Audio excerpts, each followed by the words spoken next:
Hello and welcome to the last ever speed seduction seminar in the United States, and my second to the last one. Yes, you sons of bitches here and everybody watching at home, after 30 years, I am retiring. Yes!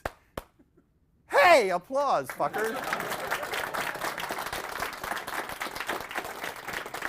Thank you, I deserve it. So, this has been 30 years of rescuing guys from the pit, the hell of involuntary celibacy, of masturbation, of hesitation, of frustration. I'm sure all of you can identify, yes? Yeah. It's been 30 long years, and the thing is, a huge chunk of that work has been healing. You see, teaching guys to pick up women and to use language patterns and to get laid is relatively trivial. Please listen to what I'm saying. I didn't say it wasn't important. I said it's relatively trivial compared to the work of taking guys out of those private hells of resentment, envy, confusion, frustration, self-hate, rage, contempt for yourself and for other people. Who here has ever experienced envy when they look at supposedly happy couples and think, why haven't I had that? That's not fair. Or contempt for yourself or self-pity. So the real job over the last 30 years has been helping people heal from that, to get out of your own way. Many people who I've taught during the years, I would say 50%, have had some serious trauma around these issues. And so this work is very energy intensive. It takes a lot of work. And it's one thing to do it as a young man. I know many of you look at me and think, but Ross, you look like you're in your late 30s. I understand. So I work out a lot. But I'll be 60 next year, and I don't think there's a lot of dignity in doing this. And quite frankly, I no longer resonate with what I call the sleaze and cheese marketing. It just doesn't represent who I've grown into as a human being. So when I say get laid now, I will make you a certified get laid master in 1 week, or you can chop off my balls. It doesn't match with who I am. Mostly because of my meditation practice that I've been doing since 2006. Does anyone here meditate? Does anyone here have my stuff from Shinzen Young, my teacher? If not, have you gotten any of his stuff off of Amazon? No, I've done like this. But you do meditate as I've taught you to meditate. I started teaching people that like 10 years ago. So anyway, to close the loop, it's been a long career. Back in the 90s, did anyone come to any of my seminars in the 90s? Like, is anyone from the early 2000s or the late 90s? I got into your stuff around the late 90s. The late 90s. So you remember how manic it was and how I had a whole crew of people helping me, remember? Yeah. I had like 6 people at one point who were co-trainers. I would maybe teach 4 hours for a 3-day seminar. So it's been very energy intensive, and most importantly of all, a new career is opening for me, this career of teaching persuasion, where I have much better opportunities to make a lot more money, to speak to an audience that does not need healing. Not that I don't enjoy being a healer, but it's much easier to teach people who I don't have to drag out of their emotional hells. Who has a copy of my book? Hold it up. So you see where I'm moving, what new direction I'm moving in. Hold it up, right? So that's what I'm going to be teaching. Leave a good review on Amazon, please. Thank you very much. So those are the major reasons why I've decided to put down this burden, but also put down this joy. It's time to say bye-bye. Is that all clear? Yes, sir. Yes, sir. Okay. So the first part of this seminar is confusing the shit out of you guys. I really enjoy it. It creates what I call response potential. And what's really important for you guys to get is the power of language to put a straitjacket on your thinking and control what your actions are. So let's get into the dating game. How many people are sick of the dating game? Raise your fucking hand. How many people think that that deck is stacked with cards that are against you? Well, guess what? You're right. The dating game is not designed for you to win. Who is the dating game designed to benefit? Just shout out The answers. jewelry store. Jewelry stores. Who else? Hallmark. What else? Floral shops. Floral shops. What else? Restaurants. Restaurants. The girl herself. Yes. Who else? People who make TV shows. Pe- Bachelor. people. The Bachelor. Yeah, people who make TV shows who are feeding into the whole Airlines, myth. if you're really. Airlines, Not if for you're me, really but I've desperate. heard of it. Yeah, for a friend. Yeah. We used to have a contest years ago, biggest loser, and in that context I meant who has spent the most amount of money on a woman and never gotten anywhere. So let's play that game. Are you ready? Hands on buzzers. Here we go. Who has spent at least $1,000 on a woman and gotten absolutely nowhere? Raise your hand, you'll be off camera. $1,000. How much did you actually spend? About $1,800, I think. $1,800. Let's give him a hand. You are in our lightning round. Someone else, go ahead. Can anyone top that? 3,000. We have so far. What is your name, sir? First name only. Sam. Cam? Sam. Sam, can you tell us the circumstances of how you got into this? What happened? So I used to go to kickboxing in Georgia. Kickboxing. So she used to be the receptionist. The receptionist. And she sucked me into enroll for various programs. So you enrolled in various programs. Why? Because you wanted the programs, or I want to make her feel happy. And you wanted to make her feel happy by enrolling in the programs? Holy Jesus, help me with strength. Yes. And then on exactly on February 14th. On February 14th? What is February 14th? National Masturbating Supplicators Day. That's right. She brought her new boyfriend and told me not to talk with her and stop. She brought her new boyfriend, told you to stop talking to her? and texting, and she blocked me on all the social networking sites and other stuff. In the name of Sarge. Bless this boy and bring healing to him. How did that make you feel when she did that to you? I don't know, like I was not able to do my work for about 6 months. You couldn't work for 6 months. See that, ladies? And what else? Then I didn't know what to do. Then I lost my job. Then I had to go back to university again. And You lost your job. Look at the consequence of this. Had to go back to university again, then what? then it took me like 2 years before I could recover myself, start working. 2 years before he could recover But himself. then I don't want to do the same mistake, so I just came over here. So I want to ask you a question. Where did you get the idea that this was the way to get a woman to like you? Maybe it's a cultural thing. I'm from India, so Uh-huh. most of the Bollywood movies. Right, kind of- movies. Yeah. Okay? Think of the terminology. See, language could either freeze your world or free it. It can turn your world into stumbling blocks or stepping stones. Whoever controls the language controls the culture and what you can do. Anyone else, by the way, in this contest can top him? No? I know there's one person who's hiding it. The record is $30,000 for a guy. This is about 5 years ago, as I recall.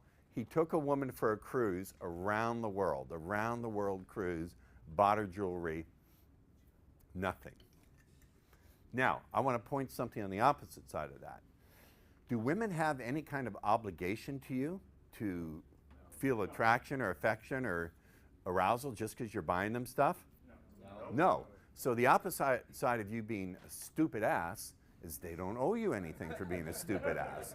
Is this clear? So I want you ladies to understand, I'm not teaching entitlement. No one is entitled, you're not entitled to anything, but you can trick your way. No, not trick. You can engineer your way there. So look at some of the language from the dating game. How about get some? Have we heard that one? Yes. When you say get some, what does that imply about who's offering the value? She is. But we're taught to think in these terms. How about get lucky? Have you ever heard that one? Sure. Maybe I'll get lucky. So how many here flew to be here? If you were getting on that airplane and you looked in the cockpit and you said to the pilot, how are you going to make sure we get to Los Angeles? And he honestly, sincerely said, I don't know, maybe we'll get lucky. Would you get on that plane? No. And yet, but these are some of the terms that we're taught to think in. Wouldn't you agree? Yes. How about where do I take her? What does that presuppose? If you ask where do I take her, what does that presuppose? You have to take her somewhere. that you have to take her somewhere, that taking her for third-party entertainment is the way to create an attraction. Man, I wish I had known how bullshit that was when I was in school. How do I approach her? What does that imply? Well, no, well, that's good. Who said there's a wrong way? That's right. It implies there's a wrong way. But what's the deeper implication when you say, how do I approach her? She's a center of attention. She's the center of attention. I'm going to give you guys C. She might approach you. You're leaving out the possibility she might approach you. I'll give you a B on that. It presupposes, here's what it presupposes. It presupposes that there's some kind of gap between you and her, that the possibility of you standing side by side is there. The possibility of being so attractive, as you said, she comes over to you. The whole idea that it's about you going over to her rather than you extending your masculine energy towards her and surrounding her with a bubble. She can step into that bubble or choose not to. Does that make sense? Oh, I love this one. I have approach anxiety. Who here has approach anxiety? Well, Raise your hand. It's a load of bullshit. There's no such thing as approach anxiety. Can I tell you a story? yeah, sure. All right, of course I can tell you a story. It's my fucking seminar. So, I happen to be Jewish. I had sausage and bacon for breakfast. Mom and Dad, sorry. No, Mom, sorry. Dad, sorry. My dad was a pervert, but I loved him nonetheless. When I was a kid, we celebrated Hanukkah. And in Hanukkah, it's 8 nights, you get little presents. And so my sister Anita, who will be here this afternoon, bought my little brother Steve a toy robot. Now back then in 1966, toy robots could do 3 things. You can make him go forwards, you can make him go backwards, you can make their eyes blink. That was it. So being a schmuck, I thought, why don't I push forward and backwards at the same time? So I pushed forward and backward at the same time. The robot started to shake and go like this. Its ass caught on fire because those wires melted, the motor overburned, blue smoke came out its ass, it fell over. The robot got approach anxiety. That he who has ears to listen, let him hear. Do you get what that means? So I don't, first of all, the idea that you have things in your body. Well, you don't have approach anxiety. You don't have confidence. There's no such thing as anxiety. There's no such thing as confidence. Meaning, am I saying we don't experience these states? Am I saying that? No. What I'm saying is they're not things in your body like your liver or your kidneys. They are processes that you partake in, processes that you do. For example, your heart beats faster, you feel a different flow of neurological feelings, you're saying things to yourself. I had a client, this is back in 1993, just really showing how far back this goes. He said, I'm really, really anxious approaching beautiful women. And I said, well, I don't know how to do this. I'm playing you in a movie. Tell me how to do it your way. I want to be a method actor. He said, well, first, you see a beautiful woman in like a club. I said, so far, so good. I said, then what? He said, you make a picture of her screaming at you and everyone in the club pointing their finger and laughing at you. I thought, okay, then what? He said, you picture yourself at home, passed out after drinking a whole bottle of vodka, and it's all gray and dark, and the bottle's going drip, drip, drip. Is there a problem? I know. Find another chair. Yeah, on the break, we're going to push this up and get some more chairs in here. Are you following me? Yes. So I thought, wow, he's got Children of the Dam playing in his head. So I told him to change some elements. But the point is, there's no such thing as confidence. There's no such thing as anxiety. Hey, Rachel. There's no such thing as attraction. Attraction does not exist. We'll get into this. But let's look at some of the other technical language. Make my move. God, I hate this one. When students say to me, Ross, when do I make my move? What does that presuppose? It's an app. Oh, huh? It's an act. It's on and off. What? Like, Huh? It's like chess, like there's. No. Here's what it Here's what it presupposes. It presupposes that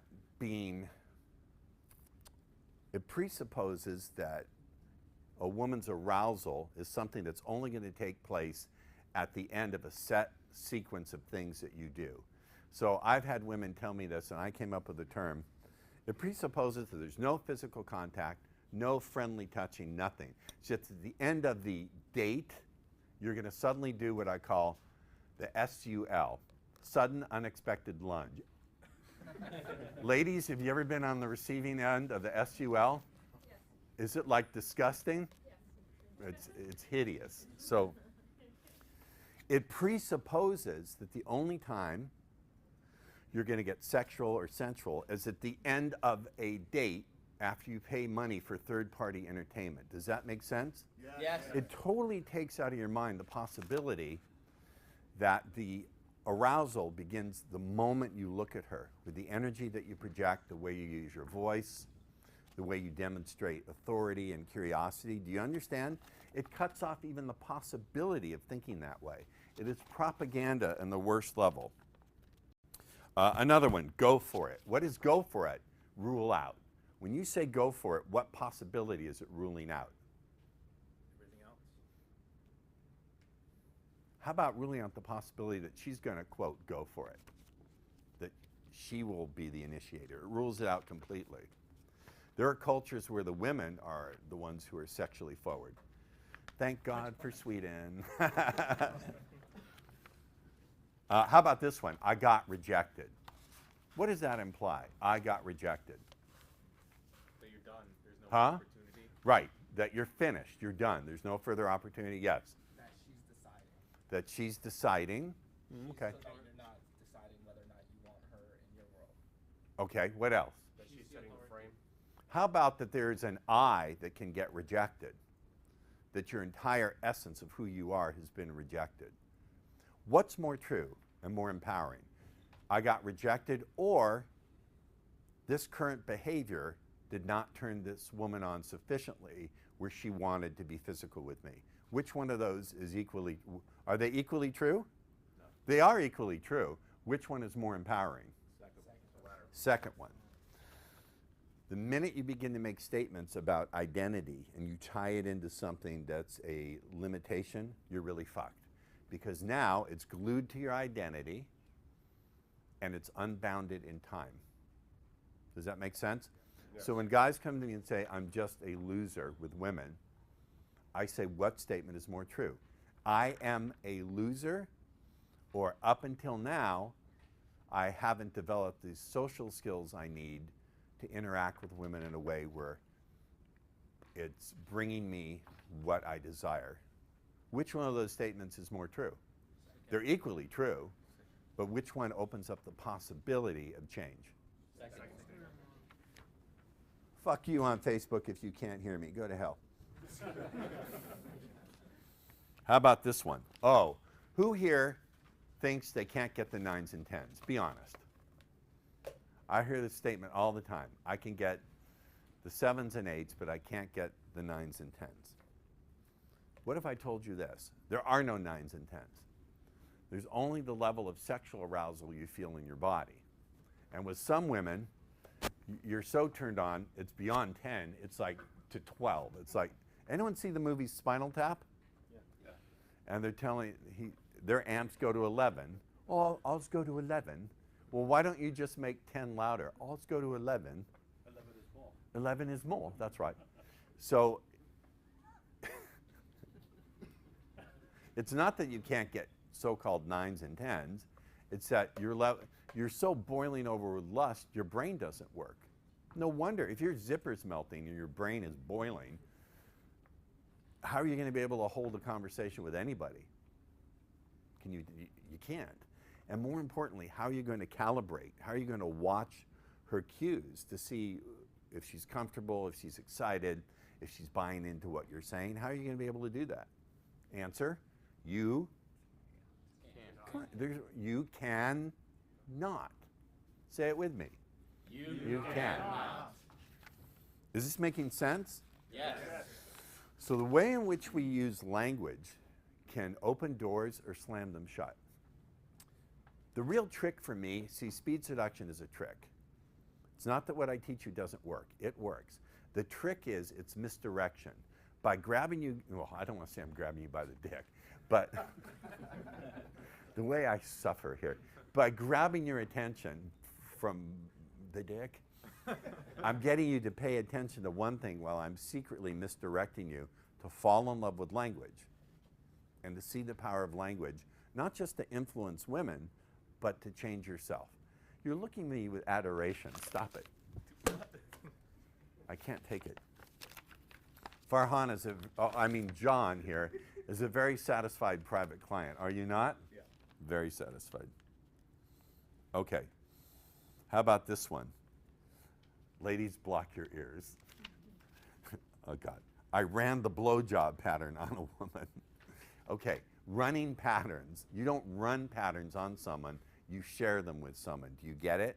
Yes. Some of you, the way you talk to me in private, it's like you're assaulting women with all this stuff. No. It's a sharing, not an infliction. Do you get that? Yes. Say it with me. It is a sharing, not an infliction. Does this make sense? Yes. So, when you play the dating game, all of this vocabulary is in your head.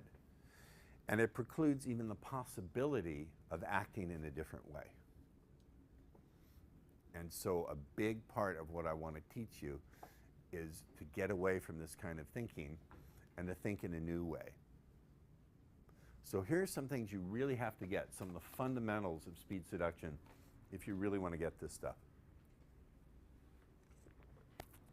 First and foremost, listen to me, get the transmission, then you can write notes. I'll say it for you word for word, but look up here and get the concept. Number one thing that gets guys in their own way is they're so focused on behaviors that they want from women. How do I get the phone number? I've heard this question so many times in my career, I want to barf. If you're just aiming for a little piece of behavior, then that's all you're going to get. How many times have you gotten a phone number and you never got a call back, or you got, I'm sorry, this is a number that's been disconnected. Raise your hands. Because all you did is aim at a piece of behavior. To be speed seducers, we don't think about the behaviors that we want. On one level we do, but on another level what we're really aiming at are emotional states. What states of emotion, what states of consciousness do we want to move that woman towards? Does this make sense? Yes. If you don't get this point, then nothing else I'm going to teach you will be of any value or use. You won't be able to execute any of it. Let's say, for example, there's a woman who you're attracted to. You're not, I'm just gesturing. There's a woman over here who you're attracted to. What states of consciousness, what emotional states, what neurological states would you like her to be in? Name some. Huh? Arousal to you. Arousal, that's nice. What else? Curiosity is good. Who said open? Open. Who said intrigue? Good one, man. Fascination, good. What else? Connection.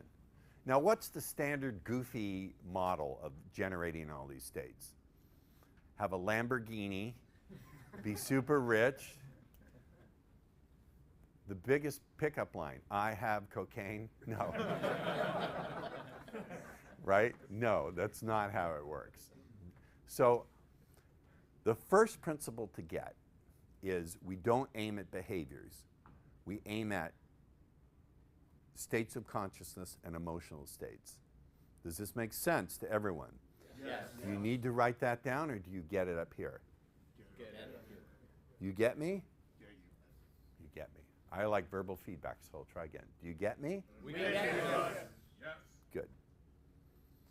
So, how are we going to create those emotional states? Are we going to walk up and, for 30 years, I've used the name Debbie. Don't ask me why, I just came up with Debbie. Are we going to walk up to Debbie and say, Debbie, I command you to be fascinated with me. I command you to begin lubricating, Debbie. Debbie, you want my sausage now. Are we going to do that? No. No. What would Debbie tell us? Fuck off. So how are you going to create those states? Well, here's what I want to suggest.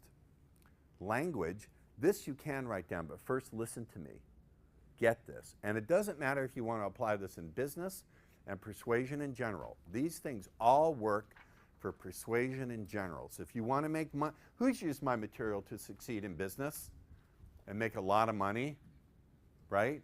Like how significantly has it improved your what are you in, the sales business? I'm an organ transplant coordinator. And how has it improved So your it's- selling? Well, for one, I was about to get fired, but they ended up giving me after taking one of your courses on the internet, I got like a $25,000 bonus and a 50% raise. $25,000 bonus, 50% raise. Yeah. You obviously didn't get them hot and bothered. No. You know, but you know how to. Who else has used my material to make lots of money in sales and business? Yes. Well, what did you do? Well, I'm a hypnotist, and Right. I've used a lot of what you teach to Right. help people unpack their problems, find more resourceful places to start from, so we can actually do something that's going to help them. That's nice, but I'm talking about making more money. And they And- pay for it. yeah, you used it to make more money? Tell me. I'm a car salesman. You're never selling cars, you're selling decisions and good feelings about decisions. I just handed you $1 million piece of information, but go ahead. Yes, I was making around $2,000 a month, So he's making $2,000 a month, and then and I used yours and it went to like 8 to 10 grand consistent. how much? 8 to 10,000 a month consistent. So he went from 2,000 to 8 to 10,000 consistently. You owe me dinner, motherfucker. So these principles apply across the board for everything. So let's go again. How are we going to create those states? Clue. Anybody? Well, let me suggest some ways. First and foremost, I'm going to give you a way not to do it. Here, and who here is an IT or an engineer? Or, raise your hand if you're an IT or an engineer or something like that. Okay, guys, this is addressed to you because you guys have plagued me for 30 years. Listen to me. Do not deal in data. Write this down. Do not deal in data. Dear Lord Jehovah, help me. Write this down. Do not deal in data. Delve into consciousness. So let's write our first note.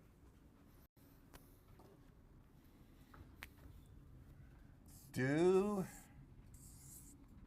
not deal in data. D-A-T-A. Delve. You know what delve means? Dive into. Delve into consciousness.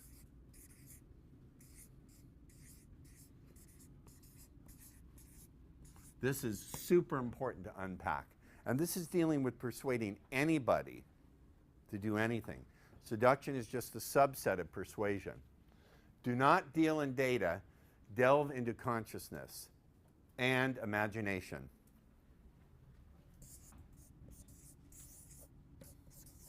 Okay, you IT people, you computer programmers, you coders, bless your hearts, we couldn't fly airplanes or do anything without you. However, I've got to warn you. Listen to me. Look up here. Let me explain what I mean by this. If in your discussions with women, you can put it on a chart, a graph, if it has data points, what you're discussing, you will be like a company that Bill Gates built called Microsoft. Okay? Do not deal in data. Data does not capture and lead the imagination and emotions, does it? No. I can't hear you. No. Instead, you want to delve into consciousness and imagination. Let me illustrate. Let's say you and your lady of interest are having a discussion about vacations. And you say, so when was the last time you treated yourself to a really nice vacation? And she began to describe it. And you said, well, what airline did you fly? And she tells you. She said, you know, I think that airline flies on this pathway. Did you know that kind of jet consumes 54,000 tons of fuel an hour? Its service ceiling is 41,000, but you know, sometimes they make it go at 45,000, depending on weather fronts. You're out of there. That's an extreme example. But many of you will ask questions where the only answer that can be given is data points from her. Data points don't work. Are we clear on that? Yes. How many have been guilty of having data point discussions? Raise your hand. Ladies, look around the room. Data point discussions. Keep your hands up. Now, only keep your hands up if that resulted in getting somewhere with a lady. All the hands go down. Have I made my point clear, ladies? Yes, sir. I'm calling them ladies, not you ladies, ladies. So don't deal in data. Delve into consciousness and the imagination. Hold on a minute, because I really had some places I want to go. So, how are we going to do this? How are we going to delve into consciousness and imagination? Well, guess what? Guess what? You have to go first. Here's what I mean by that. If you have never had experiences where your imagination was stimulated, I don't mean sexually, if you have not expanded your emotional range, how can you expect a woman to follow you into an emotional area if you have not had any emotional range for yourself? If your entire life exists up here and maybe there momentarily, if you've never had life experiences that have expanded your emotional range, how can you expect to lead a woman into that? Can anyone, even I, as a magician, can't do miracles. So guess what? This work requires that you expand your emotional range. Uh-oh, I tricked you again. How many people are having a reaction like, what the fuck? Yeah, what the fuck?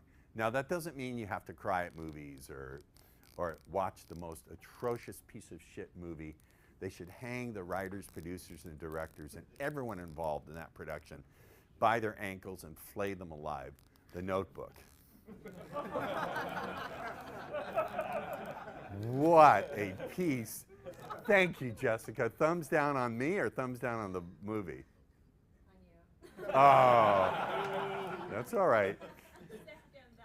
Mullen seconds. It's all right. Mullen is my best friend and Jessica is the sister of my heart, so that's okay. I accept it. I accept it.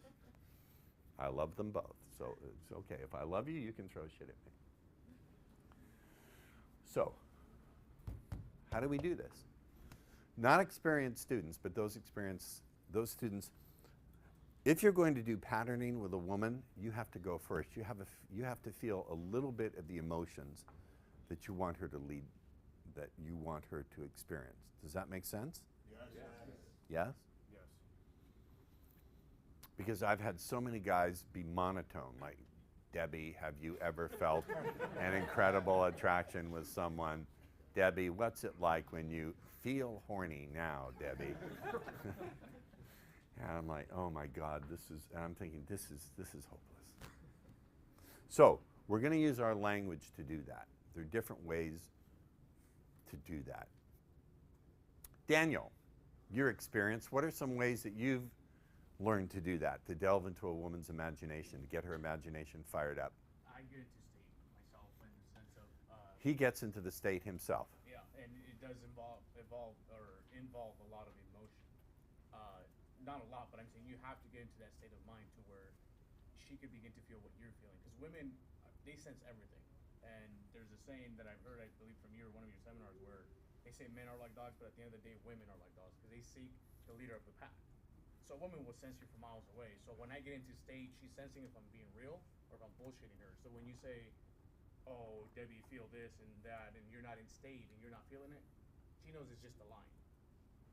That doesn't mean that you have to go all the way there for yourself. You're just dipping your toe in the water, so to speak. Is this making sense so far? Yes. Yes.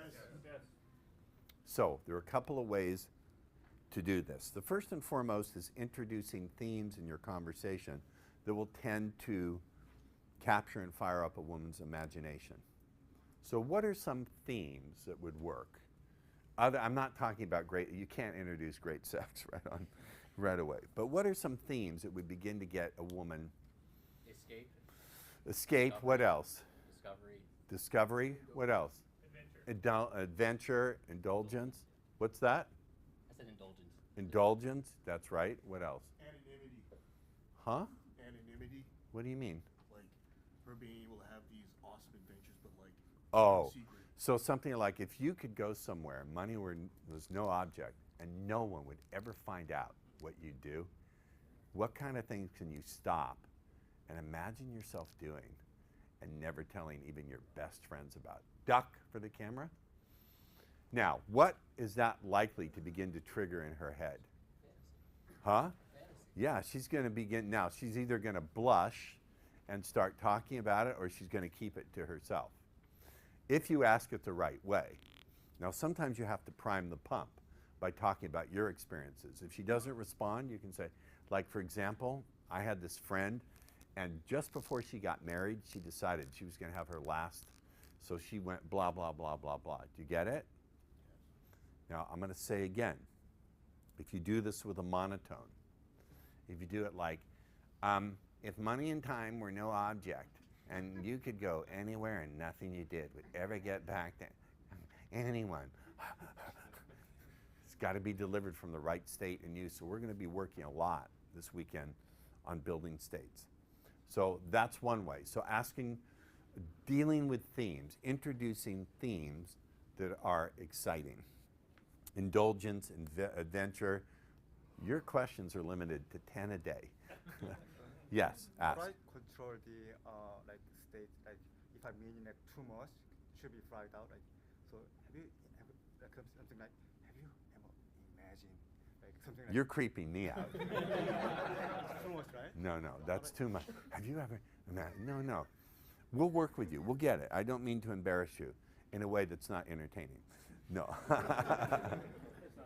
It's not helpful. All right, so we're going to delve into consciousness. So the first way are themes. I like these stickies. Themes. Some of the themes are connection, indulgence,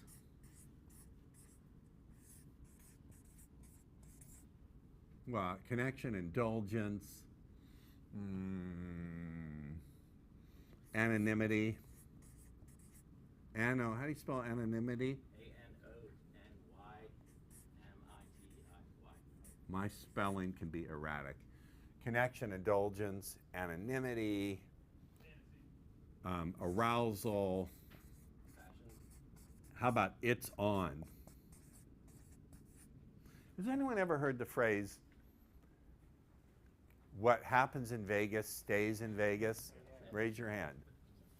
Was that slogan, do you think that slogan was aimed at men or at women? Women.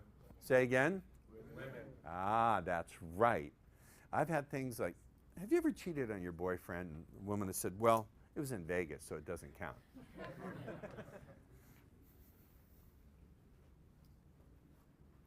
Connection, indulgence, anonymity, arousal, it's on.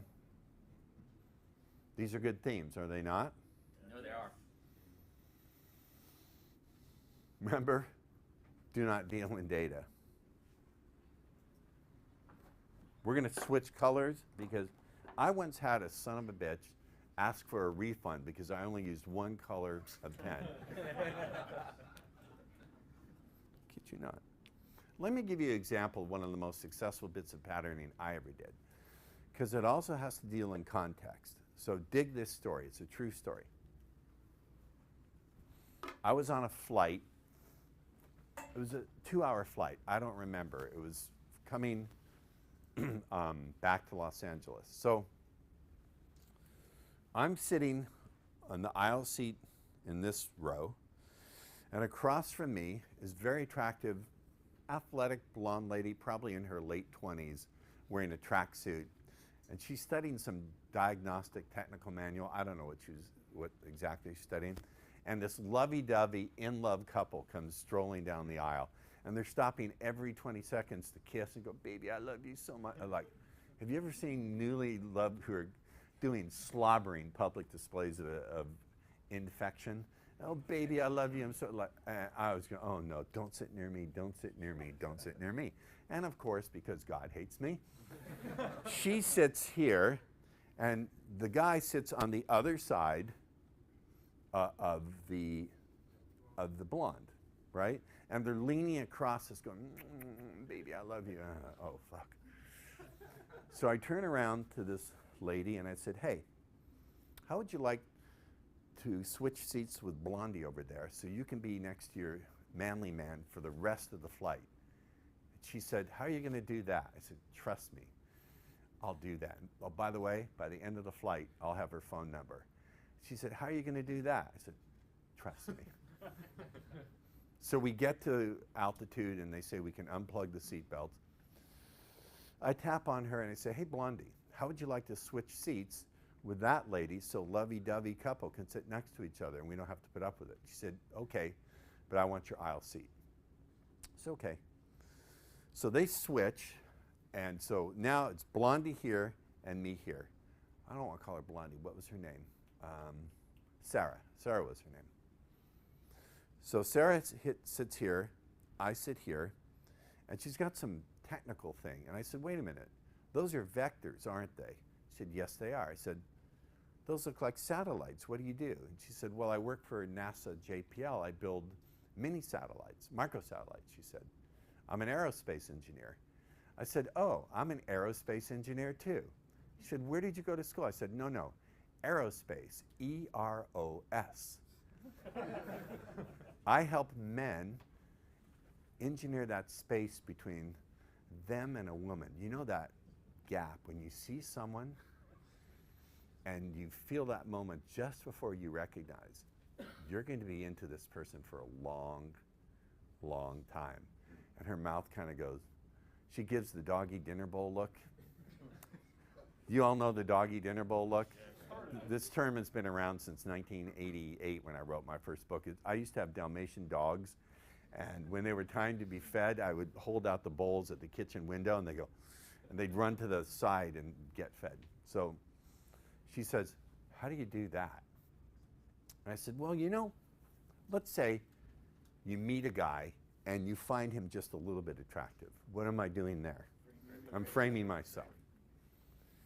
And I imagine a ball of perfect potential energy. There's nothing inside it. It's just pure potential energy. Now, why am I talking that way? That's her technical vocabulary. And I take it, I bounce it, I put in a little bit of flirtiness, I bounce it over to you. And then you take it, you feel that flirtiness, maybe you put in a little desire, you bounce it back to me. I take it, I put a little sexual tension, I bounce it over to you. And pretty soon, that ball has grown so big, it's become a sphere. It's filled up the space between us, so there's no room for it to bounce. Both our hands are on it, and all it takes is one moment of silence, one breath, one beat of the heart, and that sphere has now surrounded us, and all there is that moment of tension just before that first brush of the lips. And then suddenly she popped out of it. But the point of the story is she was ready. She was really ready. So what did I do? I built a metaphor that worked for her. Do you understand? Yes. Does that make sense? Yes. But when I was describing it, I was feeling some of those things for myself. What else did I do? Did I speak real fast, super fast, without any pauses? No. I paused. Why do you think I paused when I spoke? I paused so she would have time to process the responses. If you're speaking a million miles an hour, how can any human being, do I hear a cell phone on? If you're speaking really fast, how could any human being process what you're saying? So you need to learn to have the right tempo. So what theme did I use with Sarah? What else? Potential energy. What else? I described the things. I talked about arousal, flirtation, didn't I? And then I used a construct of having her imagine these things. Does this make sense? Yes. Yes. So that's another theme. Now we want to get into conversational frameworks. How do we create these conversations? Is that a question? Yeah. Oh. How do you? Games and quizzes? We can play little games. I'll tell you what we mean by that. Games, quizzes. You just find a link like you did.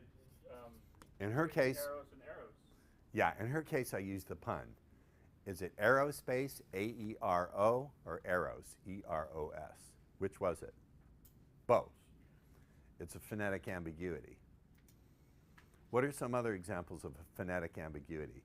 Words that sound the same but mean something different. Below me. Below. Am I talking, sorry ladies, am I talking about below or below? New direction or? New direction. Right. Okay. You see why I'm now embarrassed to be teaching this? Why I really want to quit?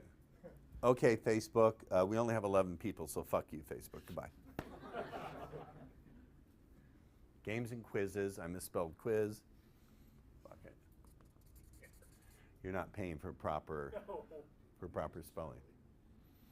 Games and quizzes. How about this one? You guys are not going to believe this. But genuine curiosity. I have had more deep connections with women and had more women become attracted to me, ladies. Do you guys catch that? The embedded command? I've had more women connect with me and become intrigued with me. I've had so many women say to me, I was not attracted to you when I first met you, but you were so intriguing that I became attracted to you.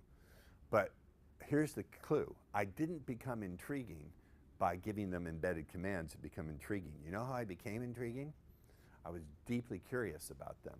I was genuinely curious about what moves them. So let's talk about that. Really curious. Getting curious about your world and getting curious about people, what moves them. I'm going to unpack this. Genuine curiosity without it being an interrogation. Guys, I've had so many guys say, Ross, I tried to be curious, but it didn't work.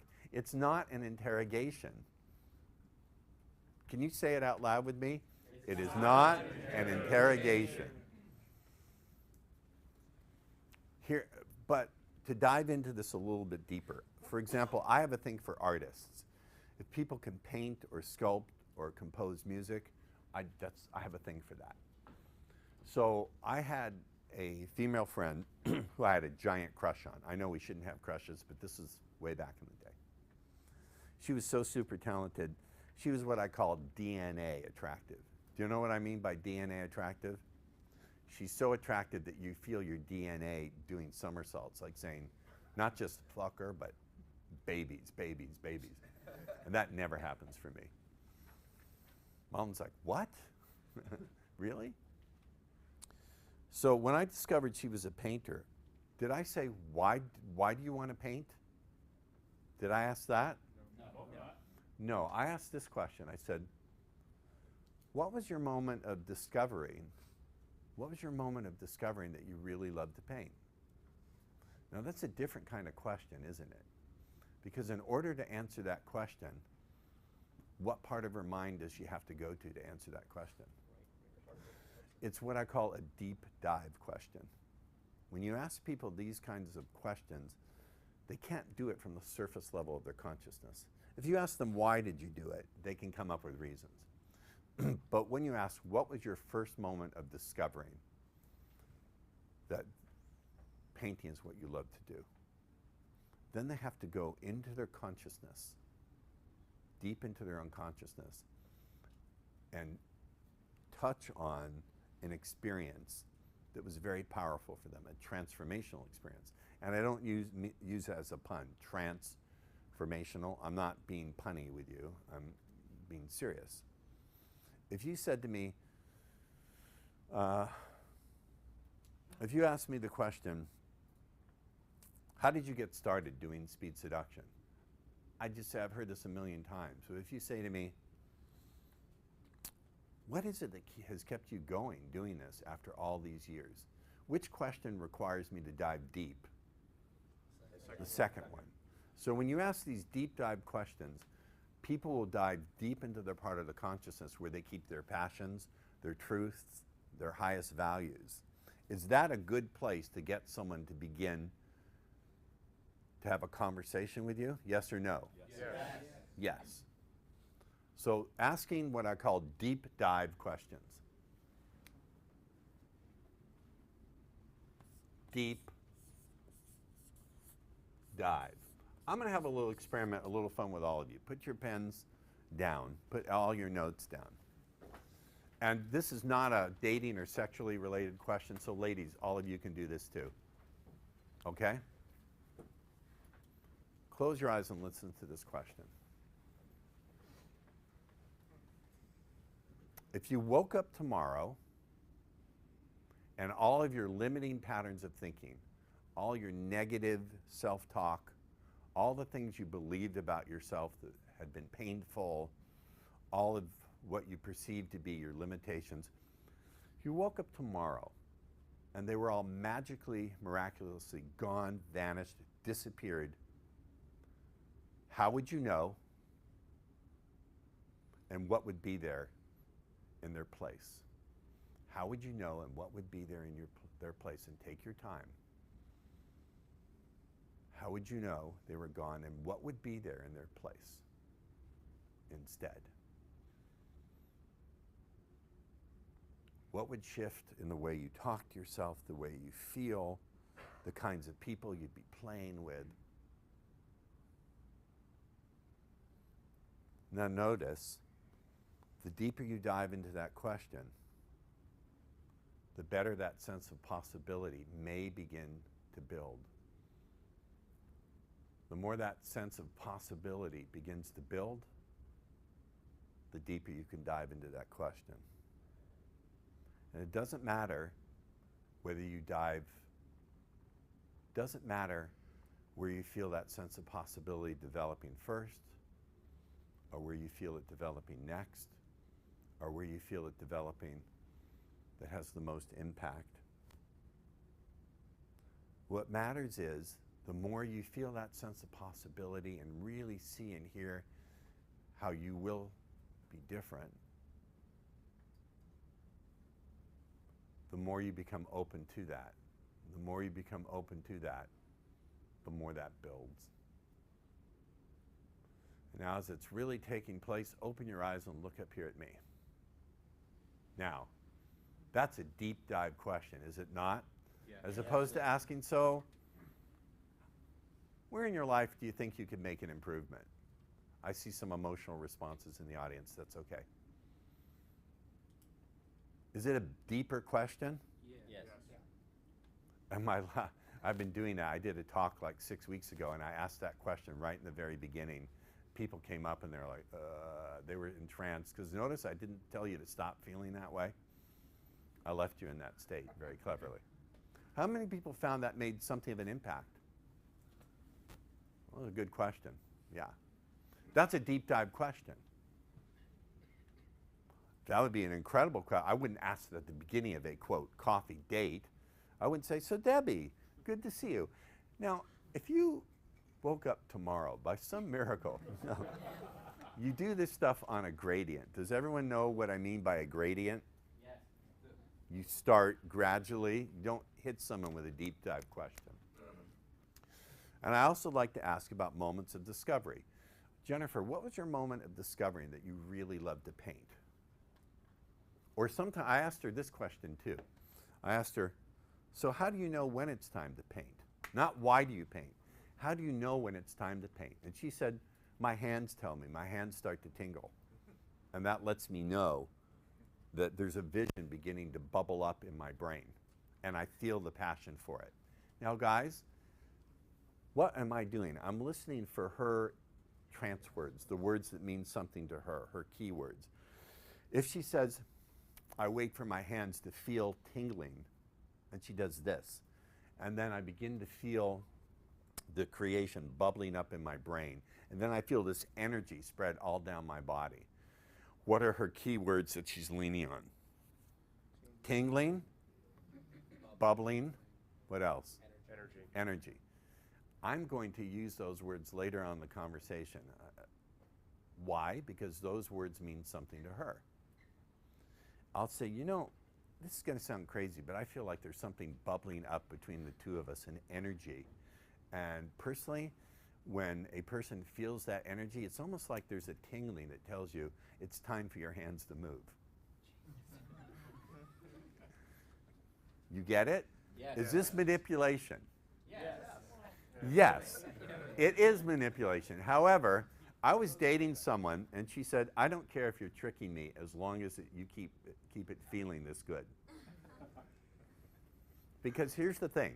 Most guys are knobs. Most guys do not know how to hold a conversation with a woman in a way that really moves her. And when you can move a woman and she's feeling emotions that she normally doesn't feel with a guy, that's giving her a gift. It's giving her a gift. It's not tricking her. It's misdirecting in a sense, like a magician. Anyone here see a magician do their act? Anybody? The magician is misdirecting your attention so they can do the thing that makes you feel wonderful when they see the end of it. Does that make sense? Yes. Is this making sense to you? Yes. So part of this skill set is you must listen carefully. If you're in your head thinking about how do I get her clothes off, or if you're in her head thinking, wow, I can't wait to put this notch on my bedpost. If you're in your head thinking like most guys think, you cannot do this stuff. Does this make sense? Yes. I cannot tell you how many women have said to me, thank goodness I met you. Your conversations really move. Daniel, you're having a response to stand up. What is your response? What do you? Well, my biggest thing is curiosity.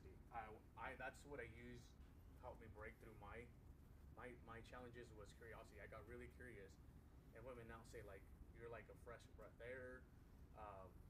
They just want to sit there and talk, and I'm not talking about a friend with a penis, if you will, a female friend with a penis, but I'm like after seduction, it's like the conversations. When you get curious, they just want to talk to you. Right. They're just attached. Now, these just pull right off. How do they work? Just Tear it off. Just tear it off. So let's talk about this. Number one, it is not an interrogation. And it's not about data. I didn't say, so Jennifer, when you paint, what different brushes do you use? Or who's your favorite artist? Or why do you like painting?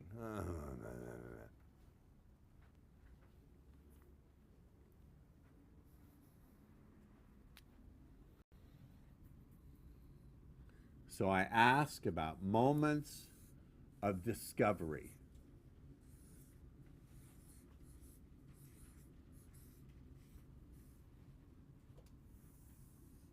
I ask about moments of discovery.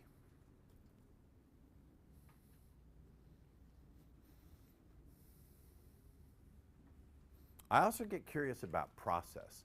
When someone tells me they've made a big decision, I'll ask something like, when you made that decision, and I'm really curious about this. This is not me being manipulative. I'm deeply curious about people. I'm curious about everything. I'll say, when you made that discovery, when you made this decision, was it a sudden thing or did you think about it for a long time? I want to know these things. I want to know what their process is for making decisions.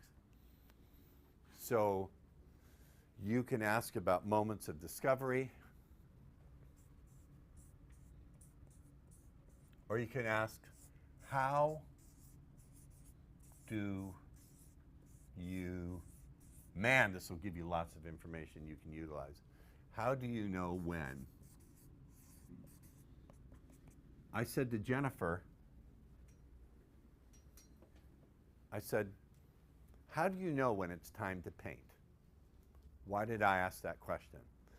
Because to answer that question, she has to delve deep into her consciousness. She has to delve into a creative process, which is part of her entire life.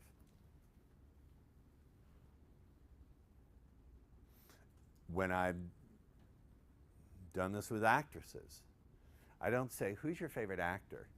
Like, if you were an actress, don't you think that would be the typical question she gets? Oh, by the way, one thing, guys, when you ask questions like this that are so different than what most guys ask, you're marking yourself out as a guy who's much different. Does that make sense? Yes. I'm going to talk throughout the seminar about walking the line. See, when you're dealing with women, this, oh, by the way, shit, I forgot this. I always say this at the beginning of a seminar, so let me say it now. Nothing I'm teaching you is science. There's no science behind this, and it is not true with a capital T. It is only my map, my model of what I've developed over 30 years. Over 30 years, it's changed a lot. Listen to me, this is serious, I'm not bullshitting. Look up here. You don't need to write notes on this, for Christ's sake. It's my map, my model, that's all it is. It is vastly incomplete, it's subject to error, and it's subject to improvement. It has over the years, largely through student contribution. So I want to make that very clear. Do we get me? Do you get me? Yes. It is not true with a capital T. So how do you know when? How do you know when? Where was I before I made that sidetrack? Actresses. Oh, so I don't say, who's your favorite actress? I like to talk about that moment when you have to step aside and let this character come inside you. But it's true, I do. And I want to, well, it's a great opportunity to make a phonetic ambiguity, that's true, but it's also something I'm curious. I want to know about that process. So, well, how do you do that? I really do want to know. Now, why is that useful? Why is that useful? Tell me, somebody. Yes? You're getting some insight into the way that her mind moves. You're getting some insight in the way she takes her surface level consciousness and accesses a deep trance-like consciousness. You cannot be a good actor and come from your left brain and be thinking about the performance the whole time. You have to take on the character, lose control of who you are, and let the character, the best actors do that. Bad actors, mediocre actors are being themselves. They're just being more emphatic. Who's one of the world's worst actors?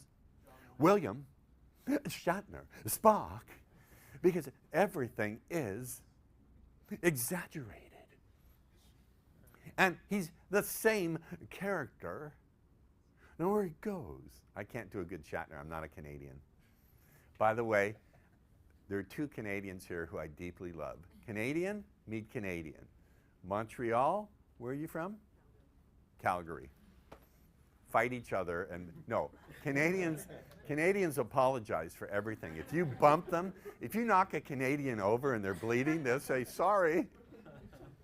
I love my Canadians. I love them to bits.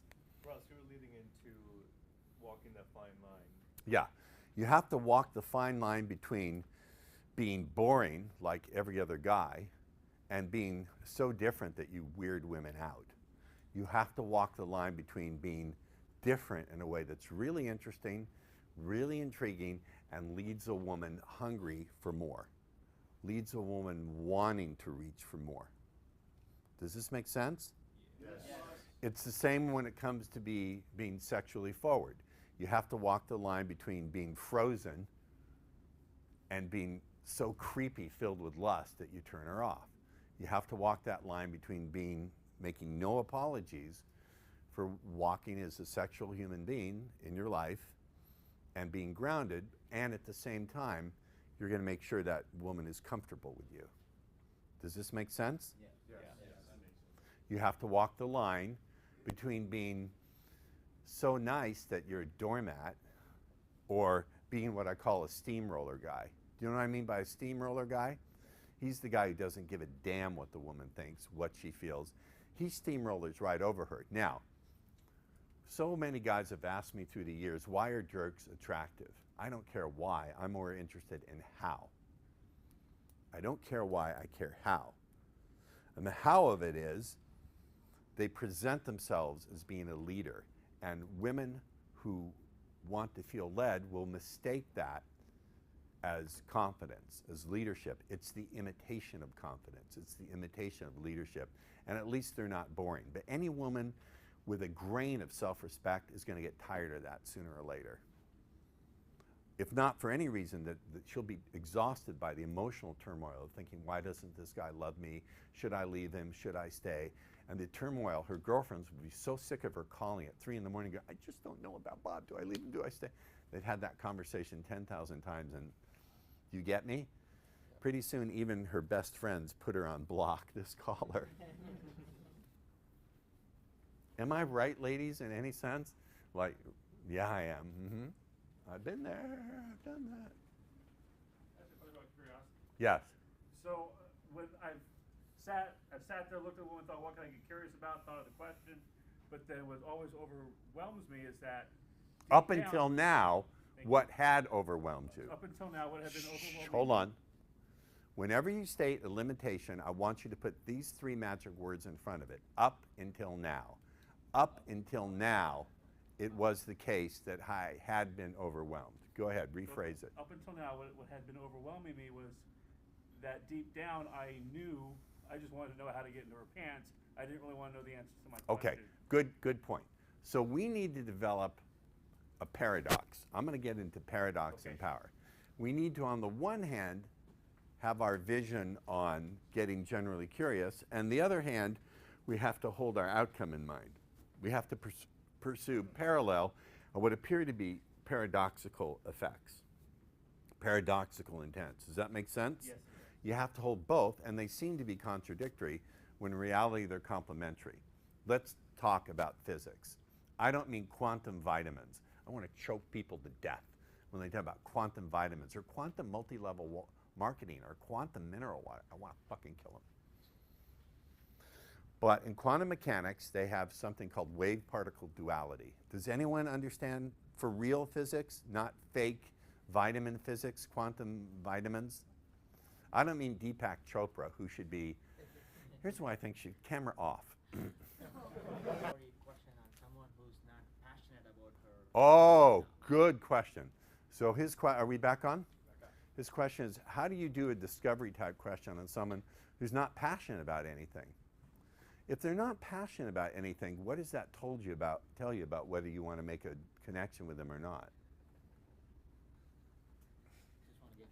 Well, if you just want to get laid, hallelujah.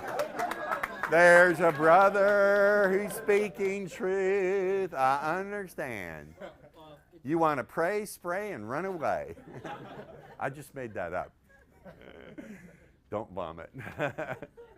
Huh? So, for example, a woman who's not an artist, not an Right. actress, like a bank teller, like what can I really? Hand her a note saying, give me the money. Like,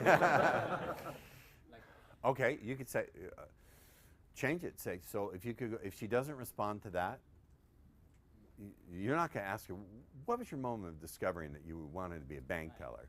So you don't use that. You use one of the 10 other approaches I give you. Does that make sense? Yeah. Yes? yes. Okay, 10-minute break. So a student brought up a really good question. He said, on the one hand, I get very curious, but on the other hand, I'm thinking, I really want to bang her. How do I resolve this contradiction? And I said, they're not contradictions, they're complementary. That they both don't, you're blocking the camera with your stroll there, sir. Duck in front of the camera. So I said, they're not really contradictory, they're complementary. And then I began to discuss quantum mechanics. I asked if there's anyone in the room who actually has studied physics. So raise your hand if you've actually studied physics. You actually know it. All right.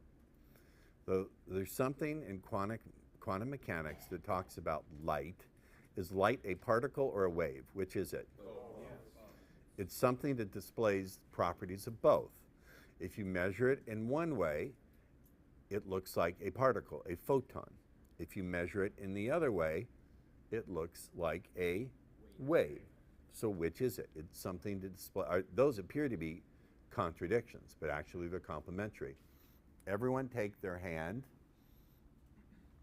Now your thumb works in opposition to and yet in cooperation with your fingers, does it not?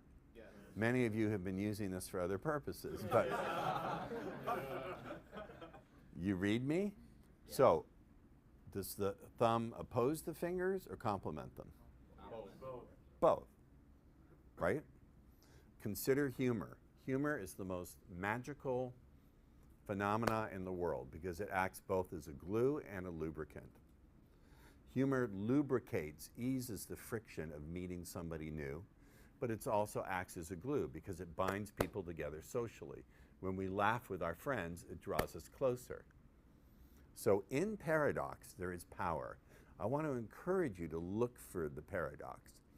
If you really want to connect with women, you have to be a leader. On the other hand, you have to deeply surrender. Those things seem like contradictions, do they not? Yeah. But in reality, they complement each other, don't they? Yes. If you want to be a leader, you have to set the pace. But on the other hand, you have to pay attention to your partner and whether they're following or not. Does that make sense? Yes. By the way, guys ask me all the time, why don't women like me? I'm a nice guy. So let me get into this. The problem with being a nice guy is, number one, you're a liar. You're a liar. You're withholding how you really feel. Instead of expressing your anger or your lust, you're keeping it bottled up. Correct or not correct? Correct. Number two, you're lying to yourself. Oh, you know, it's okay if it doesn't go anywhere. I really do just want to be her friend. True or false?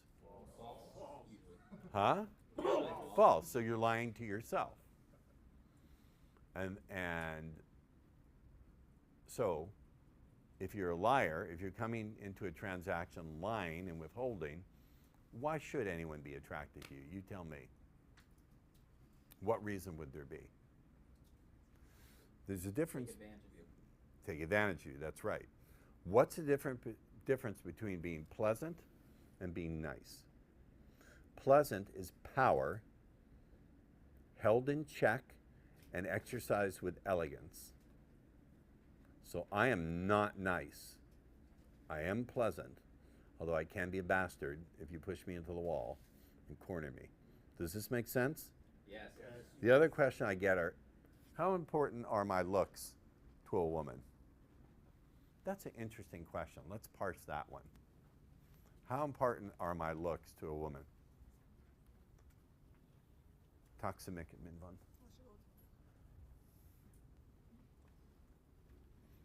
Anyone ever wonder that question? How important are my looks? Well, you've been very successful with my stuff, right? Right. Do you care to be in camera or not? I don't care. Come up here. All right. Ladies, forgive me. How many women have you been with using my stuff? Well, a lot of it was with bisexual girlfriends, like 126 or so. 126. Now, look at the camera. I'm not making fun of you. You're okay looking, but would you consider him to be, I'm not making fun, to be like Brad Pitt? How many people here honestly, genuinely think they're substantially less better looking than him? So here's the trick. I'm not making fun of you. So wait a minute. 126? Ladies and gentlemen, Ross Jeffries. Give him a hand. Ross, you are a super genius. I've been studying yourself for years, studying myself for years. So you've done this with bisexual women? Yes. Okay, you're allowed to ask him a few questions at lunch, but if you mob him, you have every right to tell them fuck off. Okay. Do you understand? All right, have a seat. And if I can add one thing. Yes. When I was much younger, I actually came to your seminar like 2002, and you used to look at that guy, you'd point at me like, you're a total player. And that's just back when I was a virgin. It's like, I was 0, and you're like the world's biggest player. And I was like, I had no idea what It you were was a talking blessing. about. Yeah. I had blessed you. I was saw much- into your future. Back when I was much better looking, you know, it's like I was invisible, you know, and that's a lot of it has to do with your own perception and how you perceive reality and how you present yourself. Correct. So that's my point. Correct. Generally speaking, again, this is a grossly oversimplified generalization. Women tend to look at us through the feelings they have for us. This is a grossly oversimplified generalization. Women tend to look at us through the feelings they have for us. We tend to look at a woman, get a boner, and then begin to develop feelings.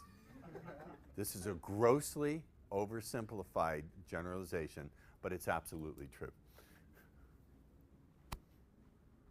Does this make sense? I've had guys, if you go on my website, you'll see there's a guy with no arms and no legs. Kyle, right? Kyle's a stud. You see a guy who weighed like 425 pounds, and so is it, if you're not conventionally good looking, whatever that means, is it going to put you, do you have to work a little bit harder? Sure you do, but then again, I've known guys who've had tons of money, been good looking by like movie star standards, successful in their careers, and they get nowhere. Absolutely nowhere, because they have no backbone, no spine, no ability to relate on some kind of emotional level. They get nowhere. You know who the big example of this is? Who just cannot hold on to a woman? Camera off. So the only thing that will stand in your way is smelling really bad. I'm not joking. The olfactories go straight to the, what part of the brain? Who knows physiology? Somebody? They go straight to the deep part of the brain. If you stink like a bus, I can't help you. And generally speaking, throw away anything that has holes in it. Don't run around wearing anything with holes on it, and take care of your personal hygiene. But outside of that, learn this stuff and it doesn't make that big a difference. Okay. So, let me talk now to you guys who are big computer programming nerds. Who are the IT people? All right, I'll start by telling a story. Many of you have heard this story before, but I love telling this story. I had a student who came to one of my seminars. He called me up about 2 months later, paid me for a consult, and he said, Ross, here's my problem. I practiced your stuff for about 6 weeks, and then finally I got it. I went to a club and I saw the hottest woman there. And guys were doing, it was like she had an invisible shield, and guys were doing this. You guys ever see that before? You ever done that before? Ladies, have you ever experienced the guy doing that before, where he goes, like you've got that? But I walked up to her, I felt I had done all the unstoppable confidence stuff, and I walked up to her, and I don't remember what he said. He said something along the lines of this. I don't know what you're doing with these other guys, but it's not working with me. My name is John. I forget his name. He's doing some of my stuff with her. Within 20 minutes, they're making out. But every couple of minutes, he pulls up and looks around. People are giving him looks. And he figures he's going to play it cool. He'll get her card, and then he'll wait 3 days to call her. Now, he didn't get my memo. His first mistake was he should have done what he could have to pull her that night, right? He gets her card with her cell phone circled. She circles it. He figures he didn't get my memo, because I tell guys, call the next day. Call as soon as you can. He didn't get the memo. He put the card away. He said, I'm going to be a cool guy and call 3 days later. On the third day, it sounds like Christ rising on the third day. On the third day, he goes to grab the card on his desk. It's not there. He trashes his condo. It's not there. He figures, holy fucking jumping Jesus. It's trash night. I threw it out in the dumpsters. And it's a big condo complex. There are like 5 dumpsters. So he begins dumpster diving. And he's down there rotting food, disposable diapers, cat litter, tampons, one by one by one. Finally, after 90 minutes, he comes up, no phone number. He made the following statement. He said, Ross, my old self came back. I've been depressed for 6 weeks. I can't even talk to a woman. Why do I always lose with women? Now, this fascinated me. As a hypnotist, and I've been doing hypnosis since 1988, I thought, this is fascinating. I'm going to ask you guys this question. When he was making out with that lady in the club and he was super confident, where was his old self? Miami, Pismo Beach, Jerusalem? Where was it? Stockholm? Where was it? Where'd it go? I want to know. Where'd it go? And when he was all depressed, where did his new self go? Mars? Aliens kidnapped it and did an anal probe? Where'd it go? Well, he had two pictures in his mind. One was, as one got bigger, the other got smaller. The good guy and the old guy. I don't know. This is a deep question. It's requiring to think. I don't think there is a self in there. There's just different neural pathways with different meanings and different flows of feeling associated with them. But here's the more interesting thing. He had to hallucinate away. Listen, get this point. This is crucial. Stop taking notes. Look up here. This is a crucial point. Look here. He had to hallucinate away everything he did right. Everything he did right, from getting himself in the right state, from looking at her and immediately going into action, from what he said to meet her, to what he did to gradually escalate physically, to making out with her. He did a lot of stuff pretty effectively, right? Yeah. Who here would like to be able to do that with like the hottest woman in a club, right? He had to forget all of that. He forgot all of it. He didn't see it. Now in hypnosis, we have a phenomenon called negative hallucination. That does not mean you visualize things that upset you. Negative hallucination means that you don't see something that's there. For example, if you were a really good explorer, I don't use the word subject when it comes to hypnosis because it gives a completely distorted view of what's actually going on. If you're a really good explorer and I trained you and I said, all right, when I say the word watermelon, the only thing you'll be able to see is my hand. You will not be able to see the rest of the room. You would undergo that. You would negatively hallucinate. You would hallucinate away the rest of the room and all you would see is my hand. He had to negatively hallucinate away everything he did right. How many people here have found yourself in that situation where you did something, but Debbie just finally didn't get you? You didn't get Debbie's pants off, and you felt like everything you did was wrong and you were a loser. Raise your hand. Keep your hand up. You see this? You watching? Here's my theory on it. This guy was looking at his progress through the pain of his past. I'll say it again. He was looking at his progress through the pain of his past. You can write that down. Generally speaking, when people are deeply stuck, they're looking at their progress and their possibility and their potential. The 3 Ps, 5 Ps. They're looking at, I love alliteration. They're looking at their progress and their potential and their possibility through the pain of their past. Everyone has some area in life where they do this, and they've lost touch with their resourcefulness, and their perception is distorted and their behavior is driven. This is profound and it goes across contexts. Everyone has this. Now, listen to me and look up here. This is crucial. This is super crucial. Look at me. It's one thing to make incremental change.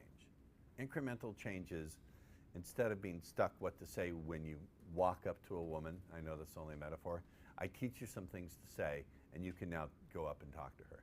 That's an incremental change.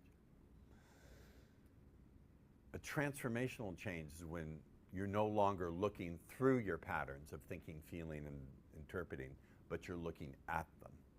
That's when we get transformational change, when we set people free. That's why I'm in this game, and have been in this game for 30 years.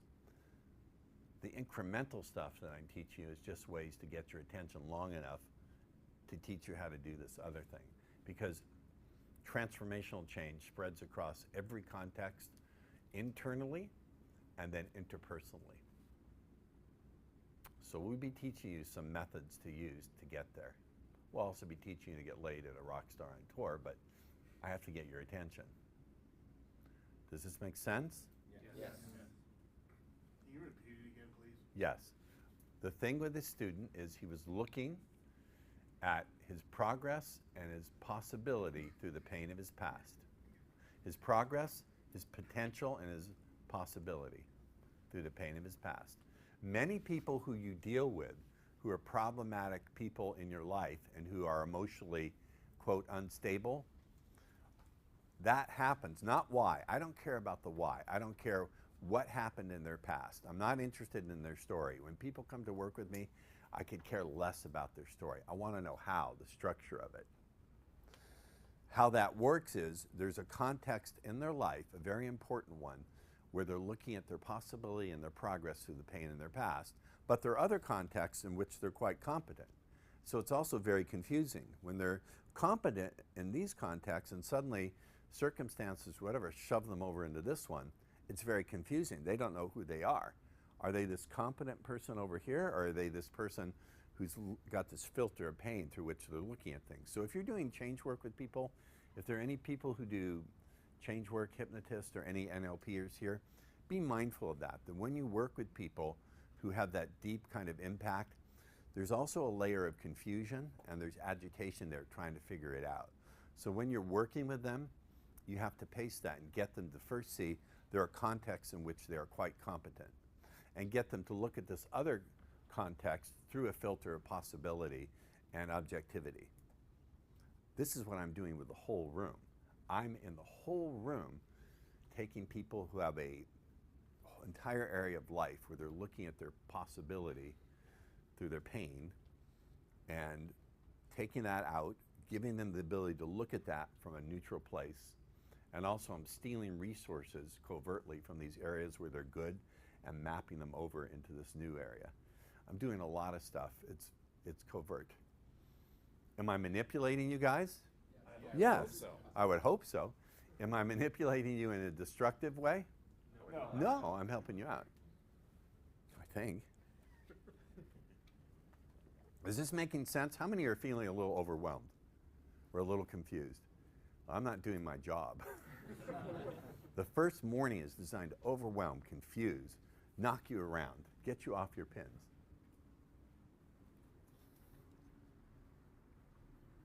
So,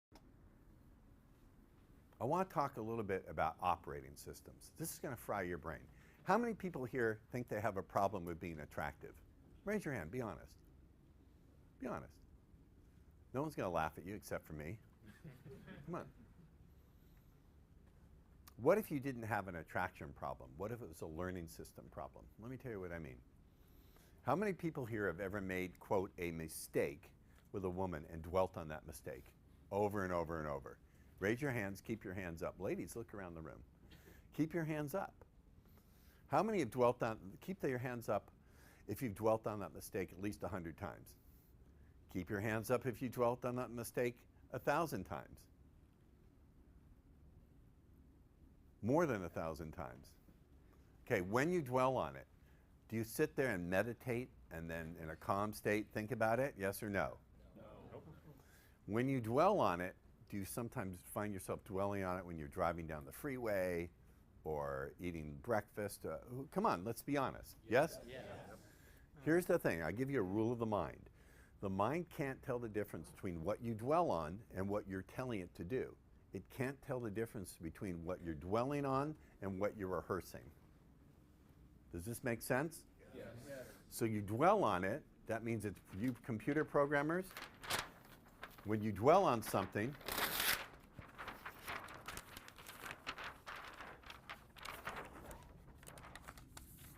you have to look at my beautiful ass. When you dwell on something, so first we have ineffective behavior. behavior that's not working.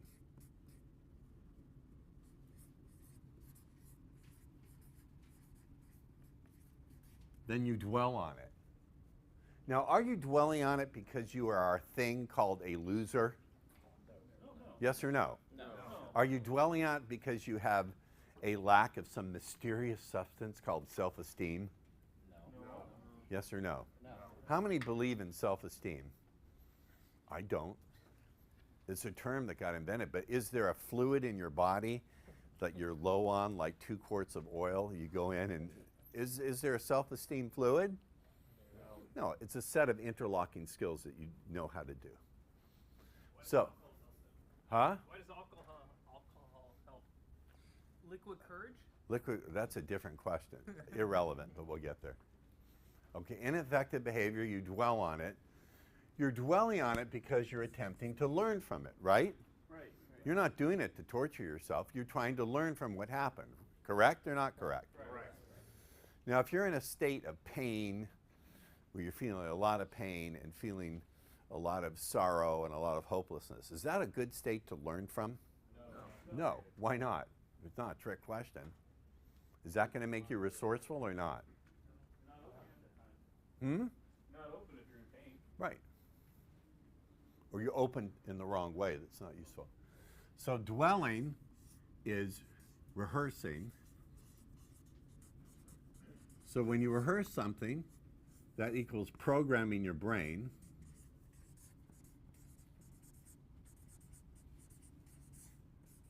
And then what does the brain do when you're in the context, the next time you're in that external context in the world? What is the brain going to do?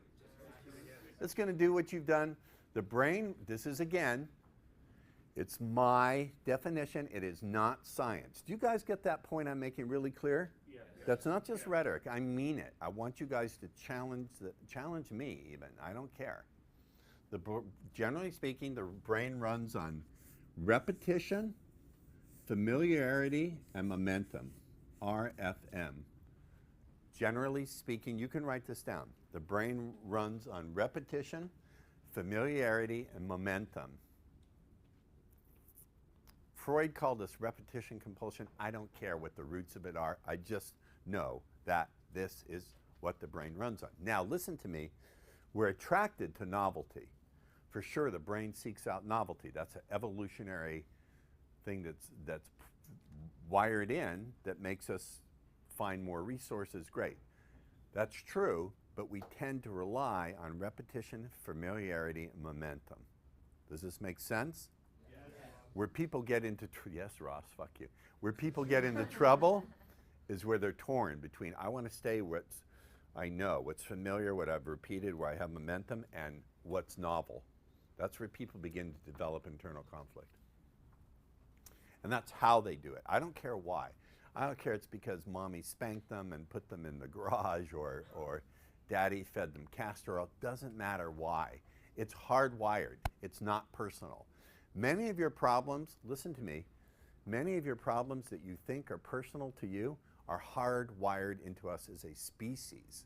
It's not a personal problem. It's a human problem that's hardwired into us as a species. Doesn't mean you can't do things to influence it. So, this is like a cycle of shit. So ineffective behavior leads you to dwell on it, leads to rehearsing, leads to programming, leads to more ineffective behavior. And you get more and more agitated. You see? Where are my computer programmers again? This is not an attractiveness problem. This is an operating system error. Does everyone know the difference between an application program and an operating system? Yeah. Somebody tell me. Who uses a Mac? Who's a genius and uses a Mac? I love you, Brad. I'm jealous, but I love you. Okay. And who uses Windows? Out of the room. Those are operating systems. Someone tell me in plain English who knows this stuff. What does an operating system do? Yes, sir. An operating system talks to the hardware. It's the layer between the hardware and the software. It basically tells how to execute programs, right? Right. What's an application program? What would be an example of an application program? Microsoft Word. What else? Skype. Excel. Excel. Photoshop. Photoshop. YouPorn. Oops, nobody give it away. No. They have an app. Huh? They have an app. No, do they have an app? I don't know. Let me look. No, that's nakedgoats.com. My niece is a clinical psychologist. She works with a lot of schizophrenics, and she said one guy insisted that he looked at a goat, and the goat was saying, "Fuck you." She told that story at dinner last night. If you're ever in LA at some point, you and your guy have to come to Shabbat dinner. You're invited. Yeah, you've got to come. It's a circus. Where was I? Yeah, it's an operating system error. So it makes sense, right? If you ever feel like you're repeating your mistakes with ladies, who have ever felt that? That's how it happens, not why it happens. You don't have an attractiveness problem. You have a learning systems error. Does that make sense? Does that feel a little bit more freeing to you, a little bit more liberating? But you know what? It's also true. Yes, sir. So how do we learn from our mistakes? How do we learn from our mistakes? I will get there. Brilliant question. Brilliant question. What do you get for that? You get $1 later, okay? That's a brilliant question. We'll tell you how to get out of that later this afternoon. But can you see have you ever taken anyone else's courses on getting women? Absolutely not. Have any of them taught you this stuff, the deeper level stuff? Now, does this apply in every area of your life? No, it only applies to getting laid. Of course it does. If you're doing therapeutic change work with people, a major depressogenic, I'm using a big word, a major phenomena that keeps people depressed is rumination. You know what rumination means? Cattle that have two stomachs, they throw up their cud and they chew on it and then swallow it back down. So ruminating, it's not that you're a self-sabotager or you're doomed to be. I had a student who's in my, if you are in my Elite Superstars Academy, just raise your hand or stand up but face this way so the camera doesn't see you. Did everyone hear the story of Nick? Did you hear about Nick's thing? Have a seat. So Nick, I worked with him for 4 months. He started out believing he was this thing called a loser. Nick had tried to kill himself. My brother won. Hey, brother, have a seat near Mullen, the seat of honor. He was ready, so Nick took an overdose of sleeping pills and tried to take his life because he said, quote, "I believed that God hated me and didn't want me to get laid." He really believed that. I untangled it for him and showed him it wasn't anything to do with anything supernatural. He was just running this shit in his head. Operating system error number 2. There's a massive imbalance between the amount of time you think about something and the number of times you actually do something in the world. How many of you, for every 1 point of actually doing my stuff in the world, have 100 points of thinking about it? Raise your hand. Look around the room. You lie. See that? Everyone else is lying. How many have at least 500 points of thinking about it instead of doing it, right? So what do you expect? Here's your mistake. Here's your operating system error. You think if you just run the right internal digital dialogue in your head sufficient times, it'll translate to skill in the world. Does everyone understand what I mean by auditory dialogue? You're talking to yourself on the inside of your head. You think if you just do it enough with the right language, you'll have skill in the world. Does this make sense? Juan really doesn't need to sign anything. He's my brother. He's my family. Juan, your family, you don't need to do that. Just have a seat. This makes sense? So that's the second operating system error. That's a big one. It's a really big one. What if you could get rid of that one? And the third really big operating system error, duck one, duck. The third really big operating system error, the biggest one, is you take what I say as being true. No, those are the two big operating system errors, really big ones. Oh, I'll tell you the third one. The third operating system error is you want the wrong kind of confidence. Let me explain that. This is only my model. There are 4 kinds of confidence. This is my model. It's not true. Do you understand me on this? I'm not joking or being rhetorical. There's what I call performance confidence. You've done something very well 1,000 times, so it's reasonable to expect you'll do 1,001 quite well. True or false? True. Many of you want performance confidence before you do much performing. Who has ever been stuck in that loop? Raise your hand. See, this is not about what you say to women or how you take her clothes off. I had one student, no offense to Asian guys, who's an Asian guy in San Francisco. He was really clueless. He said, Ross, I kiss women, but they not let me take off their bra. I said, do you actually enjoy kissing them? He said, no.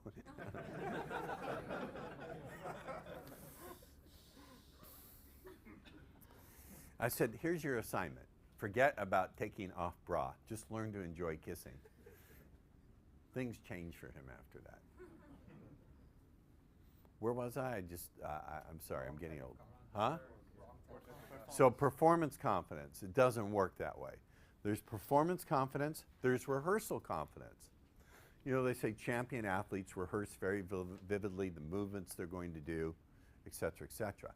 That's all very well and good, but who here has ever done any of my unstoppable confidence stuff or my visualization stuff, but then when it comes time to do things in the field, you can't do it? Raise your hand. It won't offend me. It won't offend me at all. All right. The problem with rehearsal confidence, for many of you, you need that guarantee, the absolute guarantee before you take a step, and it just reinforces it. So for some of you, you have to strike a balance. But the most powerful form of confidence is what I call acceptance confidence. And that simply means you accept that there's no guarantees. You're willing to walk into the unknown. Now listen, hear me. Don't write this down. Hear me first, and then I'm going to give you a principle for living that'll blow your mind and give you progress in every area of life. I don't care what your gender is or what context is, but please hear me. When you can walk through the world without needing a guarantee, you're ahead of 99% of the people in the world, because 99% of the people in the world will not go into the unfamiliar unless they have a guarantee they're going to succeed. When you can do that, hear me, and also give the other person radical permission to have their first response to you. I'll unpack what that means. When you can do both, when you can combine walking through the world without needing a guarantee and giving the other person radical permission to have their first response to you, something magical opens. Something happens. A doorway opens that cannot normally be there. I'm not going to get all mystical schmistical on you. I do happen to believe that this is only my belief. It's not true. I do happen to believe that humans have a foot in 2 worlds. We have a foot in the cause and effect world. And then I think we have a foot in a world that's not definable by human language, where people create a lot of mischief is they use metaphors and they think their metaphors are science. They cloak their metaphors in the technical jargon of science and then refuse to submit to scientific measurement. But anyway, when you do this, you're opening a doorway into something that normally would not be possible. Let me unpack what I mean by this further, because it's super important. It's really super mega important that I sit down and preserve my energy. Here's what I mean by walking into the world without needing a guarantee. Acceptance confidence. It means that even if you're feeling anxious, even if you're experiencing that process of feeling anxiety, even if you're doing that activity called anxiety, you allow the feelings to be there without trying to change them and without trying to control them. You let them be there. Because even if you're a little socially inept, people will admire your courage. People will admire your courage, and they admire vulnerability. Vulnerability actually creates admiration. Because everyone wants to be vulnerable, but they always want the other person to go first. Vulnerability is courage. Now, I didn't say needing approval. There's a difference between needing approval and being vulnerable, right? There's a difference between saying, excuse me, miss, but my boner is so big looking at you. That's inappropriate. Do you understand? And even vulnerability can even be nonverbal. It's just accepting that this is what you're feeling in the moment. You're undergoing the activity of anxiety gives you no information about what's happening in that other person. It could be like that robot. Remember the story of the robot? Let me close that loop. With approach anxiety, it could simply be neurological friction. The friction between one part of you, one aspect wanting to move forward, and one wanting to stay still until you're absolutely certain you know the right thing to say. How many guys have experienced this? You see an attractive woman, hold on, wait for it. Part of you wants to move forward, but another part is saying, don't you dare take a step until you know the exact thing to say. Raise your hand. Look around the room here. Look around the room. Ladies, look around the room. Do you see what guys go through? Put your hands down. Let me give you the second part of that equation. Hear me. Giving the other person radical permission to have their first response to you. I've told this story many times because it bears repeating. Many, many years ago, I was hanging out with a student. We went to this restaurant, and the restaurant had an outdoor lounge area where people came and mingled and tried to get along with each other. It got to be, people were really drunk. I can't stand drunk people. Don't ever invite me to a place where there's lots of drunks and it's crowded. I detest it. I have no respect for it. Unless it's a party with lots of hot chicks, Brad, then you can invite me. Or if people are drinking at the wedding, invite me. So, we decided to leave. It was like 1 in the morning. We're outside waiting for a cab. I actually was a young man in a time, relatively young, when there was no Uber. Can you believe that? There were actual cabs that you had to take. So we were waiting for our cab. There was a very attractive young lady. I said, oh, look, there's a young lady waiting for her cab at the end of the evening. For some reason, it went in the wrong way. She got enraged. She was saying, there's an old motherfucker trying to get his freak on. Fuck you, you piece of shit. And my student got really angry. He turned red and his muscles tensed. He went to run over to her and give him a piece of his mind. I held my arm out. I said, no. She can come from wherever she wants. We decide where we come from. And I looked at her, I said, she's someone's daughter, she's someone's best friend, she's someone's sister. Then I paused dramatically, I looked at her. Somewhere, she's deeply loved. And she burst into tears and came running over to me, threw her arms around me, kissed me on the cheek and said, oh my God, that's the most beautiful thing anyone has ever said to me. I am so sorry. I am so sorry. Guys have been jerks to me all night. I've had my ass pinched. They've been saying the nastiest things. Thank you. What is your name? I said, Mr. Wonderful, our cab's here. Good night. Now, had I raged at her, had I responded to her with anger, what would have happened? We would have both been really upset. Did I see her as a thing called a bitch? I could have. Typically, most guys would have said there's a bitch, a thing called a bitch, whose very essence, all of her essence, across every context of her life was bitch. I didn't see her that way either. I saw a human undergoing the activity of hurting, of being in pain. Now, hold on. Yes, question.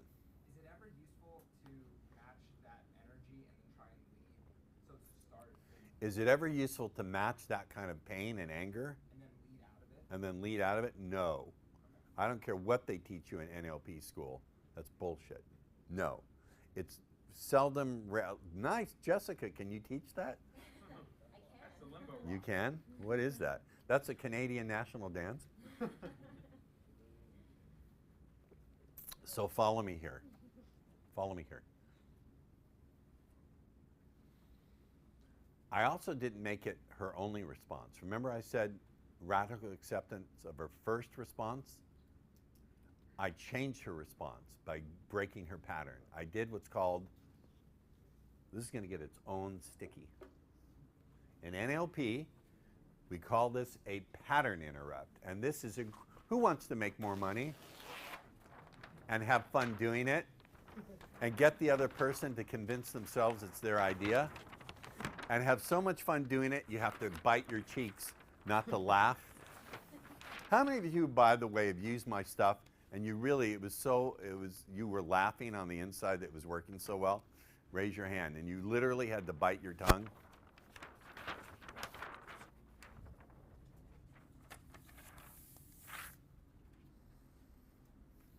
Pattern interrupt.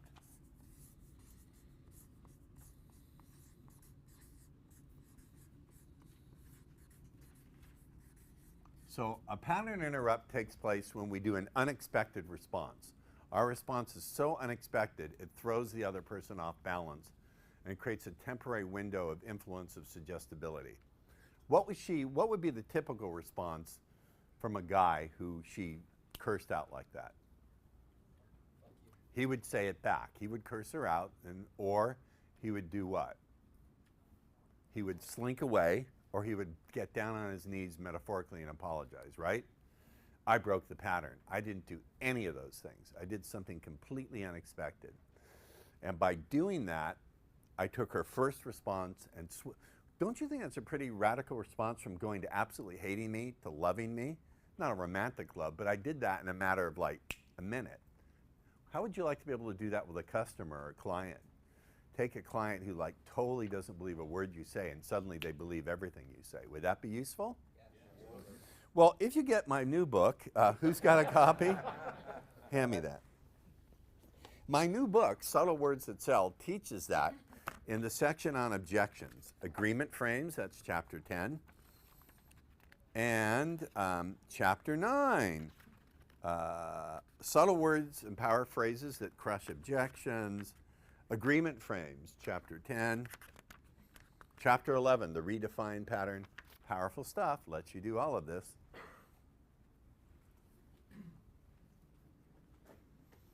Great picture on the back of me, isn't it? It's wonderful. That is courtesy of my friend Anya. She's wonderful. Anya did that for me. She's the first person to ever make me look good in photographs. I love her. You tell her I said that in my seminar, would you? Tell her. I love her. So I pattern interrupt her. I didn't take her first response as written in stone. So when you can step into the unknown, let the person have their first response, but don't take it in stone. Then you get some power. Here's an example. Let's say you're talking to a woman and you say, you know, I've really enjoyed talking to you. I could see us hanging out, really enjoying each other's company. Ladies, what's an objection you give when you're not interested? What's the number one objection? I don't have time. Yeah, that's the number one. I have a Boyfriend. say it again with me. I have a Boyfriend. Now, usually, not all the time, usually that's bullshit. Because most guys, that stops the game cold. It's not always bullshit. And oftentimes the boyfriend is just a placeholder.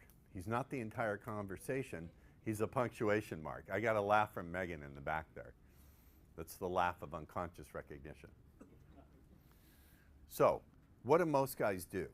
They argue, correct? Well, why do you like him? Or he's not good enough for you, or blah, blah, blah, blah, blah. You went, does that get a good response? How about, or they beg, like, come on, just one date and blah, blah, blah. Does that work? Nope.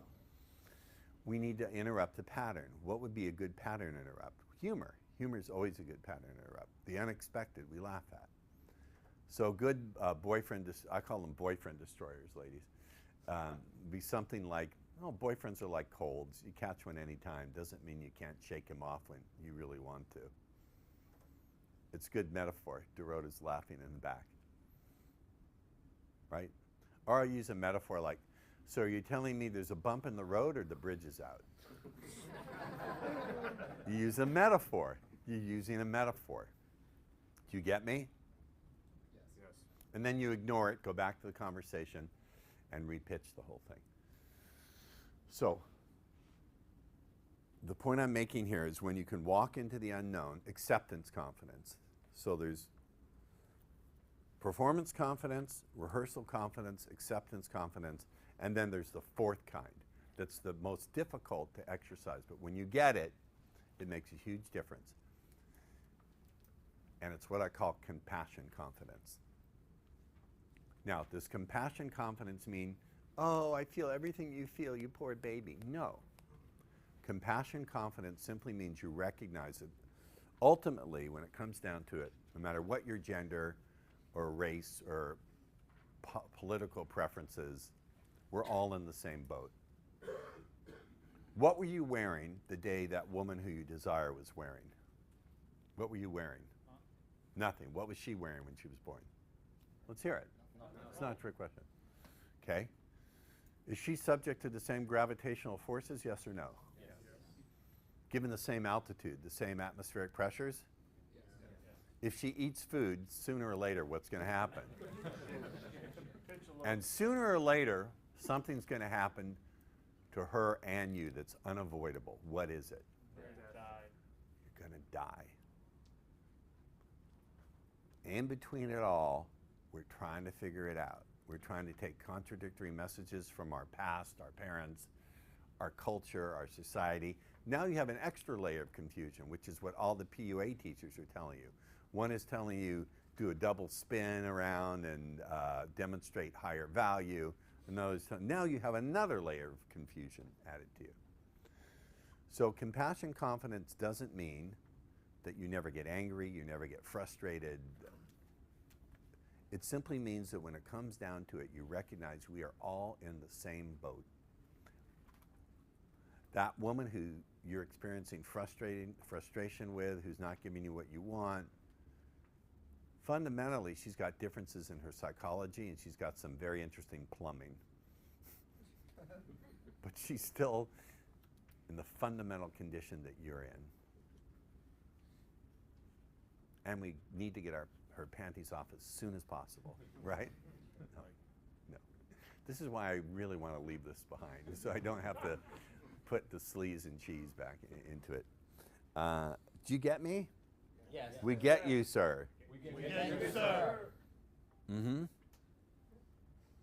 So, I talked about they're different in their psychology. This is only my map. I'm going to give you what I believe to be the fundamental difference between male and female psychology. This is only my map. It is not true. It is not science. It's vastly oversimplified. Are you hearing me on that point? Yes. Because I have a dedication and an appreciation of accurate thinking. It means a lot to me. So hear me out. Hear me. This is only my model. We're equally emotional creatures. Men are as emotional as women. But we men tend to have our emotions in compartments. When we're angry, we're angry. When we're horny, we're horny. When we feel love, we feel love. When we feel happy, we feel happy. This is only my model. It's not true. Women tend to have emotions about their emotions. So just because a woman's feeling aroused doesn't mean it's on. She could feel curiosity about her arousal. She could feel, not shame, but she could feel impatient with her curiosity about her arousal. She could feel fascinated with her impatience about her curiosity about her arousal. It goes around and round and round in circles. Now we guys, because we're on a different operating system, we look and say, she's fucking nuts. Why doesn't she just make up her mind? But if you're really keyed in, you know, oh, okay, she's just having emotions about her emotions. Let her be. Let her run her process. Leave it alone. Leave it be. So emotions about emotions. Does this make sense? Yes. Yes. Now, if you're really clever, you can engineer it so the emotion she has about her arousal or I need it right now. You can engineer it so the more she opens up to experiencing sexuality with you, the better she experiences it. The better she experiences it, the more she feels the desire for more. The more she feels the desire for more, the more deeply she can enjoy it. Do you understand? Yes. If you're a master, you know how to condition that. And then do you have a happy woman on your hands? Yes. You better believe it. Does this make sense? Yes. Doesn't hurt if you're hung like Tarzan, of course. Man, these jokes are falling flat. Thank you. I want them to. Here's another one you won't like. A rabbi, a priest, and a motivational speaker walk into a bar. Good. I don't care if they fall flat. It's a sign it's time to let go of the whole fucking thing. I was at an event that my mentor put on. There was a speaker who generally I think is full of bat guano, but she said something that really touched me. She said, what door in your life do you have to close for a much bigger door to open? It really got me. I thought, this is the door I need to glue shut. Like, nail it closed. Are we getting this so far this morning? Yes. Who's feeling like their head is stuffed? No, a little bit? Who's really getting this? I'm happy. Look at this. Wow. Are you getting this at all, Rachel, or is it all confusing bullshit? You got it. Okay. Camera off for a second.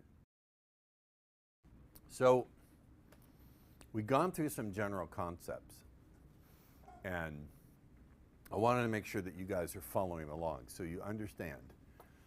One of the most important things is to be in the right state when you do this, to learn to be able to create the states of consciousness that you want for yourself that are most useful to do this stuff from. If you're coming from a place where you need to get the result, I want you to write this down. This is, because one of the things I've looked at is, is how people are successful think. So think about it like this. You're interested in the girl, but you're invested in your skills. In a breakfast of bacon and eggs, the chicken is interested, but the pig is invested. Sorry. Yeah. Sorry about that. Did you get that point? In a breakfast of bacon and eggs, the chicken is interested, but the pig is invested. Do you get the metaphor? You don't get the metaphor. Okay. Do you know what a chicken is? Yeah. So the chicken just gives the eggs. The pig is invested. He's giving his life. Yeah. So when it comes to learning sarging, pickup, you're interested in a girl, but you're invested in your skills. It's the skills that you're aiming at. The individual girl you're just interested in, but you make a dedication to your skills. Does that make sense? Yeah. By the way, where you put your dedication and devotion is as important, if not more so, than where you put your penis. You put your penis, after a while you pull it out, you could be done.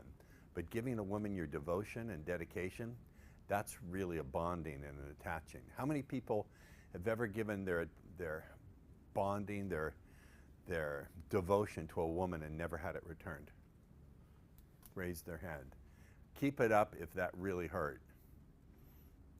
So we as loving, good-hearted men, my notion of everyone here in this room is that we're good-hearted guys. I actually banned someone from coming. I told him he'd be arrested if he showed up. I really did. Because he looked like a school shooter. His picture, I don't mean to make light of school shootings, and he had things in his Facebook like, I hate women, I can't wait to inflict pain. I said, dude, you're not coming. I'll have you arrested. No refunds. So when we put our devotion into someone, that's really, really a big deal. Particularly if we're doing it to someone who's not attracted to us, who has not experienced attraction for us. That's why nice guys have it back asswards. They think by being devoted, they'll create arousal and attraction. Don't be devoted until you already have seen that she's experiencing attraction and she's experiencing arousal and she wants you physically. Listen to me. I didn't say don't have kind feelings towards her. I didn't say don't appreciate her as a person. I said don't be devoted. There's a difference. Do you understand? Yes, sir. Yes, sir. Be careful. Thank you. Who said sir? Yes, sir. Oh, very good for you. I like it. Good for you. Okay. So let's get into the nitty-gritty, the fun of it. Who here has what they believe to be approach anxiety? You, who else? Okay, who wants to have fun with me? You don't have to be on camera if you don't want. You don't have to be on camera. Who wants to have some fun and have me fuck with your brain? You're sitting in the front row and you don't smell, so come up here, put your things down. Well, you know, I have a sensitive stem right over there. Okay. Come a little closer. Look out that way. All right. Can we pick him up on microphone? Yeah. So what's your name? Antonio. No, wrong. No. What is your name? What your name is Antonio? Yep. How old are you? 34. 34. And how long have you had approach anxiety? Probably since I was like 16, I guess. Okay, watch this. Here's my algorithm for working with people. I look for counterexamples. Is there any situation in which you don't feel approach anxiety? For example, if there was a fat, disgusting war pig of a woman, all right, she weighed 400 pounds, was 4 feet tall, had cookie crumbs in her mustache, spiderweb veins, and dripping snot down her nose, and looking at you like, not saying would you, but could you approach her without any anxiety? Yes. Yes. Okay, good. Let's say it was a drop-dead beautiful woman and a guy with a knife was standing right behind her ready to slash her purse off her and run away with her purse. Could you go talk to her and warn her? And, you know, hey, look out? Yeah, I wouldn't be worried about her. So when there's a knife that could slit your throat, you're not experiencing any sense of threat or anxiety. But when there isn't a knife, you experience threat and anxiety. Yeah. Does that make any sense? Doesn't make a lot of sense to me, but okay. All right. Let's say drop dead beautiful woman. Who do you think is really like fat material? Like, I love Scarlett Johansson. I go to a movie and just look at her and figure, how did they squeeze her into that suit? I don't care what the plot is. I'm looking, is that her vulva, or am I duck in front of the camera, sir? You're not the only one in the room. Yeah. I don't know, maybe like Carmen Electra or something? Oh, she's old school, man. Forget about her. I don't have Pick someone. famous celebrities from today. I don't watch a lot of TV. Okay, It's so. like the girls at the supermarket, I don't know. At the All bar. right, think it. Well, do you like women athletic? Do you like them plump? That dress nice, that wear like dresses, skirts, Right. stuff like that. Right. Okay. Are you a boob guy, a leg guy, a back guy, a butt guy? What are I like legs and butts, yeah. you? Okay. Supposing she's got a killer butt, like if you bounced a quarter off that, it would lodge into the ceiling, and you'd have to pry it out. Okay. All right. She's got legs that would give Jesus a hard on. Right? She's wearing a sheer tight top. Her Bing cherry nipples are poking out. Now, if I said to you, could you go talk to her, what would your answer be? I mean, I guess I could, but I probably wouldn't decide to do that on my own. I would never go talk to her. Okay. What would you experience if you did? If I did, I would probably, my heart would race and I would probably feel real quiet. I wouldn't say anything. I'd feel embarrassed. Okay, good. So what he's doing is he's nominalizing embarrassment. We're not diving deep into what he's actually experiencing. Okay. Supposing that you had a little earpiece in your ear and I was telling you exactly what to say moment by moment. Could you do it then? That would probably be a little easier, yeah. A little easier, a lot easier? A lot easier. A lot easier. Okay, so I'm coming up with counterexamples to his experience. Where would he not have the problem? Where would he not have the challenge? Where would he not have the issue? Okay, I gotcha. So, I want to have your problem because they're hiring me to play Antonio in a movie. I don't get approach anxiety. Sometimes I'm bored or I'm too tired or I look and say, she's way too young, forget it, you're wasting your time. But so how do I do it your way? What's the first thing I do to let me know I'm getting approach anxiety? I guess your breath kind of changes. Feel a little more. Where does the breath exciting change? Feeling here. There? So the feeling starts there. I think so. And then what happens? Feel like you can't breathe. What does that Deeply, mean? Like more of a shallow breath. Like I don't know, just a little more uncomfortable to breathe. Okay. All right. So you're beginning to cut your brain off from oxygen. This is a great way to meet another person and start a connection. Yeah. Go ahead. Then what? And then you just remember that whenever you try to talk to a girl, you run out of things to say, and you're just gonna be quiet. Wow, that's useful. Okay. That wow, I don't want to take that on. That's okay. Mm-hmm. And what is it? So here's a question for you. How do you know with 100% certainty that that woman is going to reject you? I guess just my imagination, really. Just your imagination. Okay. Let me see. How do I want to do an intervention with you? I may want to wait for my female volunteer and let her reject you viciously to see. Okay. I'm going to make a devil's bargain with you. If I gave you something to do that wasn't dangerous, illegal, or fattening, would you do it? Yes. Okay. Here's your assignment. You see, it's not that you're anxious. It's that you're ashamed of your anxiety. That you're trying to hide it. Do you understand? If you walked up to a woman and said, I'm really, really anxious, I'm working to get past it, that would shift things because you're not trying to hide it. Does that make sense? Yeah. And your quote, anxiety is really, when you do this, does an aspect of yourself say, go and talk to that woman? I guess like deep down, I would love to. Make that gesture again.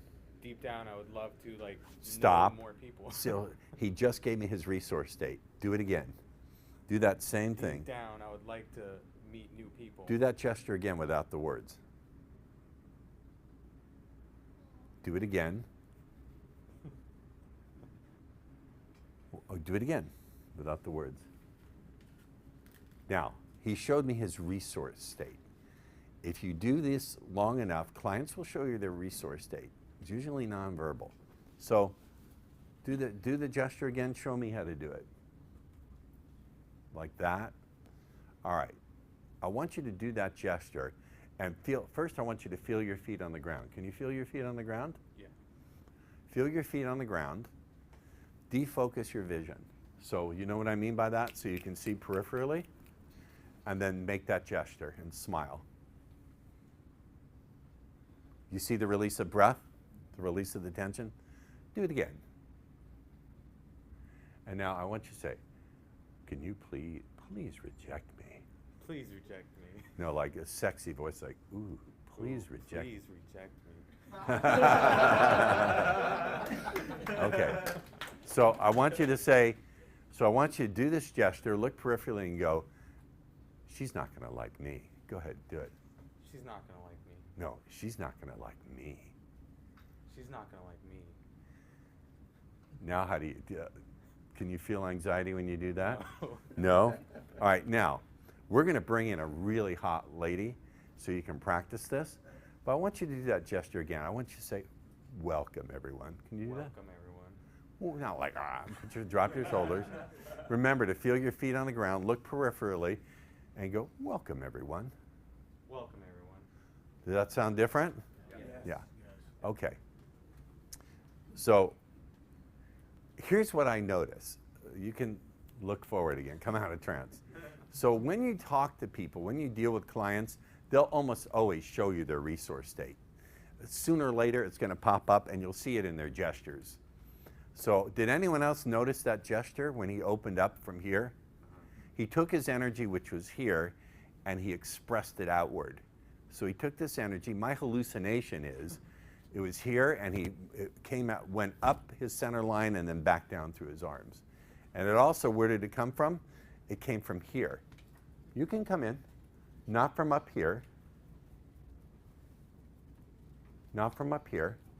It came from here, right? And it was grounded. True? Where did you feel that energy coming from? From my lower stomach a little bit. Right. Here, yeah. Right. So it's a power center. Yes? It's coming from your power. Does that feel different for you when you do that? Like when I make that yeah, motion? yeah. I guess it feels good. You guess. Okay. So here's what I want you to do. Inside your head, when you hear that voice that says she's not going to like you, where do you hear it? Point. Now I want that internal voice to go, she's not going to like me. Say it on the inside of your mind. Right? Does that change how you feel? A little bit. A little bit. So combine that with grounding in and doing that. Watch me. Ah. Can you make that sound? Ah. And you want to keep your gestures what you did. Ah. Let's keep it really simple. Let's go back to it. Okay, let's go back to your feeling anxious. So I interrupted you. So you feel, what did he say right prior to doing that gesture? Does anyone remember what he said? Deep down, You said deep down what? Deep down he what? Deep down, I want to meet people. Deep down you want to meet people. Literally. That's literally true. Deep down is where he wants to connect with people from. I'm not talking about your cock. I'm talking from here. Who's into this chakras bullshit? What is this? What is here? Is it above or below your belly button? Below. Below? It's your, I don't know if it's your sacral. It's not your solar plexus. I think it's your sacral chakra. I don't know, but there's But it's your Kundalini. romantic one. It's what? It's your romantic one. Oh, good. Your romantic software. So there you go. So you're expressing something from there. And the other thing is, here's the thing. Relax. You're nervous on stage, right? Fucking relax. Okay? I'm protecting you. No one's going to do anything to you. You're under my protection and my care. Thank you. All right? You got that? Yes. What's that in your shirt?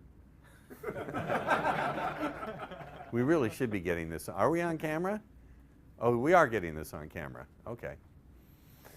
So, you're nervous. I think you're, let me step out. See, the other thing I feel is that I'm crowding his space. When I'm here, is it safer for you? Do you feel more relaxed when I'm this distance? Yeah, there is a difference. Yeah, there's a difference because I have a lot of power. I want him to have his own experience.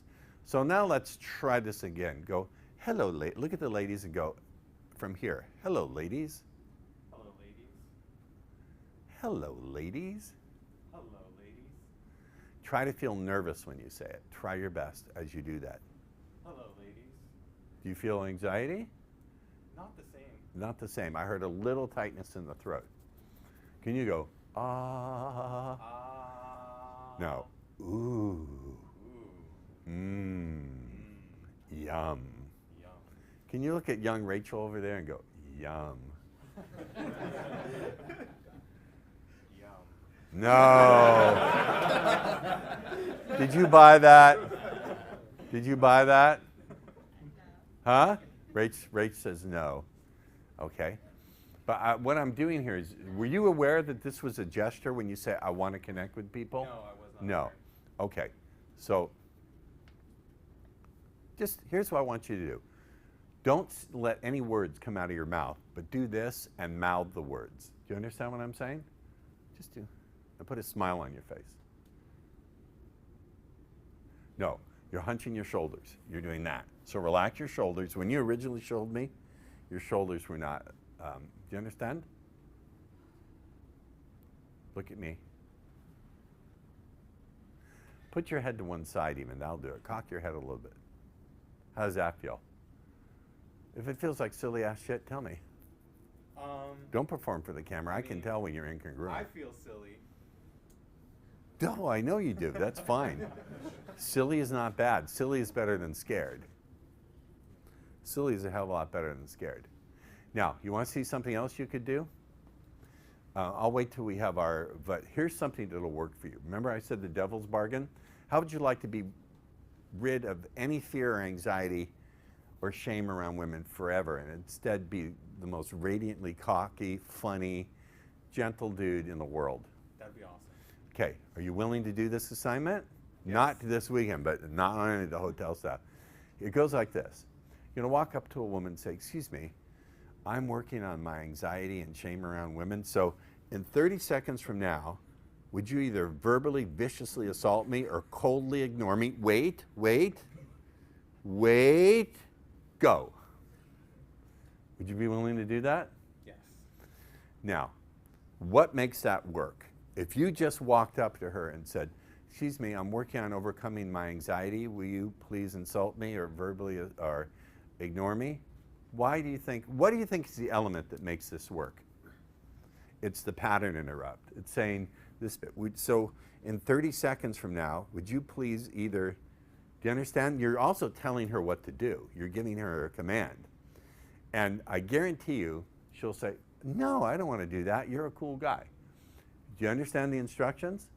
Yes. Go up to somebody I don't know that I think is hot and say, excuse me, I'm working on my anxiety. Slow down. Now, excuse me, slow down when you say it. Excuse me, I'm working on my anxiety and my nervousness approaching women. Would you just do me a favor and just insult me and No, you have to start with the time limit. You say, so in 30 seconds from, don't say do me a favor, say in 30 seconds from now, would you either coldly ignore me or viciously verbally assault me? Wait. It's important that you tell her to wait, okay? Because you're now switching it from her judging you to you telling her what to do. You get it? Yes. Through a sense of humor. Wait. Okay, now, go. Do you get it? Yeah. Now, stop. Look at the smile. He's laughing at it. When you get a client laughing at a problem, you know you've made headway. You made significant difference. We have to assign a penalty to you if you don't do this assignment. First of all, you've made a pledge to everyone here that you're going to do this assignment, correct? Yes. You promise? I promise. How are you going to do it? Teach this guy. What's the assignment? Teach him how to do it. Tell him what to do. Okay, what I want you to do is go up to a woman and say, I'm working on my anxiety and approaching women. In 30 seconds, would you please insult me or just ignore me and give me the cold shoulder? Wait. Viciously verbally assault me. Verbally assault me. Would you viciously verbally assault me? Wait. Not yet. Okay, go ahead. Okay, wait. Go for it. Now, ladies, if someone did that to you, would you not burst out laughing and say, I'm not going to insult you? You would laugh. Yay! Hooray, a standing ovation for Mullen. Would you really? No. Mullen would. Mullen would insult them, but that's Mullen. And she's Swedish. They're that way. Okay, you get the assignment? Yes, sir. Do this. Thank you, everyone. Thank you, everyone. Now, how many people did notice that without me pointing it out that he did this? Did you notice? Yeah. When you're working with clients, when you're doing consulting, coaching, change work, they will always, sooner or later, give you their resource state, and it's always going to be a gesture and some kind of posture. I promise you. I was at a party, and this woman said, I'm just so depressed because I can't do my artwork. I feel that they bullied me, but I love creating. She did that. I said, freeze. Don't move. Don't change a thing. Do that gesture for me again. She did it. She did it. She did it.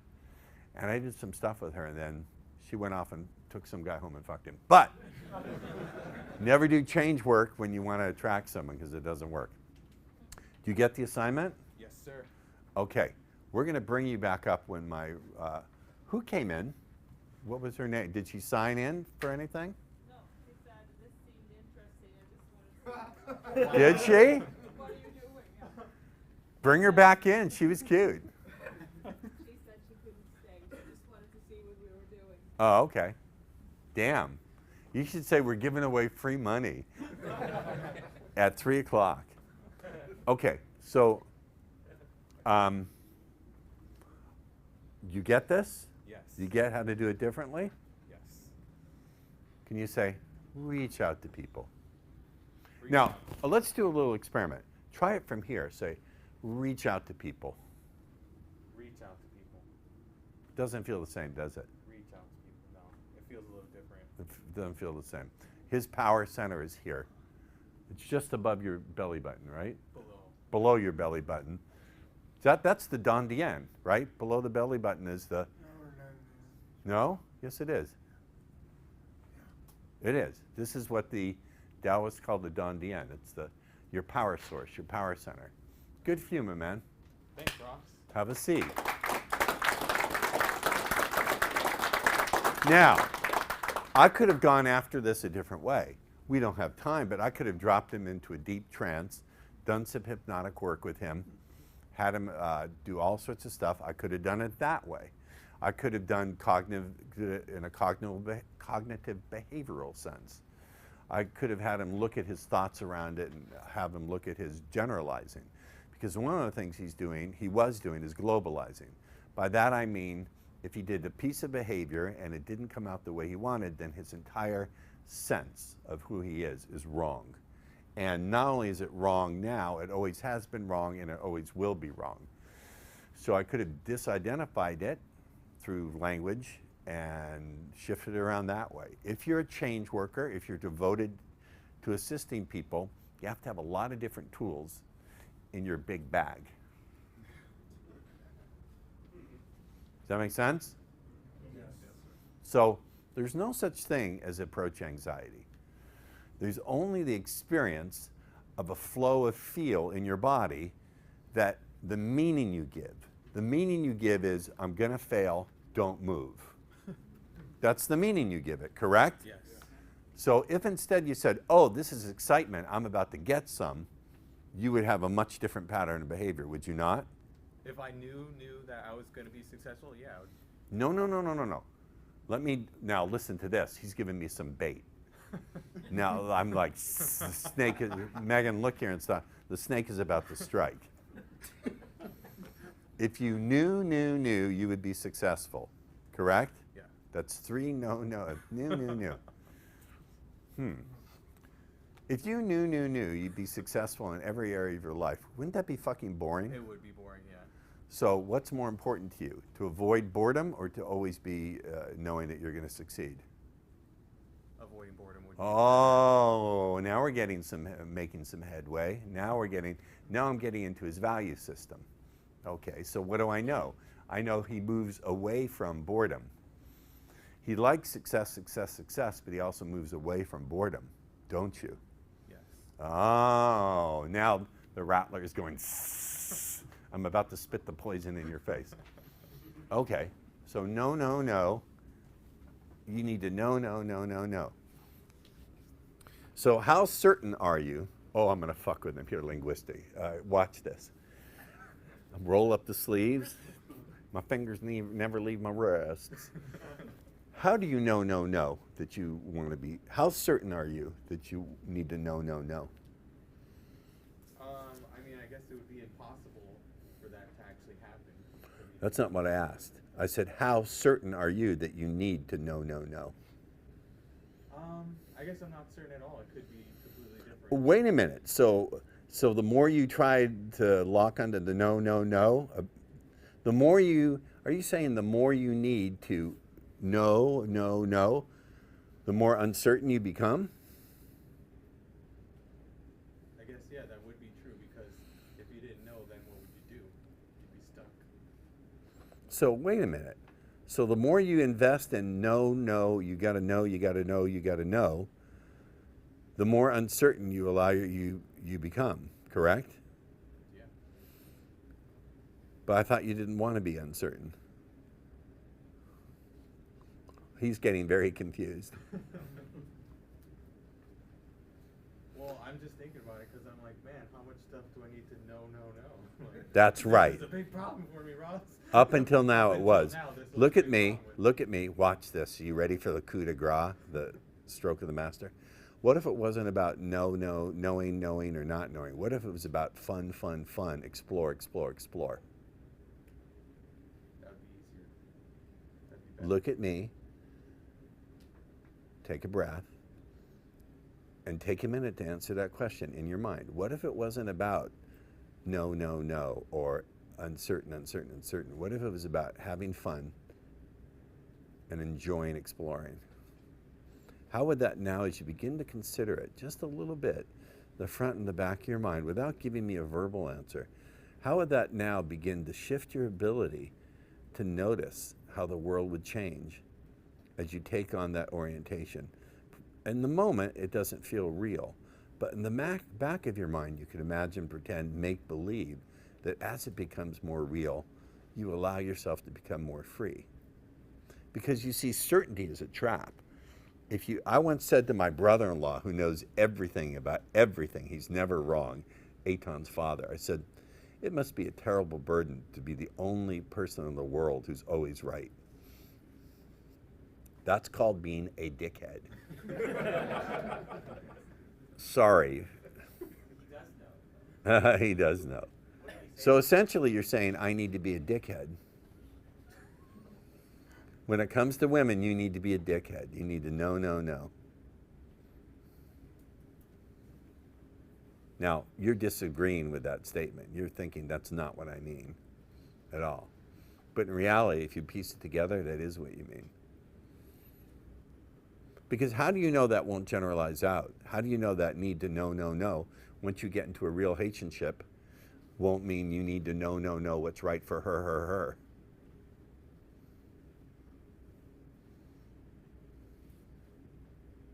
You don't. You're feeling confused and picked on. Well, no, I'm just thinking like that makes a lot of sense. If I'm going to carry it on into even being in the relationship, then I'm going to screw that up too. That's right. You're going to screw that up too. So how about, up until now, so how about if it was more about fun, fun, fun, explore, explore, explore? Because what if it wasn't even about approaching her? The key, the operative word, what if the operative word in an approach anxiety was not the anxiety, but approach? Approach presupposes there's a gap between you and her. What if it was about extending your masculine energy and seeing how she resonates with that? She either steps into that bubble of masculine energy or she doesn't. I have an affirmation I give myself. Before she even sees me, any woman who's going to get me has already gotten me energetically. Try that one on for size. Close your eyes for a second and say to yourself, before she even sees me, any woman who's going to get me has already gotten me energetically. Just imagine, pretend, make believe that's true. As you imagine, pretend, make believe that's true, is it even possible to hold approach anxiety at the same time you take on that belief? No. I can't hear you. No. I can't hear you. No. So the minute you redefine it and stop using the word approach, it causes the whole anxiety issue to become irrelevant. Now I just went after it a different way. Are you hearing what a genius I am? I went after it cognitively by taking the word approach, because the presupposition in the problem is there's an approach involved. Approach requires you, it is a metaphor that requires you to think in terms of walking over to the person and needing to get something from them. Now by using the word extending, you make it into giving a gift, offering a gift. Do you understand? Yes. What's the difference between a gift and the difference between a gift and something you're trying to sell is you don't try to sell a gift. By definition, you don't sell a gift. A gift is something that's freely given, and the person either takes it or doesn't. I tell women who give me the runaround, and I mean it, I say, look, I respect you enough to tell you the truth, whether it temporarily hurts your feelings or not. I am not of a mind to give a gift. I am not of a mind to try to sell a gift to someone who's not of the mind to eagerly take this and unwrap it and play with it. Debbie. No, that's what I say, but it's true, right? So the minute you talk about approach, if you're approaching, it presupposes, not for all cases, you could approach a stranger and offer them a gift, but if you make it about extending your energy, extending the bubble of your energy, your grounded, friendly, warm, masculine strength, backed up by some sick language skills. Does that feel different to you? Feels exciting. Does it feel exciting? Come up here and look at the nonverbals. Come up here again. Watch this. Now I know he's not bullshitting me because he was 70% bullshitting me. When you think of it in terms of extending the gift of your male energy and your warmth and your grounded male energy, does that feel different to you? Yes. Huh? It does feel different. And you also said the part about having the kick-ass language patterns. That's right.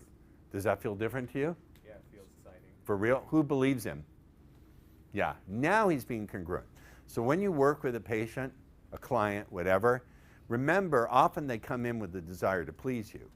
They often will come in with a desire to defeat you as well. And what's most confusing is when they both want to defeat you and please you, because that often happens. So you have to fuck with them and keep them off balance sufficiently using every tool you have. Because look, when you first came up there, you really wanted to please me, right? And make sure you did things right for me? Yeah. Yeah. But there's another part, the momentum of the problem, that wants to defeat you. Go ahead and have a seat. Does that feel different to you? The difference between approach and extending a gift? No, yeah, he's hesitant. That's a lot different. It's a lot different. You can't fail at extending gift. Oh, watch what he did. Stand up here and do your nonverbals again. Okay. Do your nonverbals. Say you can't fail when extending a gift. Do your nonverbals. Go ahead. You can't fail when you're extending a gift. You actually did more like that, yeah. So what do we do now? We tied his nonverbals into the change in his languaging, extending and gift.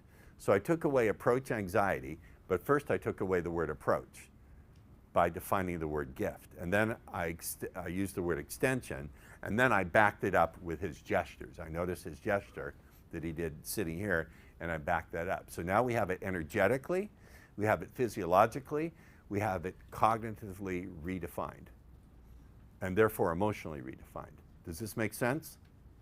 This is the part of the seminar I like doing, because this is exciting for me. It wakes me up. Teaching you, okay, now we're going to do Discovery Channel. Debbie, have you ever been on a roller coaster? Have a seat. Big hand for you. You win one of these. Go ahead. Suck on that. Who else is having this approach anxiety issue? Uh-oh, no one wants to raise their hand. Huh? But I've worked with you many times, have I not? Yeah. And you still got the problem? We weren't working on that. Well then come, you want to be on camera or not? No, never mind difference to me, you pick. I'd really rather not. Shut off that fucking camera. This is the part of the seminars I actually still like doing, which is pulling people in front of the room, messing with their heads. So we took someone who's deeply stuck for how long? 35 years. Now, let's test to see who has balls. What is the skeptical question, the critical question you should be asking? How do I know this is going to work in 30 days? That's right. You just won yourself something. Suck on that. That's a damn good question. How many here were thinking that question but didn't have the cojones to ask me? How do we know in 30 days this is going to work? Ask that question. Ask that question. Who else was thinking that? I want skeptical questions. My work stands up to critical, skeptical scrutiny. That's why I detest other people whose work won't, who will deflect the question and make it about the other person being wrong or bad. Brilliant question. Well, there's a couple of ways that I never know completely, but here's what makes me strongly inclined to believe that it will. First of all, he gave me nonverbal shifts. So his nonverbal shifted, his analog shifted. Analog is something that varies on a range. You ever see a light where you can dim it or you can make it brighter? His analog shifted. The way he reflected back in his language, where he dropped, where I shifted his language from not wanting something into focusing in on how he would know what he was doing. So I gave him a different, I hate NLP jargon. I gave him a different propulsion system. I hijacked his need to punish himself and just redirected it in a way that would be useful to me. And I assigned a big consequence. Now, is that a guarantee that he won't fuck it up? I did one more thing. I chopped up his either or about he either makes a decision that makes him feel good in the moment or makes one that works long term. I chopped that one to pieces. So pretty much, I'm sure, having done this 30 years, I've taken the bricks in the wall that were holding the wall up and I've kicked them out, so the wall has fallen. Does that make sense? Yeah. But I don't know 100%. You're right about that. Excellent. I want these kind of questions. The more you ask these kind of questions, the better a seminar I'll give you. I want these kind of questions. Good work will stand up to critical scrutiny. And he doesn't want to pay $1,000 to the Klan. I really, really don't. Yeah, that's right. And you better believe I will FedEx that fucker. I will FedEx it. I'll put in his address as the return address. And then guess what? Once they have the check, they have your phone number. And you will be on their call list, their email list forever. Huh? Their sheet list. Very funny. Sheet list, shit list. I get it now. Clever man. Okay, we'll play with. Ooh, is my Russian not showing up? Son of a fucking bitch. Sorry, pardon my language, sis. Hold on. Wasn't the dirtiest thing you said all day. What? Hey, son of a bitch wasn't the dirtiest thing you said all day. No? You should have heard me before they got me to say son of a bitch.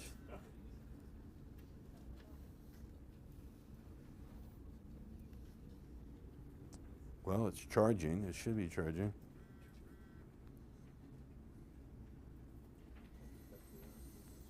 Hold on.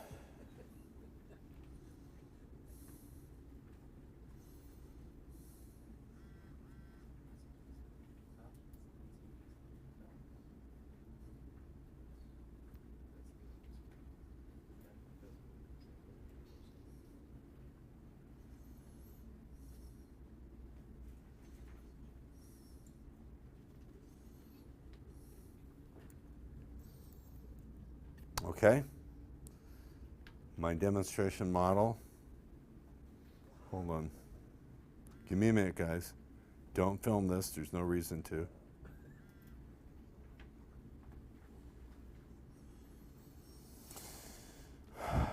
Sorry about this. Logistics. Oh, she's running late. That's fine. Okay. She's on the way. Okay. Are we following this? Believe me, I'm going to give you everything else you came for. But I want you to see this because every time, who here when you were watching the last two examples felt that some of the same challenges applied to you? Yes? Yes. And felt that you were getting some change by watching what I did with them? Right. It's a metaphor for what you can do for yourself, and it's most fun for me to do. Okay, anyone else who wants to play with me before you know what?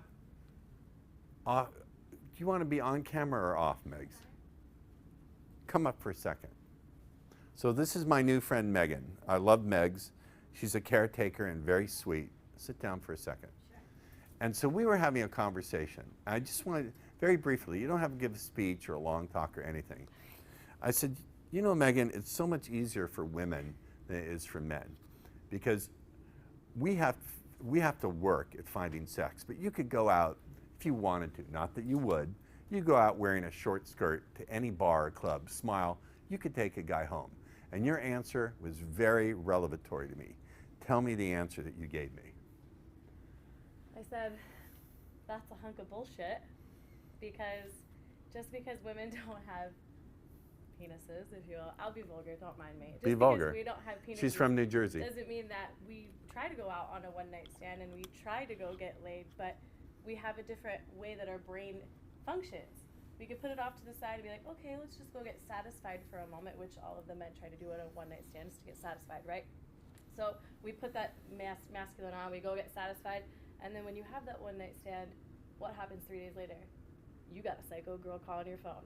How come he didn't take me on a date? How come he's not calling me? Was it not good enough?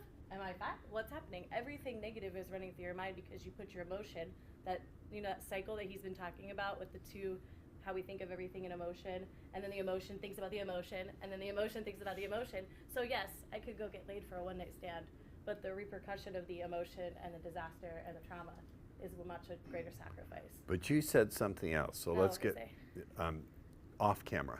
Oh. Off camera. Oh, about me? The performance discharge model of sex, where it's all about doing a performance and then discharging yourself. I want to get you guys off. I want to get you off that model. That model of performance discharge, where you're essentially living, cover your ears, sister, I don't want to offend you. Is it okay? Where you're essentially living to ejaculate is nothing wrong with ejaculating, but if it's about performing, I have these guys in my forum asking, you know, I can't stay hard, or I want my penis to be bigger, and I'm like, God, no, not in my forum, first of all. So I encourage you to get away from this performance discharge model and make it sex not about something you have, but about something you co-create. Now, you can co-create sex that's like porn star, really hardcore. You can create it as something that's tender, create it as something where you're hanging from the ceiling with a St. Bernard, doesn't matter. But if you look at, see what I'm saying about how language being powerful? Yes? And how the metaphors of our society sneak into our brains and preclude us even from thinking about things in a different way. The performance discharge model has become the Western ideal. If you instead think about it as a co-creation, where you can do, that includes performance if you want, or any other, where nothing is precluded, fine. I just want you to take that on. You don't have to think that way, but just take it on. Did you see your aunt is here? Where? Right there. Do you get this? By the way, I want to do a little bragging. So my sister's daughter is an absolute super genius who's way surpassed me as a successful entrepreneur. She's just absolutely super kick-ass. She wrote a book that everyone should get called Captivate. So if you're watching this at home, get a book called Captivate. It is by my beautiful, beloved, amazing, super genius niece, Vanessa Van Edwards. Get that book. Everyone should get that book. Anyone a student of hers? Anyone have any of Vanessa's books or courses? Yes, what do you have? I know Udemy. I read her body language course. You got her body language course? Yes. What did you get? I read her book. You read her book? Was it, you saw, so you watched it on Udemy? Yeah, she has a body language course. Yeah, she's everywhere. Yeah? Yeah, she has YouTube videos. YouTube videos? What's that? Yes, the name was Van Edwards. Van Edwards. And I grew her little toes. And You grew her toes and feet. Yeah. Good job, Anita. Okay, are we getting this? Yes. Ross, Yes. I want to ask a question related to what Megan was talking about. Yeah. That I feel a conflict where I feel like I have two drives with women. I feel a drive to hook up with as many women as possible. Of course. And to have a commitment. Oh, man. That's like kosher bacon. Yeah. Or Jew for Jesus. Kosher bacon, a Jew for Jesus. You can't have both, dude. I can't have both. Can I answer that? Yes. I think, do you want to stand up? No. I'm gonna stand, we'll just leave Stand it for up. a second. So, when you have those two massive conflicts, you have two different lifestyles, and you have your, like, I want to just hash out as many women as I can, but then the other side's like, I want a committed relationship, I want to have a woman. So I think what the answer would be, what's the greater sacrifice? Do you really want a relationship? Is that the ultimate end goal? Or are you willing to let that go and then bang out as many women as you want? Yeah. Or I think, yeah. you could find an and, which is you find an open relationship, a woman who you're emotionally committed to, who also says, okay, pump in as many as you want, stay safe, and bring a few home for me. So I've had women, That's possible. I've had women tell me that's okay. And I know other men say that they've had that experience. Right. I've I've never actually found women who are okay with it personally. They're really not. They're lying about it. They'll tell you that they're open to it, but they're almost always lying about it. And here's the thing. Women are better at lying to themselves than we are at lying to them. Write that down. Women are better at lying to themselves. I came up with that just now. I still have the fire after 30 years. Look at this face. Look at this genius. After 30 years, I still got it. Women are better at lying to themselves than we are at lying to them. It's true, isn't it? Huh? Why?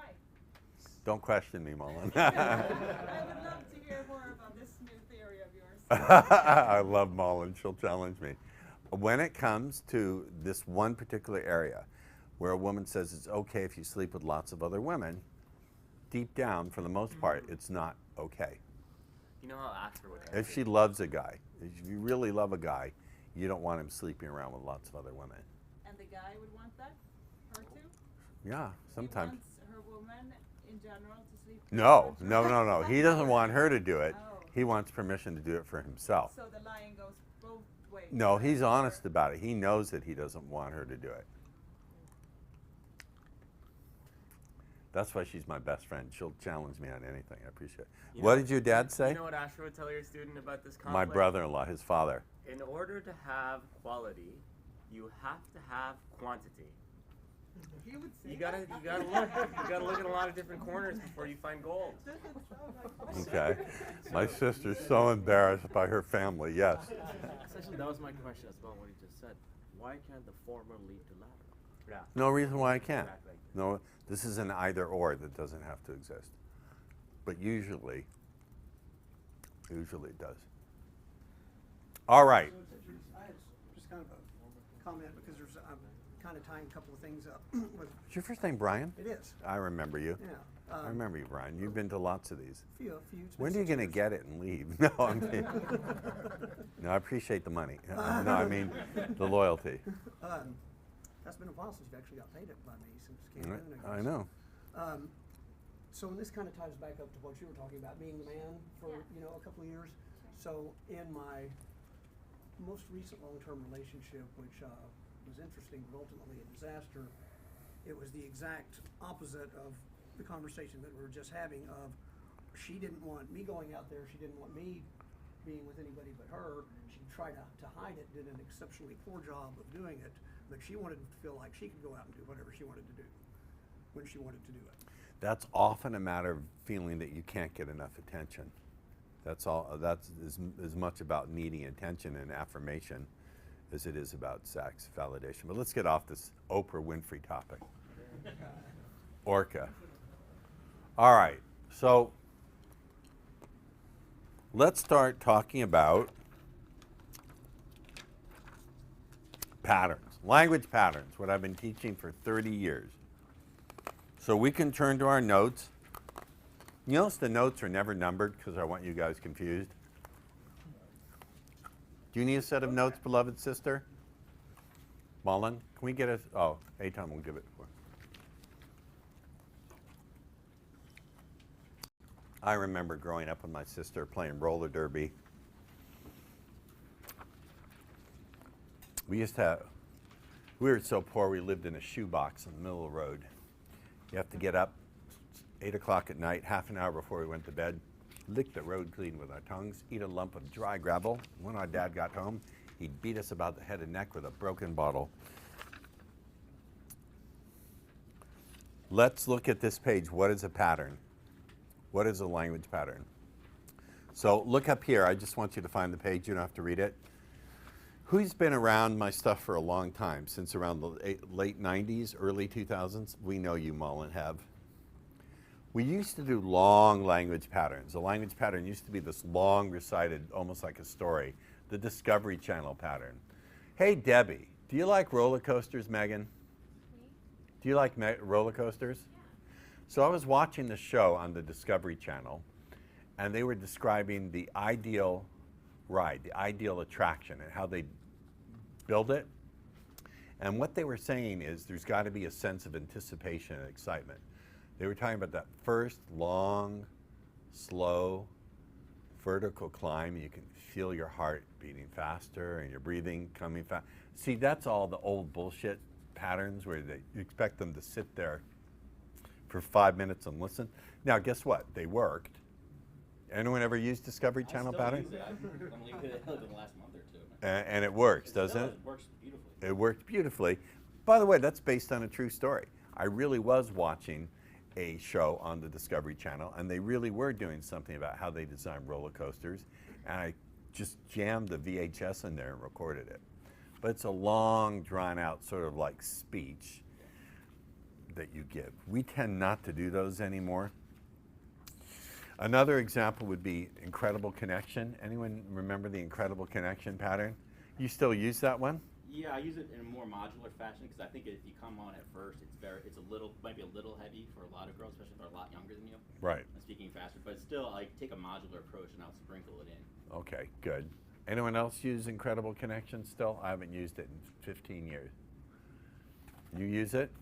It was the first pattern that I actually memorized. And I used to stranger in the bus. Yeah. And it worked quite well. Okay, they punched you in the face instead of the balls, or how did it work? We actually had a genuine connection, so I used that pattern. Okay. And it worked a bit better, I think. Yeah, so generally speaking, we don't do those long, drawn-out patterns. So here are the rules for a good pattern. It's a delivery vehicle for commands and sexual metaphor. So a pattern is like a Trojan horse. Does anyone remember the story of the Trojan horse? So, do you know the story of the Trojan horse? The Greeks were besieging the city-state of Troy, and they couldn't pierce through the walls, so they made a horse and offered it as a gift, and it appeared to be retreat, but inside were the elite soldiers of the Greek armies, and when the Trojans took it into the middle of the city, out came the Greek soldiers and destroyed the city, opened the walls, and everyone flooded. So, That's an interesting metaphor. it is, isn't it? So they're delivery vehicle for commands and sexual metaphor. Second, they require or encourage her involvement. Gone are the days where we just sit there and rely on her to passively talk. That's gone. That went out in the late 90s. They're sensory rich. Let me give you an example of what I mean by that. Look here.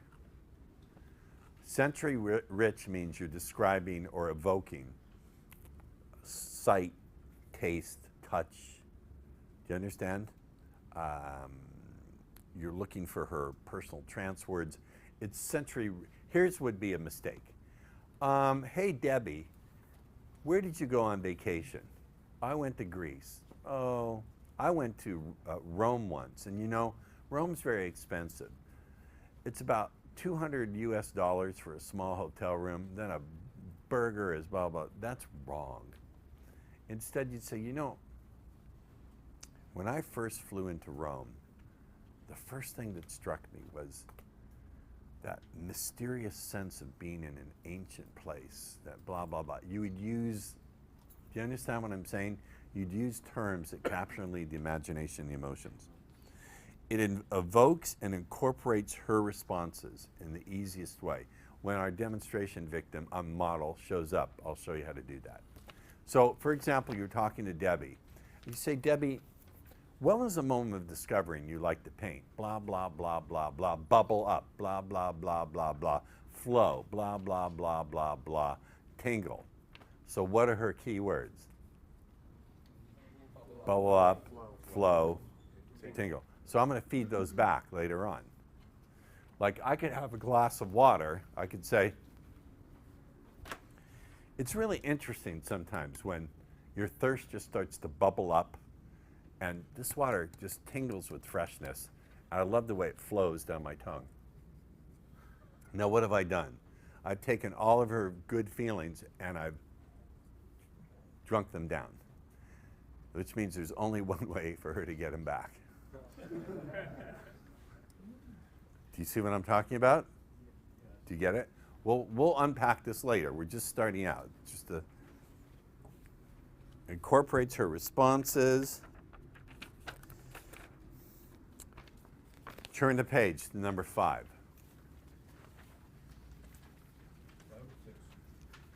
Oh, page 6, Rule 5. Has a conversational framework that allows them to be naturally introduced. Here's a good game I like to play. I practice on everyone. Don't take it offensively if I practiced on you.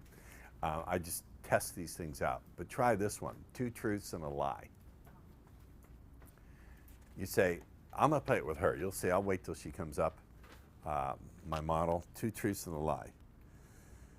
Is delivered with a sense of fun, playfulness, and experiment. So if you're doing this, if you're doing the pattern and you're staring at her like, that's not going to work. Requires you to feel some of what you're commanding, describing, etc. We went over that. 8, has a theme or themes that stimulate a woman's body, imagination, emotions, etc. So here's what wouldn't work. Debbie, you wouldn't believe I did this programming in COBOL and the resulting code was just absolutely perfect, and then we did find a subroutine error, but I fixed it using a software patch. That required data dumps of blah, blah, blah. It doesn't work. So that last one has a theme or themes that stimulate her body, imagination, emotions. This does require that you grow in your emotional range and expressiveness. It can take 6 to 9 months if you're very impacted, but 6 weeks to 3 months if you're not. Here are guaranteed ways to fuck up your patterning. Read them out loud. Number 1, talking too fast. So many times I've heard guys saying, I can't believe it. Have you ever felt an incredible connection? You know, Debbie, hey, I saw you here and I thought, you were so beautiful. If I didn't say hi, I'd kick myself in the ass for 6 weeks. My name is Dick Cheese. They go so fast. I'm glad you're finding it amusing, beloved sister. Do you remember those left jabs Mom would give me? They were fast, weren't they? And accurate, like lightning fast smacks. Number 2, no emotional expression. Hi, I saw you here and I had to apologize. My mother taught me it was rude to stare, but as soon as I saw you, I could not take my eyes off you. Someone's got the giggles now. Number 3, this is a big one for you guys. Holding the patterns up as a shield between you and a woman to protect her from seeing your own felt perception of inadequacy, shame, etc. So if you're feeling a lot of shame, if you feel inadequate, and you're holding those patterns up like, don't look at me, just look at these patterns, blah, blah, blah, blah, blah. If you're feeling these sensations of shame and inadequacy, and you're using the patterns as a shield, that, I hate the word energy, it's so new age sloppy, it's going to leak through. Number 4, this is crucial. Needing for her to respond the way you demand, expecting or feeling you're entitled to get the responses that you want. Guys, look up here. If you really want to enjoy the company of women, give up the demand. Give up the demandingness. Give up the entitlement. She's not entitled to be kind to you. She's not entitled. She's not obliged to be kind to you. It would be nice. Common respect I appreciate from every human. But she's not obliged to do that. She's not obliged to return your phone call. That would be nice. She's not obliged to feel attracted to you. She's not obliged to share sex. You're not entitled to any of that. Can you create that and engineer it? Would it be to your advantage to do it? Say, fuck yes. But you are entitled to certain things. For example, you're entitled to remain silent when the police pull you over. You're entitled. That's your right. You have the right to be represented by an attorney. If you cannot afford one, the court will appoint one for you without charge. You have, you can't have your home searched or your property seized without a warrant being issued. So you have those rights. You don't have any rights this way. It would be nice, but you don't. So carrying that sense of demandingness into what you do doesn't work. It's going to turn you, someone who demands and expects that people give them what they want and then wants to punish them for not doing it, there's a psychological technical term for it. It's called a dickhead. Yes, a douchebag. Yes. The part where he says, the last one requires that you grow in emotional range and expressiveness. Right. How can you But how can you expand like emotionally in a safe way? That is a beautiful question. Hold that for me just for a second. He ask that question again. How can I expand my emotional range and expressiveness, especially in a safe way? Especially, Sir? I'm not much. Can we get a close-up on that? That is a picture of the father of our country, Mr. George W. Washington. Take that. That's for you. Treasure that. I'll sign it at the end of the seminar. Thank you. Okay? How can you expand your emotional range in a way that feels safe for you? That is a $64,000 billion question. I don't know. No. What do you mean by emotional? I mean, can you sense, I'm not talking about being a new age guy who wants to hug a seagull. I mean tune into a flow of feeling in your body. Can you feel subtle feeling in your body? Can you get the subtle feeling of anger before it arises so strongly that it blinds you? There's the only thing I've ever found that can do this is a audio series by my teacher, the most brilliant human being I've ever met in my life, and my #1 teacher. I have been lucky enough to have brilliant mentors.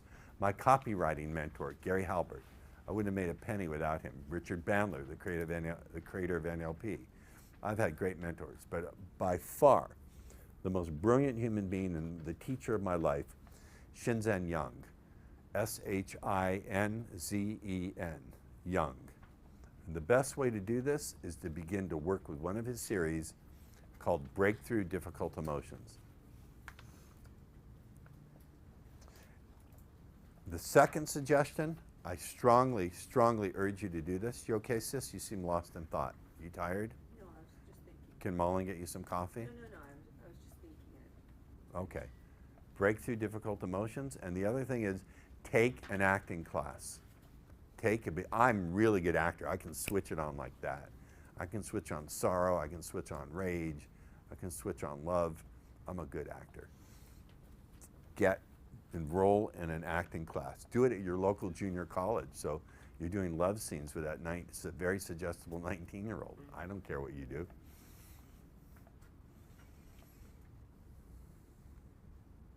Good stuff. Oh, thank you, Eitan. Yeah. He's a super genius. I think you're the most intelligent of all your brothers. I really do. It's a nonsense statement. Huh? That's a nonsense statement. I like it. See, that's why I like him, because you can call me when I'm speaking nonsense. Thank you. You're welcome, beloved boy. 10-minute break. Okay, so ladies and gentlemen, Ross Jeffrey.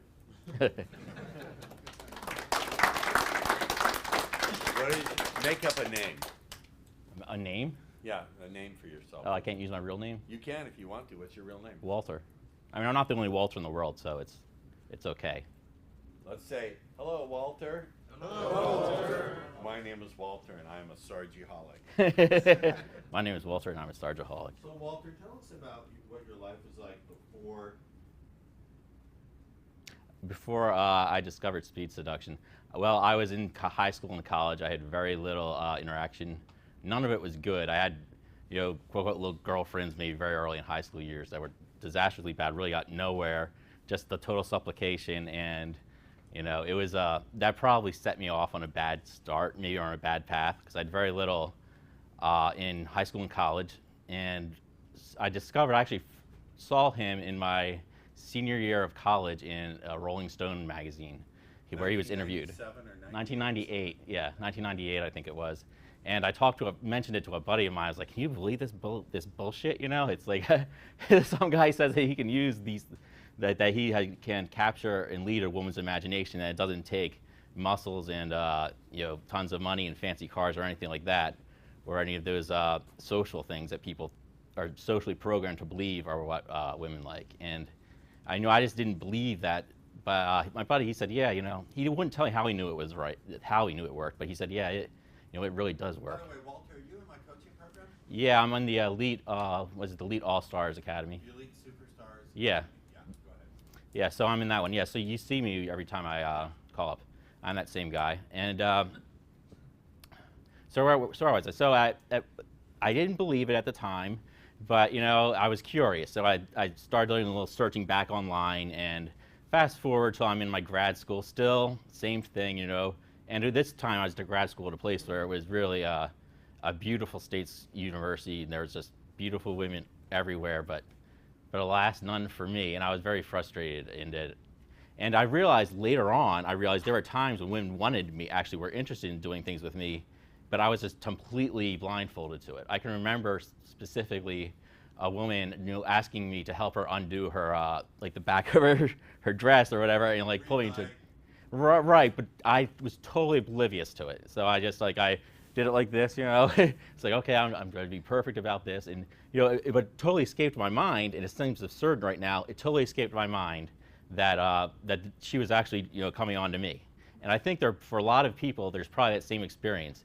If it's not in your reality, if you can't perceive it, or it's not in your sense of yourself, you will be completely blind to women and, you know, their communication with you. So so now, you know, but I got that I talked to your it's like your co-business guy at the time. I won't use his name. Okay, yeah. So but I talked to him on the phone, and he got me to buy the '93 Basic Home Study course. Oh my God, 1993. Yeah. So this was apparently before they did the '98 update, but it was. Is there anyone here who was not born in 1993? Okay, we had a couple of people. Yeah. Jeez. Yep. So so I got it. I listened to it, and I got on web. This was a big key, is when I got online and I joined a group where people were actually discussing it, and that led me to say this guy might not actually be completely full of it. So I'm going to go, and I signed up for a seminar, and then when I got to the seminar, that's what really made it believable to me. And then I could see, okay, yeah, this really does work. These guys are not, you know, completely full of it. It's not a big scam job. It's just that he's coming to you from such a strange place. It's such a paradigm shift that you have to appreciate or embrace how incredibly bizarre it is, and just be fun with it and get into it. Yeah. It is crazy. It is batshit crazy, inside out, topsy-turvy, Alice in Wonderland, down the rabbit hole, fucking crazy. It is mad science. It's mad science. I had a student in Orlando who bought me a very expensive lunch. He said, I don't mean to insult you. You changed my life, but when I first saw you, I thought, this guy's batshit crazy. I said, thank you. I'm batshit crazy. Go ahead. Yeah, so I got to it. That's all good. That's history. But talk about some of your adventures, like 126 women. Yeah. Like, now, I'm not saying I aim for it. I'm saying everyone has to do that. I mean, it's just a number. Number doesn't mean anything, but well, I guess it does mean 126. But but it was. Were any of them younger and hotter? Oh well, they're probably some of the hottest ones might have been older because this was back when I was like 27. There was one that was incredibly hot. That was like in her early 30s. Sometimes they can be kind of messed up. You know, it's kind of a learning lesson for me was that I'd met someone, and when she had been judged on nothing except for her looks her whole life, and did not have a good support system or a good family, you know, that can actually, they do not have such a great hand dealt to them in life. So it actually made me have some compassion for people who are way better looking than me. So, I mean, it sounds, you know, it seems very bizarre, but I'm serious. It's, you know, she was wildly messed up. But anyway, that was early on. There were just, I remember going and having a lot of challenges, but the key is when you get out there, you commit yourself to going out there and doing it, and you balance it. What were some of your big stuck points where you really had to fight your way through? All right, learning that you can't learn in an academic sense. There's an academic element of it, but unless you get out there and you do a real world application of it and apply yourself, you're really not getting anything. There's no way you can get this, in my opinion, by just saying, I'm going to wait till I learn everything and then I'm going to go out there and do it. Right. You have to take little pieces of it, say, I'm going to play with this, I'm going to go out there, experiment, and let's see what happens. And I think the key there is little pieces, not huge, big patterns. Did you start throwing giant patterns at people? Well, I mean, it was bad. This was still back in the time when I guess what you call like a pattern was used. Right. So yeah, I mean, in that sense it was, but it wasn't. But I mean, now I think the games and quizzes is an even better approach. I mean, that's a far better approach. But I mean, I still go back and I fall back to the patterns. But hey, Tatiana, have a seat. Okay. Hey. Now, everyone put their eyes back in their head. Somewhere over there. Okay. Now, my eyes are not in my head. No. Seriously now. Anyone, what were some of your really big stuck points? It's believing, yeah, well, one of the first things is, this is a somewhat personal thing, but I'll say it on camera, is that you have to experience it yourself. So if you've been perhaps you've been very isolated and alone for pretty much your whole life, you have to basically form, like, let's say you want to feel a connection, you have to experience that connection yourself and find a way, so even if you haven't had it, you have to generate it yourself, feel a connection to something, you know. It might wind up being your favorite porn or whatever. You have to get a connection to something, generate it, and then once you learn to generate that within yourself, or whatever it is, with like a curiosity, that's easier one, or that's an easier one. You learn to generate these things within yourself, and then you go out and you share it. Did you hear what he said? You generate it within yourself, and then you share it. You can't create it in yourself. It's just sham repetition of the crazy batshit stuff that flowed from my experience and my imagination. You're essentially being me, and you don't want to do that. Let's ask him some questions. Come on, you've got to have questions for the guy who used this stuff. Yes, Mr. S. What do you mean you have to be able to, I mean, you're saying it, I get what you're saying, but what do you really mean by that? What I really mean by like experiencing it for myself? Yeah. Well, if you have to, well, actually I listened to somewhat to his patterns, and I try to imitate some of his pattern language, like the inflection of the tones and the way he's feeling when he's saying it, and then what would it be like to have this if you haven't had that? I mean, that might be rare. Might be a rare case, but maybe not for some people, where I actually have to say, I do not have that resource because I haven't been privileged to that. So, but I do have the resource of being able to figure out how to generate it on my own so that I can share it with others. How did you get comfortable with being sexually forward? That is a challenging part. I actually started, I just said, I'm going to go to like a strip club, and just, because for some reason in my mind I was like, it's already so sexual, I'm just going to run it off. Am I on camera, or am I sufficiently thin?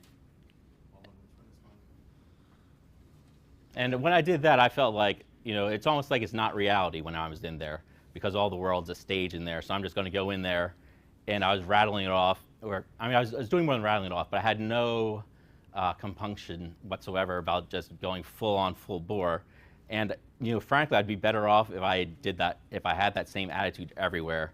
But it's about, once you learn that you can get them there, then you're like, okay, you extend it outward, and then build it to different places. He's an extraordinarily resourceful human being.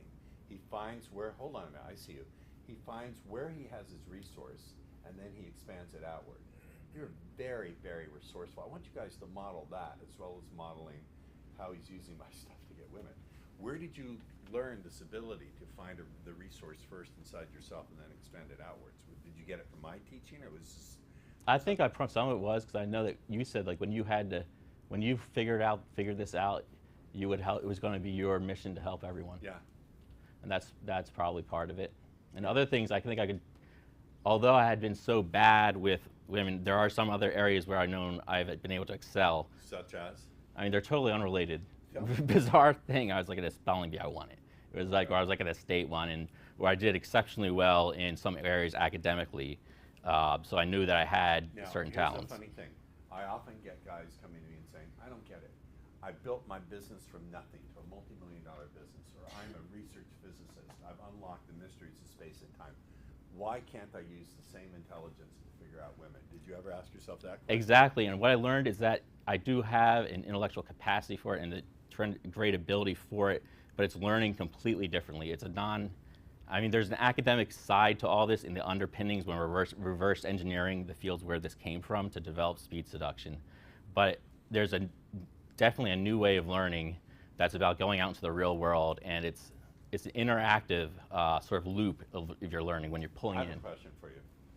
The first time you used this and it actually worked, and you actually did the dirty grown-up dance, the next morning, did you have a sense of like, what just happened? The world is not real? Yeah, you know what? And the thing is, there was a long time building up to my first. That's the big joke, yeah. To my first experience, but then after that, I was like, well, something changed in me, and then within like the next week or so, a couple of weeks, maybe a month, they started coming out from everywhere, and it wasn't even like, it was like I wasn't even necessarily doing all of the work. It's just that they started, it was just like opening the floodgates, you know? Hallelujah. Can we get a hallelujah? Hallelujah. Can we say Hosanna? Hosanna. Can we offer a praise offering to the great, great cat who's gone on to paradise? Sargy! By the way, Sargy died of feline AIDS, and that's no joke. He did. Well done, thou good and faithful student. Well done. And I did actually stop for a bit.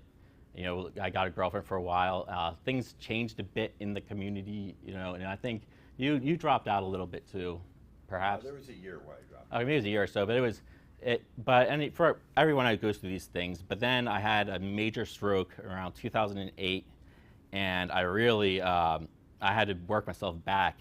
Like I couldn't walk, and I worked myself all the way back up through walking. How? And How I did you do said, that? That's extraordinary. well, they Did you have wouldn't help?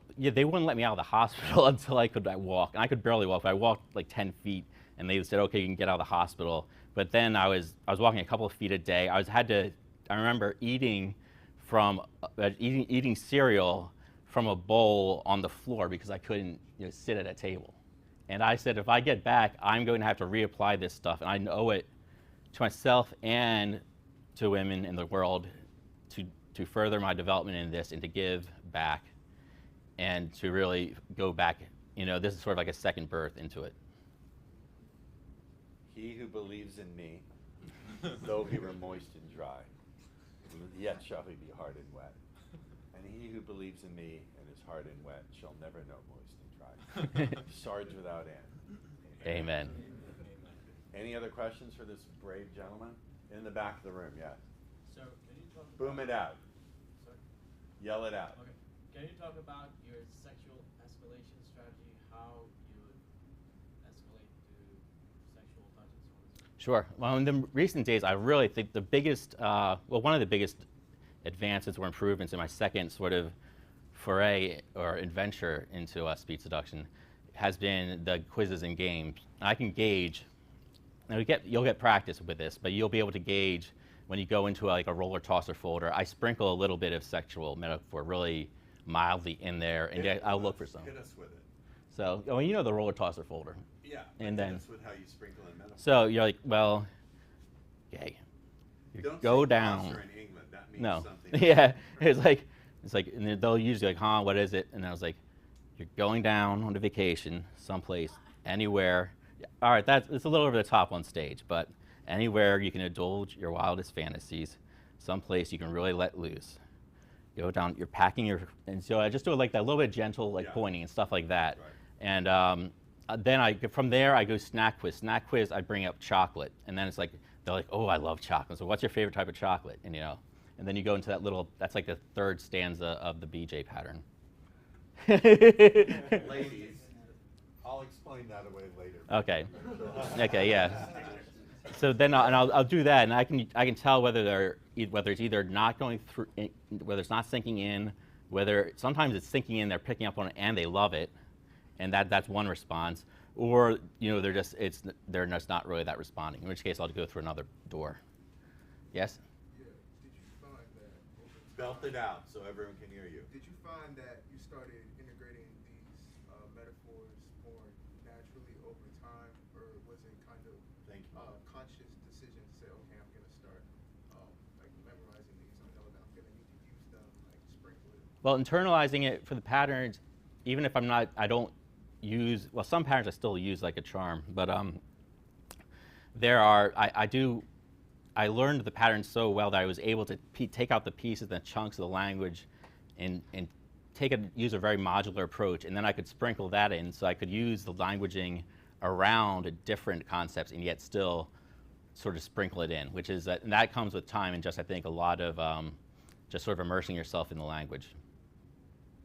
Does that help? Yes. Can you think of your favorite out of the 126, the whole package, and take us from A to Z, how you approach, what you sound? You don't the question is rejected. But you can, however, give us, excuse me, I have to run the seminar according to some rules of order. My apologies. You don't have to take it apart from start to finish, but of the 126 adventures, what was the most memorable? It's You ever really get, hard. like twins from Latvia, or? I've had I've had some times when I didn't realize it, but then I did. That I'd wound up having like 2 sisters and one of their mothers, and I thought, but not at the same time. No, but I met someone, and then they introduced me, One of their mothers? and then they introduced me to their daughter. Hosanna. I was like, I mean. Yeah, I mean, JC, won't you smile at me? Hosanna, Hosanna, hey, superstar. I mean, other than that, I don't really rank them. How the fuck did you do that? It was very Where bizarre. Were you? Tennessee, where it's all Uncle Daddy? No, it was in that Florida sort of Tampa Bay area, but geez, giving away too much info, but it was around the there. hottest, the mother or the sisters? I'd say one of the sisters was.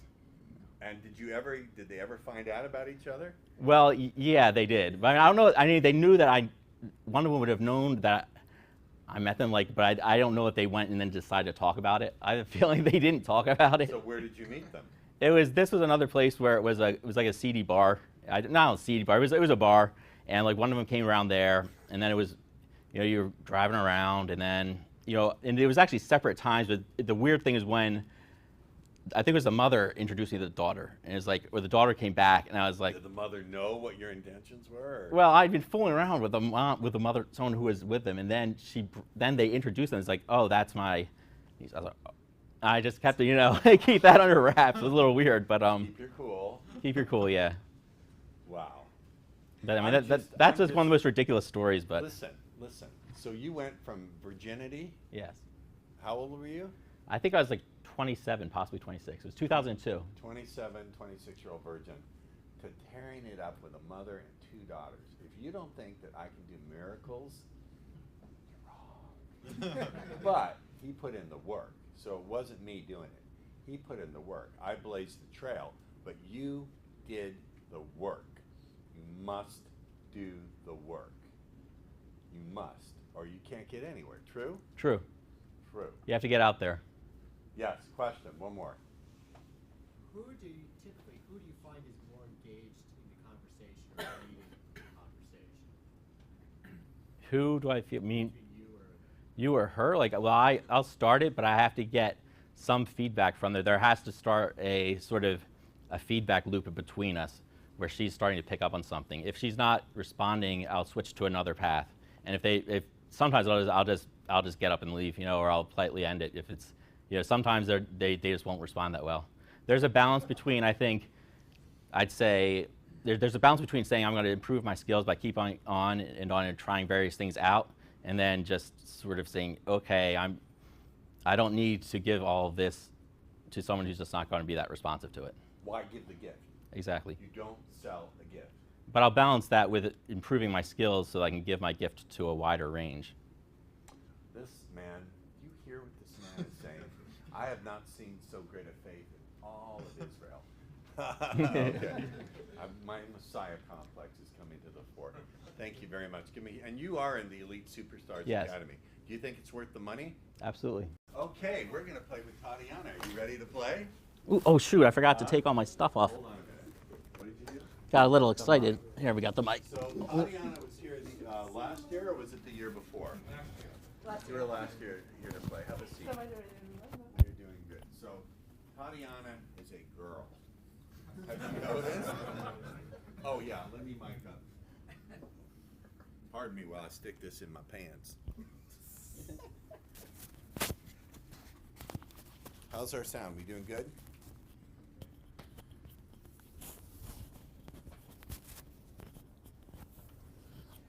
Okay. I don't know how many times I've done this ritual. Guys, if you slobber, you're kicked out. We'll keep it comfortable for you, dear. It's good to see you. good to see you too. Спасибо. Спасибо, Koshka. Spasiba. Oh, пожалуйста. Nicht, doesn't matter. No, di nada. It's Joe now. How do you say doesn't, no problem in Russian? Без проблем. Yeah, no problem. That's what I said.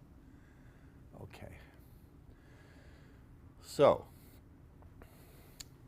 what I want to do is, one of the things that Tatiana helped me out with is we had guys who really, really were anxious and had a little, quote, approach anxiety.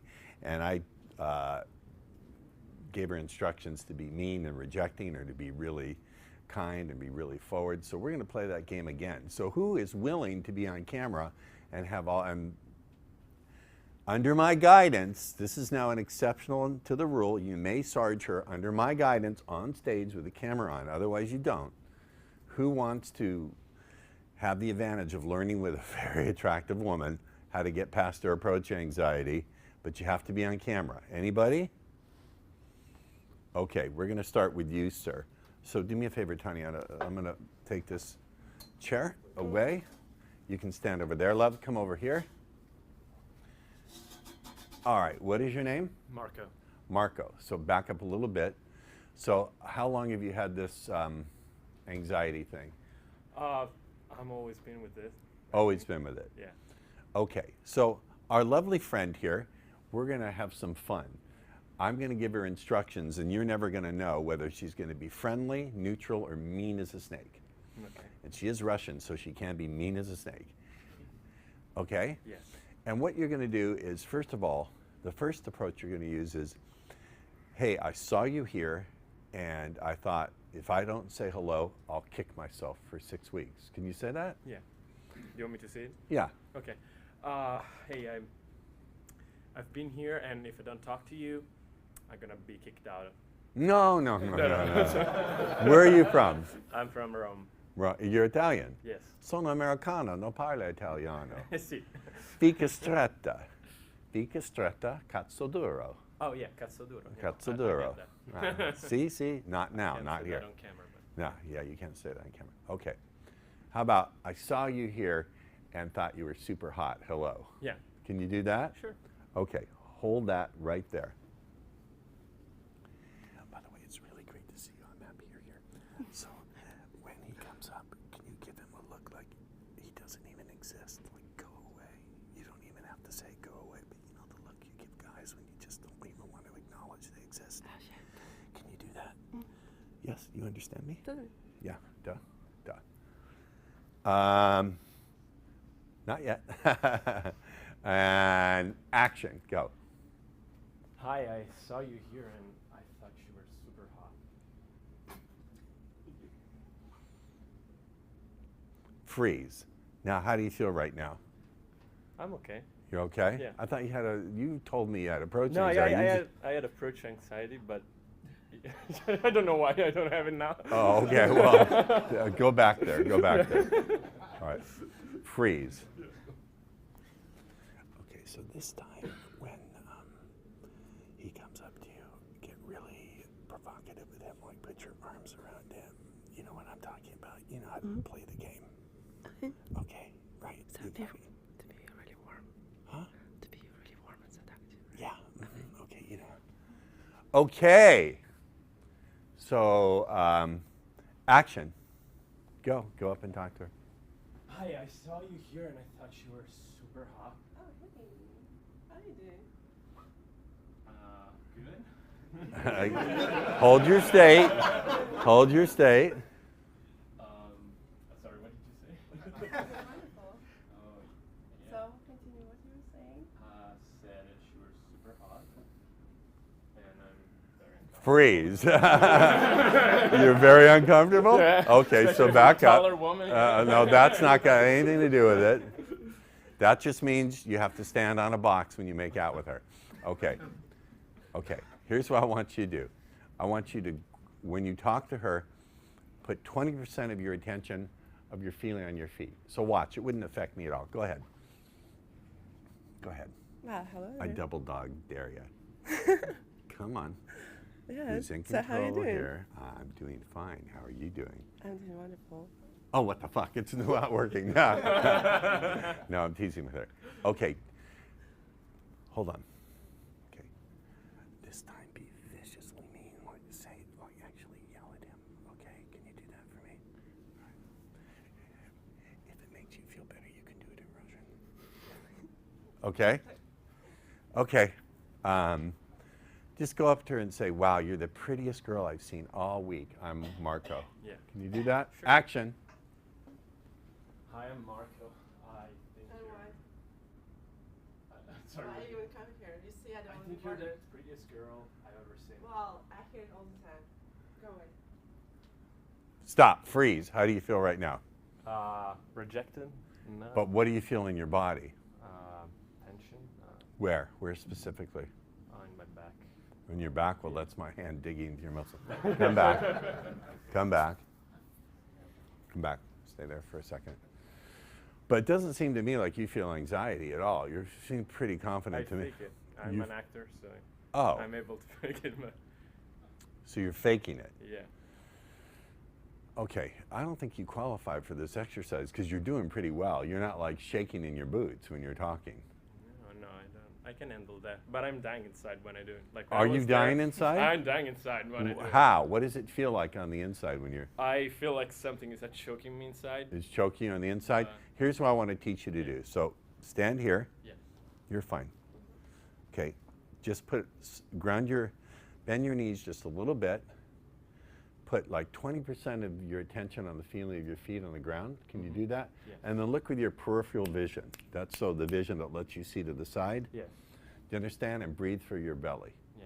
And now, Tatiana, would you come over here? Koshka? Now, no, turn and face him. But look peripheral. Don't look at her directly. Look here. Ground into your feet. Don't move your eyes, but look from here. Do you understand? Yeah. Can you see my hands moving? Yeah. Ground into your feet. Feel your feet on the ground. Can you do that? Yeah. Breathe from the belly. And I'll just like put your hands on him. Just see what happens. Can you stay more in control? Just a little bit more? Much better. Much better. Much better. See? Okay, I'm getting turned on. Stop. But that's much better, right? Much better, Like on a yes. scale of 1 to 10, how much better? 9 probably. 9. Yeah. Because here's the thing. For many of you, it's not that you have approach anxiety, it's sexual overcharge. You're feeling so turned on that your brain can't think. Now when you meet someone, you feel amazingly turned on. Is it easy for you to think clearly? Or do you begin to have certain thoughts? Probably some sad. Yeah, certain thoughts. So you can't think very clearly when you're really, really attracted to someone. It's harder, isn't it? I would say so. Yeah. I know that. So I can fuck with her too. All right, have a seat. Thank you. Who else wants to have a go? Okay. I mean, I may not have approach anxiety, but I have problems like being grounded. You have what? Being grounded. So. Okay, hold on, look this way. What does that mean? I don't know what you mean when you say you have a problem feeling good. Sometimes I can like being grounded means like staying calm, like overexcited sometimes. Okay, we can work with that. All right, come over here. Okay, so I'm going to surprise him. So I'm going to tell him that you're going to be very affectionate, but instead I want you to raise your voice, like really yell at him. Don't just ignore him, like say, "Get away, you fucking creep." I know that's not easy for you. You're a sweet person, but will you do it? Yes, sure. Okay. All right. So you're going to walk over to her, and she's going to be very sensual with you and flirtatious and put her hands all over you, okay? And your job is to stay calm. You ready? Ready. Okay. How do you say go in Korean? Go. We just say go. Yeah, go. Can you move more towards the center so the camera, stop. What am I supposed to say? Just say, hello, I'm Antonio.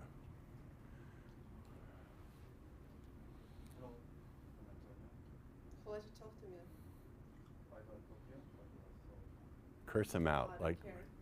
Go away. yeah, yell at him. You're a creep. Go away. Go away. What did he say? No, I'm gonna go. I'm not interested in talking. No, I'm seriously. Like, go. You're really creeping me out. Go. He was persistent. Yeah, that's creepy, by the way, following someone around. See, that's creepy. Understanding boundaries is like creepity. Not understanding boundaries is creepity beepity. Okay? This time, go ahead. So talk to her, and this time be really physically affectionate with him. Go. Just say hi there. Is your name, just say hi there. Do you travel a lot? Just say that. Hi there. Do you travel a lot? Do you travel a lot? Because I thought I saw you Because I saw you in Babylonia. in Babylonia. Okay. Buy into it and like, Yeah. Yes, I do travel a lot. I don't think that you saw me there, but yes, I do travel. be a little bit more affectionate with him.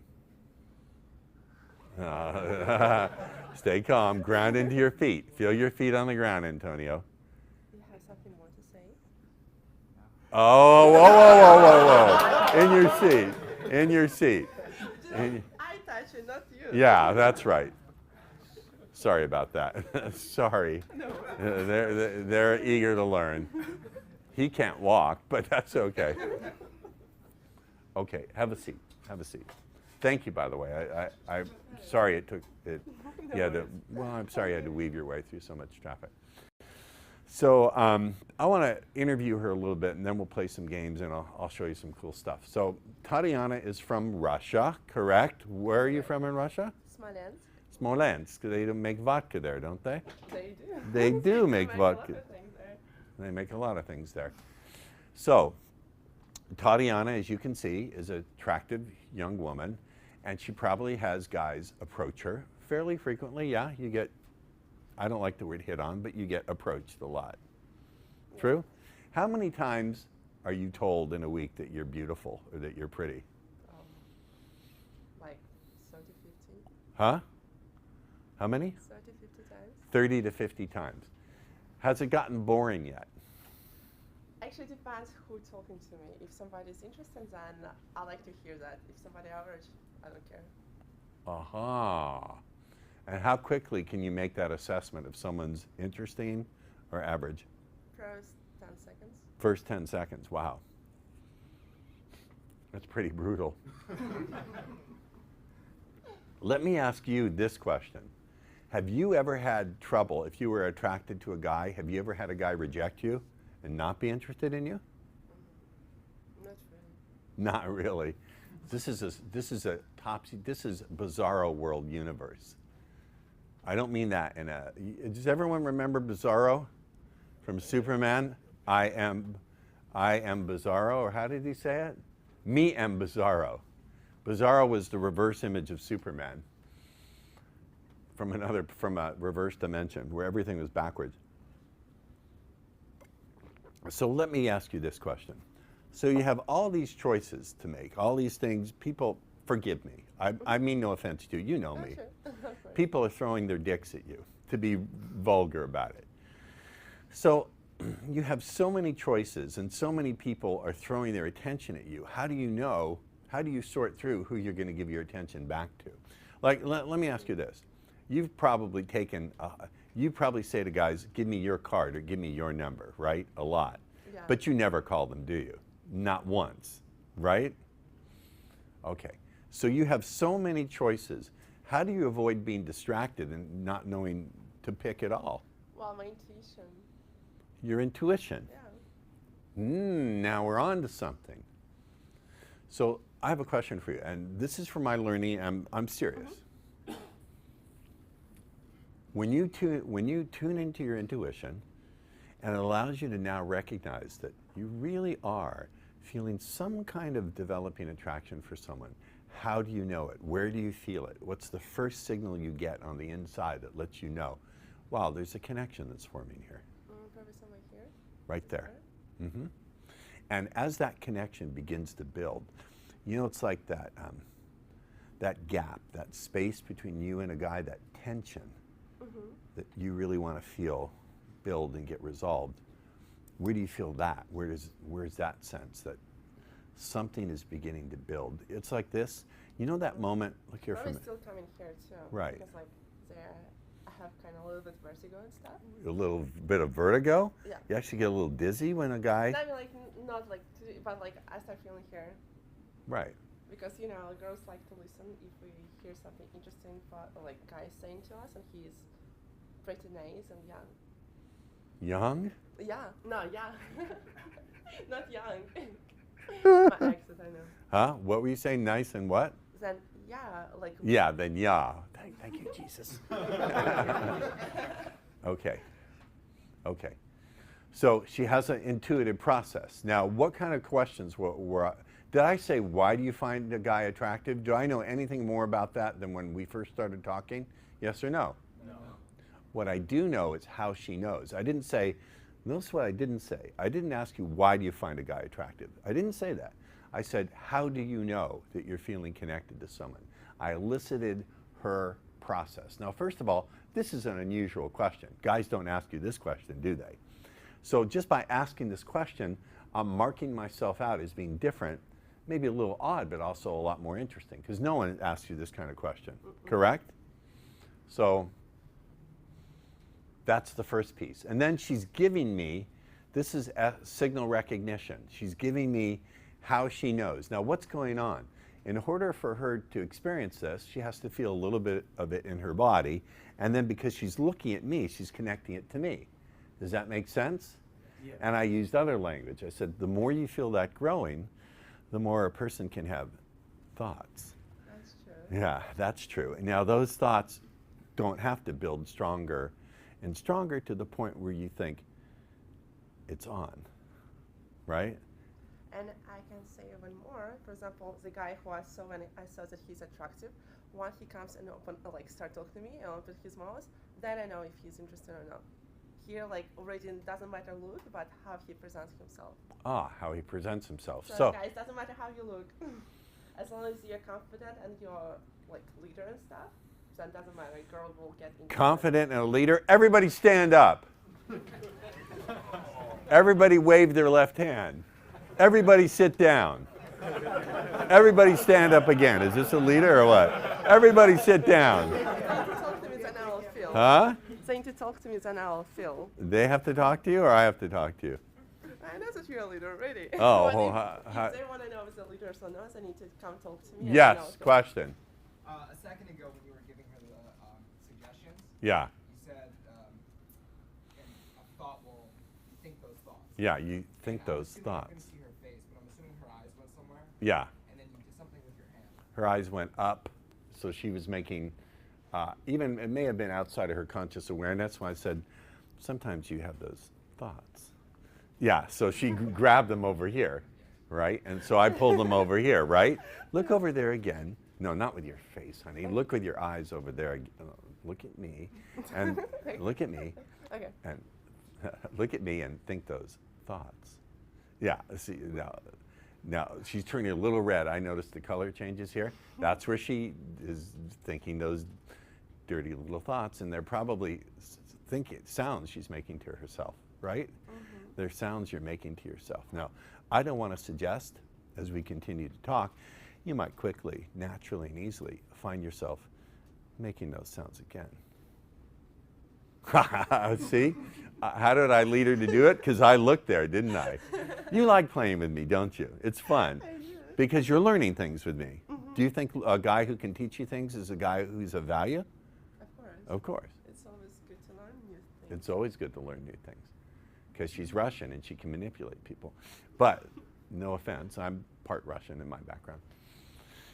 So, what do I know? I'm watching, see, if I looked at her body and got all excited and turned on, could I be paying attention to this? Yes or no? No. I'm in a completely neutral state with her. Because I'm in a neutral state, neutral is even better than radiant confidence. Because when you're neutral, you can ignore, see, if you want to get good at something, write this down.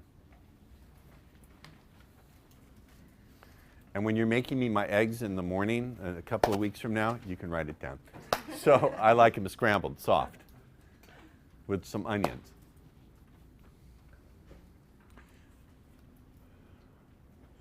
When you're in a neutral state, you can notice what's going on with the other person. Is that what I said, or something like that?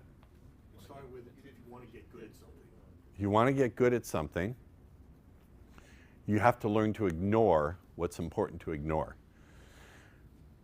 You have to ignore what's important to ignore and pay attention to what's pay attention to what's important to pay attention to. So what am I ignoring? When I talk to Tatiana, I'm ignoring her body, ignoring her legs, ignoring everything else. I'm looking at her face, listening to her voice shift, because you're not aware of it, but she makes slightly different, very tonal shifts when she's getting a little turned on. I can hear it, you can't hear it. Maybe because you're out there, but I can hear it. And also I'm watching where her eyes go. I'm watching, is she following along with me, or is she, now she's doing something else. She's giving me little tiny nods. Not big ones, but little tiny nods. Are you feeling naked right now because I'm like taking you apart? I don't mean, no, you're feeling good? She likes just it. like listening, like it's interesting ideas. Yeah. So ignore what the expert ignores. Would there be a time when I'd be looking at her body? Could be if she plays her cards right. But I'm bummed. So you have to ignore what the expert ignores as much as pay attention to what the expert is doing. It's really, really vitally important. Is there a time to feel turned on? Yes. But in the beginning, when you're gathering information and you want to create intrigue, would you say, don't compliment me out of ego or anything, but is it fair to say I'm somewhat intriguing as a person? Yeah, true? For true? Yeah. So intrigue is an incredible gateway to sexual attraction. It doesn't guarantee it, but it's a gateway. I'm going to give you a metaphor. Let me give you a metaphor. I have a sheet of gold foil and a sheet of cardboard. Gold foil, cardboard. Which one is going to conduct the electric current? You can stare at my body if you want. Which one is going to conduct, I look better facing that way than facing you. Which one's going to conduct the electric current? The sheet of cardboard or the sheet of gold foil? Gold foil. Right. So intrigue is like that gold foil. It's a great conductive medium across which you can send sexual metaphor, sexual energy, patterns, whatever. Intrigue is a great, now, can you be intriguing if your attention is focused on your dick and your own lust? No. Why not? Why not? It's not a trick question. Why? You're not paying attention to the other person. Right? Oh, I just want to test something just for a second. Tatiana. Mm-hmm. Do you remember that? No. Huh? Okay. So I'll show you guys something else. So guys have asked, I'm not going to do anything vulgar or rude. Okay, give me your hand. No, that one. You're very eager. I appreciate that. So this is her hand. Everyone see that? She's got 1, 2, 3, 5, 6. I actually did a little hypnosis thing where I had someone forget the number 9. So how many fingers do you have? And they went 1, 2, 3, 4, 5, 6, 7, 8, 10. I said, wait, what finger is that? They said 10. They couldn't remember the number 9. All right, so people ask me about touching a woman.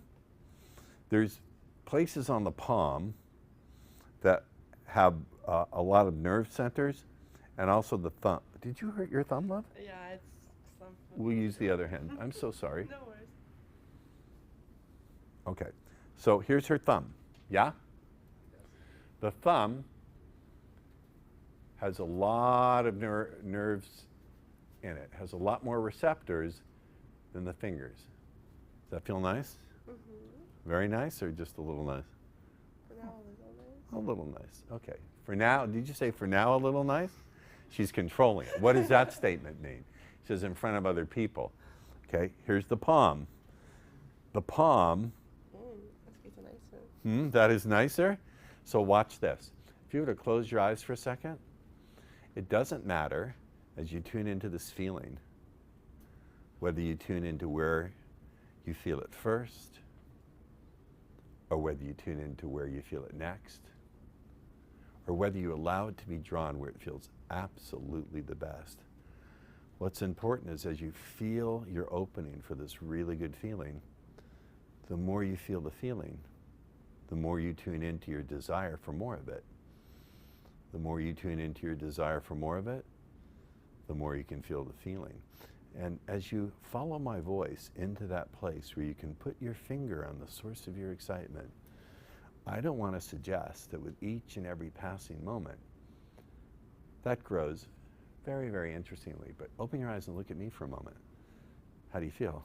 This is good. Yeah, really good. Okay. Now, did you guys hear the languaging I was using? Yes. What language did I? Yes. Question. Why did you say I don't want to suggest? Why did you use the word don't?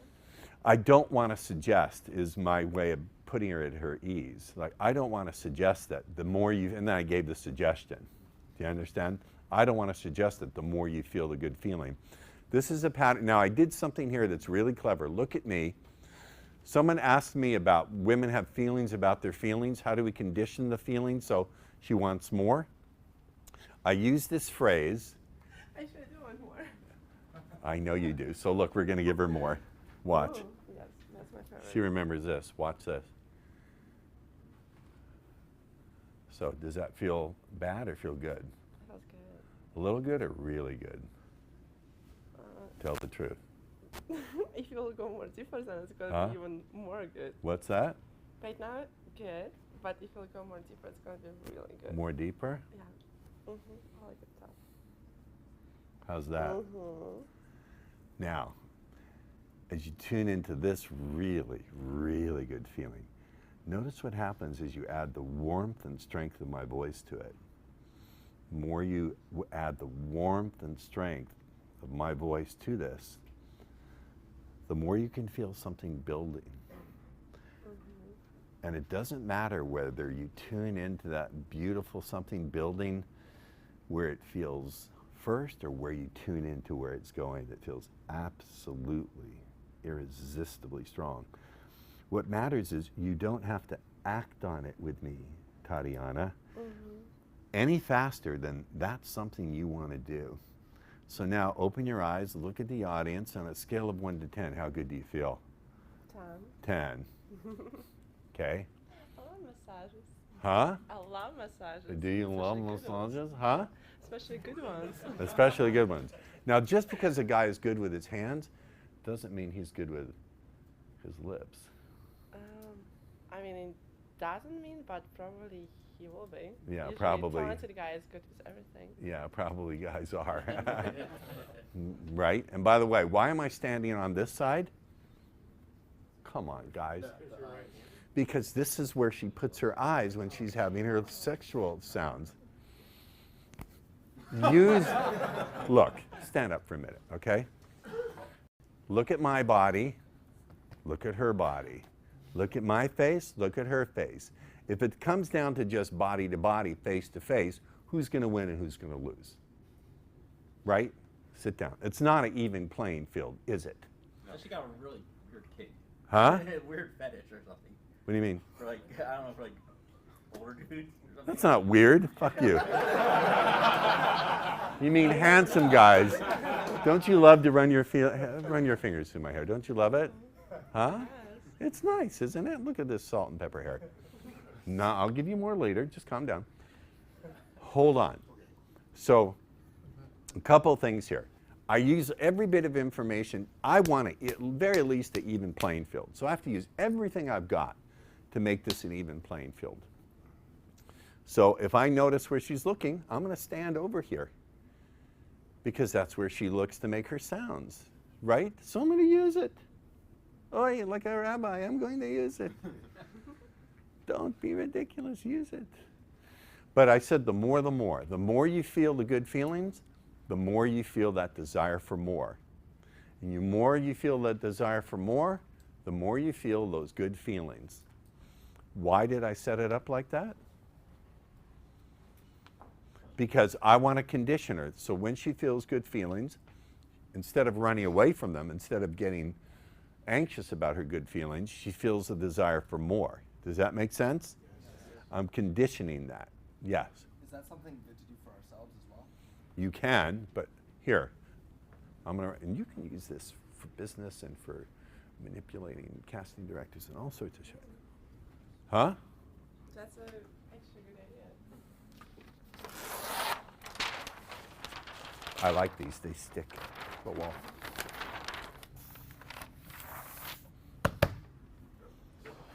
I wanted that to happen. I think we're going to have to stick it there. This is an incredibly powerful piece of language. The more pattern. You'll find it in my book, too. I have a new book. Someone hand me the new book. Isn't it sexy? I'm an author, too. Oh. Look at that. I write books. Turn it over. Is it to me? Huh? I will get a copy, too.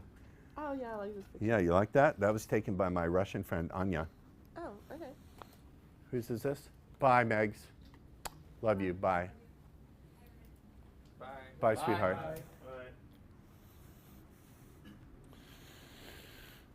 Okay, so the more. The more you tune into that good feeling, the more you can feel the desire for more. And the more you tune into that the more you feel the desire for more, the more you can enjoy the good feeling. See how one builds on the other? This is also really good for building good sex. The more you feel those amazing feelings, the more you can indulge in that freedom to let yourself go and do the craziest things.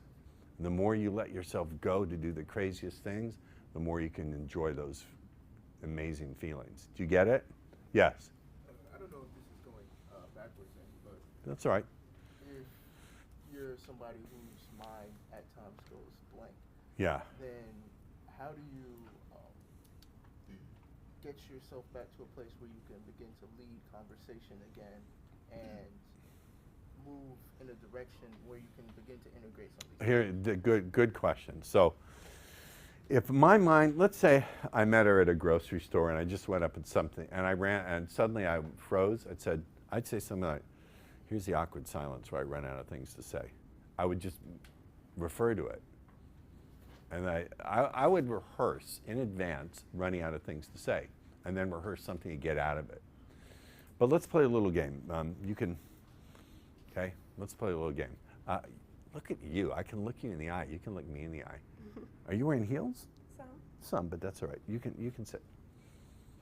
I'm just telling her what to do and enjoying it. No. Okay, so let's play a little game here. The game is called Two Truths and a Lie. So we're going to tell each other two truths and one lie, not in that order, like truth, truth, lie. And the name of the game is you try to pick out which one's the lie. Okay? Okay. I'll try to pick out which one's your lie. Okay? Okay. All right, so let's play. I'll go first. So I once took a police car for a joyride. You know what a joyride is? When you drive around for fun. Oh. So I basically stole a police car. The second one is I almost died from a heart attack. And the third one is I ate rotten fish in Sweden. Fish. Fish Hmm? is a lie. Yes, you got it. So I actually did take a police car for a joyride. I did. Have you ever wanted to do something that's so nasty and so naughty? You know, if you get caught, you go to jail, but you couldn't resist it. Like, you had to do it, right? Oh, what did she do with her facial expression? Did you see it? Now, in a normal conversation, if I wanted to seduce her, would I point it out? No, I wouldn't say, look what you just did. Don't move, freeze. Don't change a thing. Do you see the look she's giving you right now? It's a look of utter fascination. I told you don't move, right? This is a look of being fascinated and intrigued, is it not? Yes. And fascination and intrigue can be, doesn't have to be, a gateway to feeling very attracted. Can it not? It can be. You see what she did? She looked over there. So now, I'm taking her apart slowly. Yeah, hold on. So yeah, so I took this police car for a joyride and we almost got caught. Have you ever done something really naughty and you almost got caught doing it? That's what I'm thinking. Yeah. Sometimes I do want to do something bad, but then I'm a little bit afraid. I mean, I'm more practical. You're more practical. Okay, well. So you go, two truths and a lie. Okay, just one second, give me a second.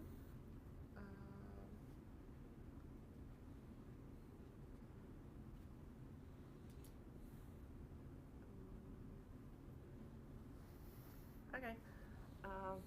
I lived in Finland. You lived in Finland. I've been with twin same time. You've been with twins at the same time? Okay. Yeah, and US is my country now. US is my country now. I've lived in Finland. I would say the lie is that you've lived in Finland. Huh? I really did. Oh, you've lived in, so the lie is that you've been with twins?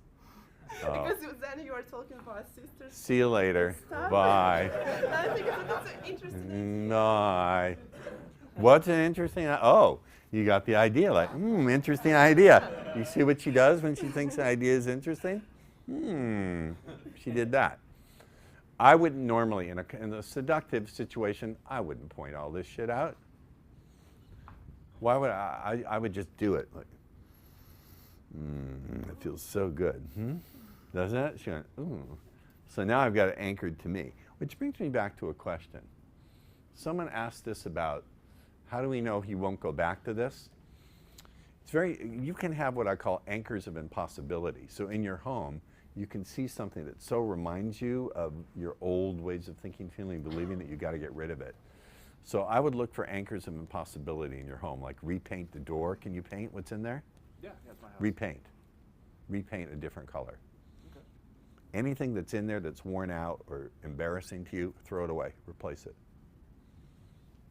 Well, now I want to ask you some serious questions. For real, no bullshit. Do you find this stuff interesting?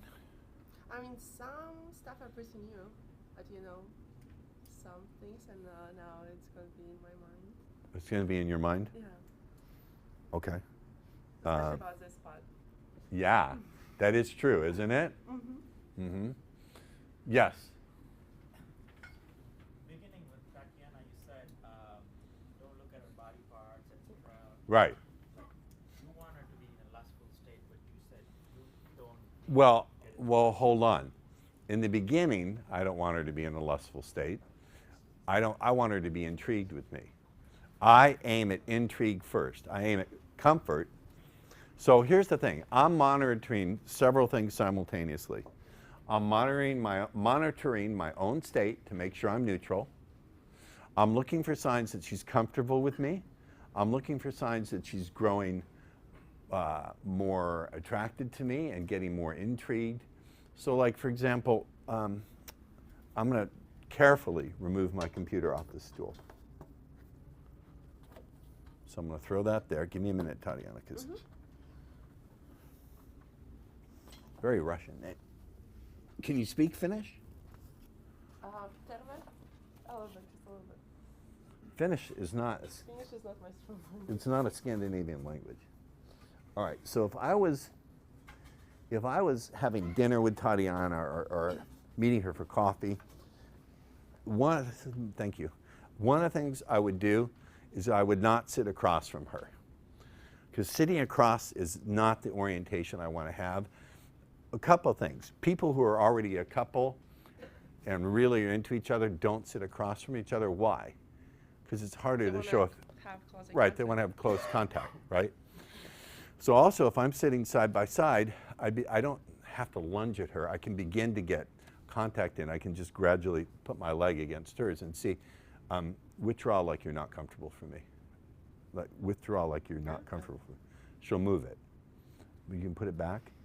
Or let's say, act like you really like it. What would you do if I lean into you like this and you really like it? You'd lean back. Yeah. Oh, well, ow. Okay, do it again. I wasn't ready. Okay. That's a good response. This is a green light or red light? Green. It's green light. This is pretty extreme in a coffee place, but I would not complain, right? I would not be like, and if I did that, what would you do? If you're really comfortable. I would let it be there. Or you might actually grab my hand. But this is, you put your legs off as much as I am enjoying it. So just let me move like this. So I would lean into her a little bit. And this also gives me much better access. I can touch her, a friendly touch, right? I can say, I got to go to the bathroom, I'll be right back. Okay, I can do anything. If I sit opposition to her, I'm going to put my back to the camera, sorry. Then you see how much more difficult it becomes? Distance. Huh? Distance. Distance. So if I can't sit side by side, I want to sit kitty corner to her, diagonally. Yes? Does that make sense? Yes, sir. Yes. Thanks. I'm wondering Thank you. if I please ask a question to Tatiana. Thank I'm you, not trying thank to you, sound thank as you. much as I Yeah. want to. Ask. Hey, thanks. Thanks a lot for your participation. Just wondering, like you stated that it takes about 10 seconds to decide whether a guy's attractive or not, right? I'm just wondering, in the case. Hold on. I'm going to modify her response. Outside of knowing these skill sets, that's true. If a guy doesn't know how to communicate with these skills, that's how she'll decide based on looks. Someone with these skill sets, it's a different story. If I didn't have these skills and I approached her, she probably would be a little creeped out and say, go away, old man. Right? Stary Prostupnik. No? I don't know. No? Depends what you would say to me. Oh, okay. And that's pretty much my question. It's like, if any young lady, any beautiful young lady like yourself, and it's like they decide in that 10 seconds or whatever the time. No. No. And I'll tell you why. Never take someone's first response as written in stone. If I had $100 for every woman who wound up sleeping with me saying I was not attracted to you at all when I first met you, and I said, well, what did it? She said, I was so intrigued with your brain, and you were so smart that I just began to feel unbelievably turned on. I can't resist it. You see, I'm going to aim it at her, even though I'm talking about people in general. So if you don't have these skills, it's like, can I give a metaphor, an analogy for you? It's Harpo Marx. You can rest a leg over here, I don't mind. You can rest a leg over here, I don't mind. Let's sit closer. Oh, let me sit closer. Okay. I love it. Go ahead. There you go. So anyway, guys, I have a good job. I like right here would be nice. No, first you do more and then we'll see. Okay. First I do more and then we'll see. All right. So what I'm saying is, let's say you're in a bar fight and you're 5'2", 5'3", you weigh 130 pounds, and the other guy is 6'6", weighs 300 pounds. Who's going to win that fight? 6'6" guy. Except what if your name is Bruce Lee and you're the 5'3" guy? Bruce Lee. So I'm saying if you're not packing the gear, then yeah, you're going to be judged on your looks or your money or the rest of it. But when you know this stuff, that 10 seconds gets extended to 10 minutes, gets extended to hours, gets extended potentially to a relationship. Does this make sense? That happened with my Israeli ex. I wasn't attracted to him at all. What's that? Like that happened with my Israeli ex. With your Israeli ex? Yeah, he wasn't like my type, like physically my type. Right. He sounded intriguing. And Right. Yeah. Yeah. Awesome. Thank you both. You can take that down now. You're not enjoying? I am enjoying it, but I would like. I Not like this enjoy- better. No, enjoy it here for now. I like this. She's a sweetheart. I like that. I do. You're sweet. Yeah, go ahead. Belt it out so we can hear it. Earlier this morning you mentioned you got to frame them up, you got to go to that state where you want them to be. Yeah. Is that what you said? Yeah, but at first I want to be, that's true, but at first I want to be playful and fun and masculine. I want to be, so Tatiana gets the sense, I know you do, that because I'm a leader and a strong man, I'm going to keep her safe throughout the process. I'm not going to do anything that violates her, but I will lead her into something that's more exciting. So you're right, but now is not the time for me to do that. Do you understand?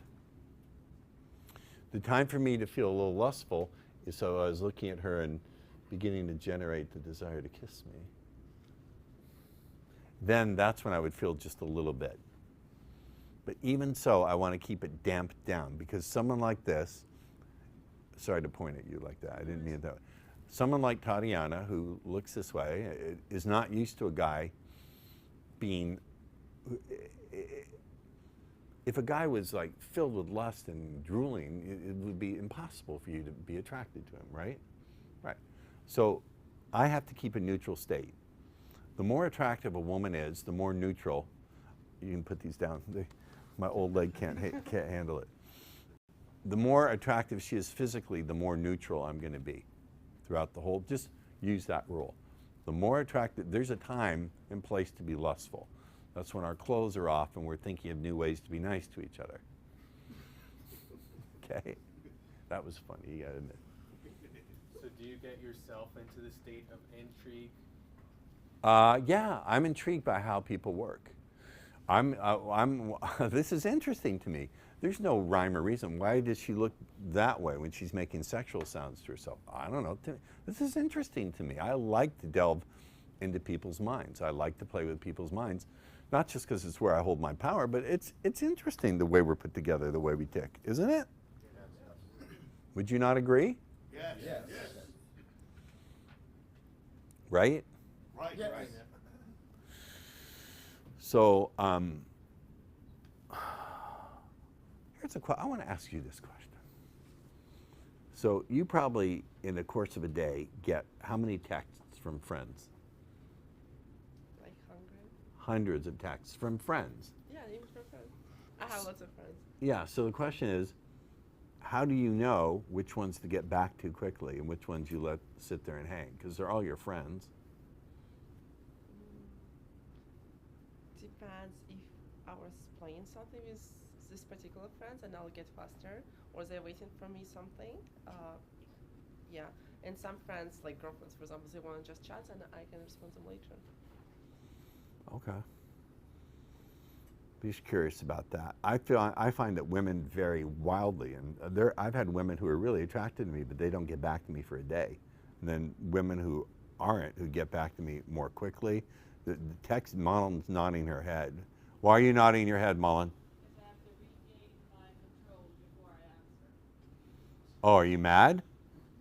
No, but if I'm very emotional, I need to step out. Okay. All right.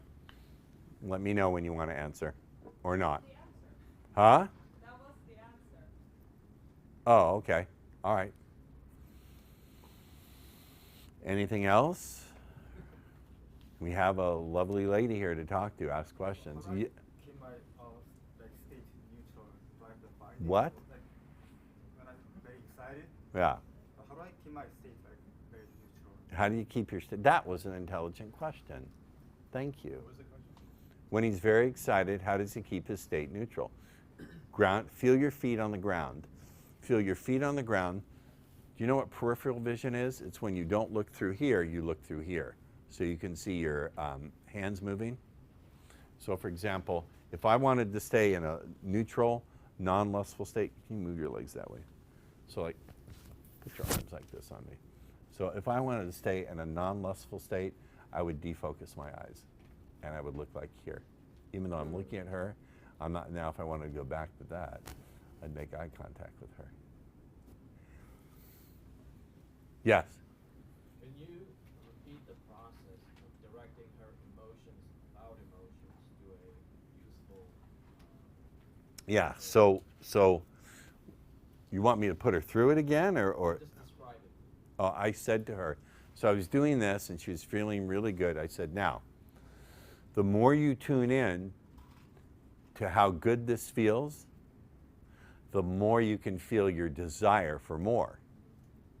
So now I'm building the response that when she feels really good feelings, instead of running away, she's going to want more. You've been with a man where you want more. And the more you tune in to your desire for more, the more you can enjoy the good feelings. I'm building a feed-forward loop. Does this make sense? But would you explicitly call out the emotions? No, I wouldn't say what they were. I'd say the more you feel those good feelings. I don't want to call out what they are. I want it to be sufficiently vague that she fills in the blank with her own mind. Yeah. Can you also... Do you want to come up here and play with her? You look like you're like, no, all right. Can you also describe your process for creating the metaphors? So you talked about the aerospace engineering metaphor. Oh, my process for creating metaphor. That's a brilliant question. So I think I've learned it through 30 years of teaching. It's just a skill set that my unconscious mind has developed in 30 years of teaching. I don't know how I do it. There's a book called Therapeutic Metaphors I think it's by David Gordon. I don't remember. But I used to just not be able to get metaphors at all until it could have been a couple of books that influenced me, or just doing this for a hell. Hello, beloved nephew again. No, no problem. You're always welcome. That's my beloved nephew. Isn't he gorgeous? He really is, isn't he? He's a genius, too. He is. He's insanely smart. Yes? The other, you talked about that one too, like put your palm in the back. Yeah. That when you walk with them side by side, when you want to use that one. You mean, I don't understand. You mean underneath? You put your hand in their back. Yeah, the hand in the small of the back. Yeah. That when you're walking with them.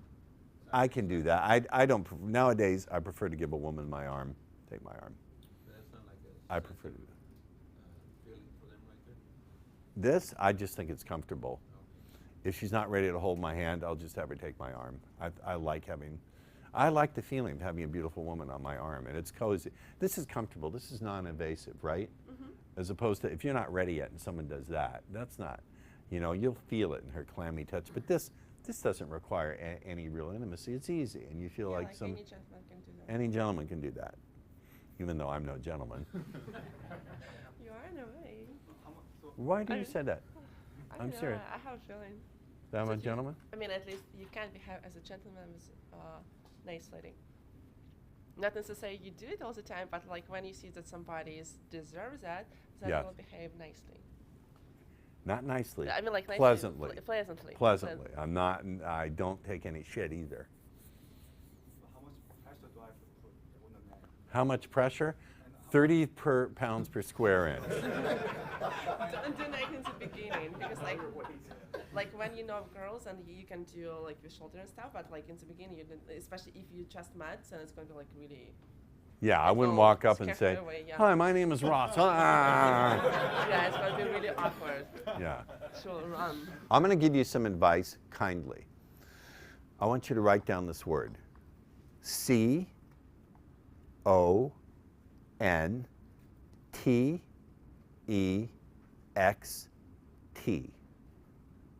Context. I want you to really look that word up and ponder it. Antonio, look at me. A big change will happen for you when you understand context. Context, nephew, how would you define context? The word? Can I look it up? No. I guess it's the aspects of a situation that influence an outcome or influence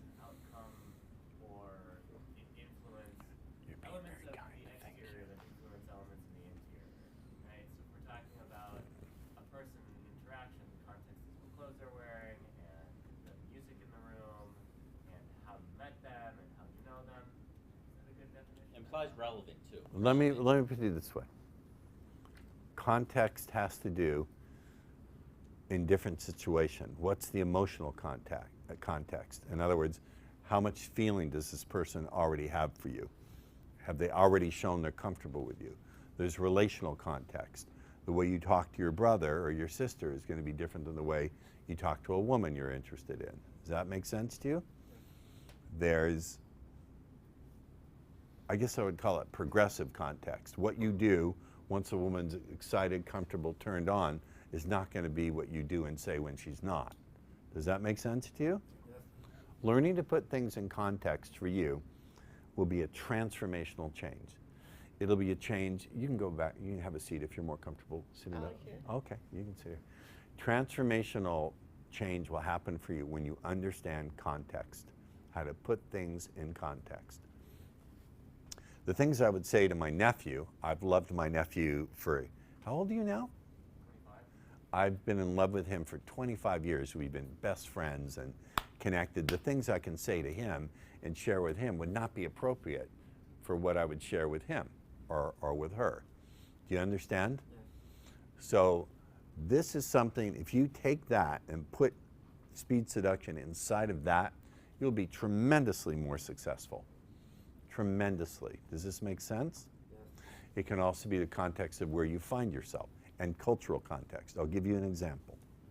More like situational awareness. Yeah, that's true. But let me give you an example.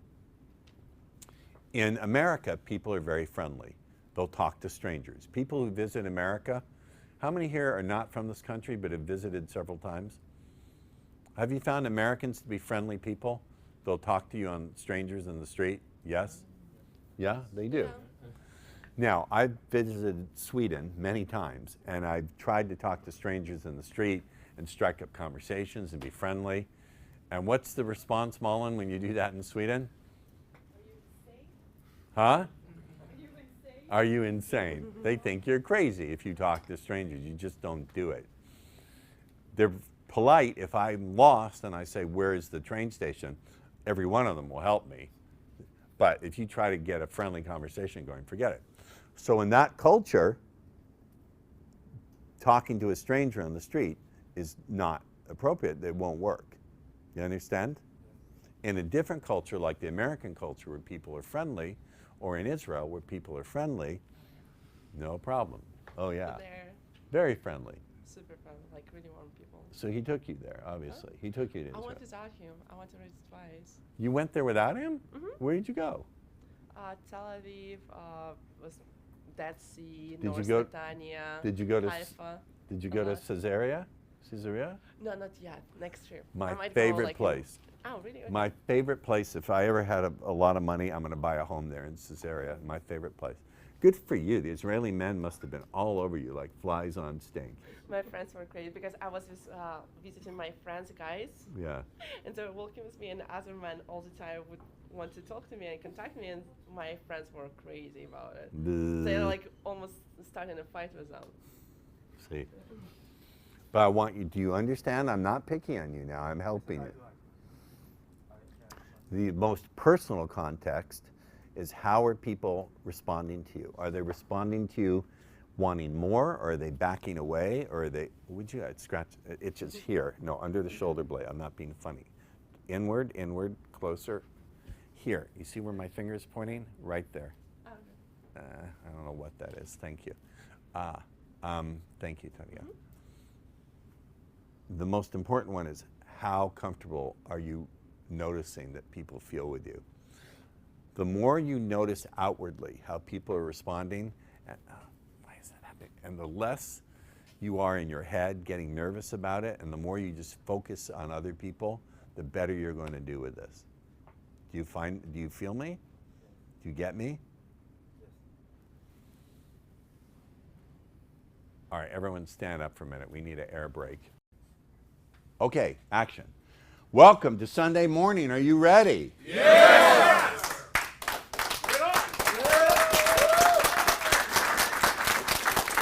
I deserve it. Okay, we're going to use this in a different way today. But we'll still give you what you need. Did you enjoy the bonus persuasion thing last night? Yes. Did you learn a lot from it? I'm going to tell you later about an opportunity to learn a lot more and really apply it to your individual business. But you understand, someone asked me, what state are you in when you do this stuff? My state is really on the inside. I'm suppressing laughter as best I can because this is going really deep. See, there are different levels of magic. There's a level where you just are a chump and can't do anything. Then there's the level where you know how to read that book of spells. You have access to the book of spells, and you know how to read it when other people can't even make sense of it. Then there's the level where you can write your own spells. And finally, there's the level where you walk with so much power that you really don't need to do very many spells at all. It's just the way you show up. Now, someone asked, I brought up yesterday that women have feelings about their feelings. Remember that? Yes? I need verbal feedback. And you saw the ladies were agreeing, right? They were laughing. You all saw that or paid attention to it? Because it's true. And someone asked a brilliant question. Someone asked the question, well, if that's the case, how can we manage it so that it goes in the way we want it to go? So when they feel these things, they want more instead of running away from it. Who asked that question? It was a brilliant question. Thank you, sir. What do you do for a living? I sell insurance. You sell insurance. No, you don't sell insurance. You sell decisions and good feelings about decisions. You're not a salesperson. You're a decision service technician. You get it? Do you see how that reframes everything? Yes? You take this stuff on and you could triple your income and make it easy and laugh to yourself at how easy it is. When I was a kid, does anyone remember Liberace? Yes. I used to, my mom and I would watch him. I remember one day I said, Mom, look at that fairy. And she said, that fairy cries all the way to the bank. Well, you will laugh all the way to the bank with this stuff. It's really fun. So getting to this question of how we manage a woman's investment and wanting more, I think that starts while you're doing the quote Sarge. Not that I think that, see, it used to be that I would teach speed seduction in segments. First you create comfort, then fascination, then arousal, but now anymore I think that humans can hold multiple emotional blends at the same time. As a general rule, it's great to have comfort in there. That's really important. If someone is not comfortable, then you shouldn't go on and do the rest of the stuff. Learning how to calibrate comfort, that people are feeling comfortable with what you're doing, is a really important part. Now, in order to do that, you have to regulate your state. You can't be in a state where I've got to get this to work right now. It's to relieve your anxiety. Does that make sense? Yes. I need verbal feedback from everyone. So, one way to do it is to get them reaching for more. So when you're doing the sarging, when you're doing whatever, quote, pattern you're doing, stop and check in and say, are you enjoying this? Is this interesting to you? Let them say yes.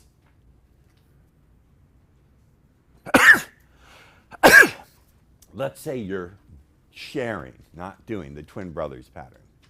Does everyone know the twin brothers pattern? Yes. Who does know it? Raise your hand. Who doesn't? Who does know it? Mullen knows it. You do? Of course I do. I do it all the time. I'll run through it with you in a little bit.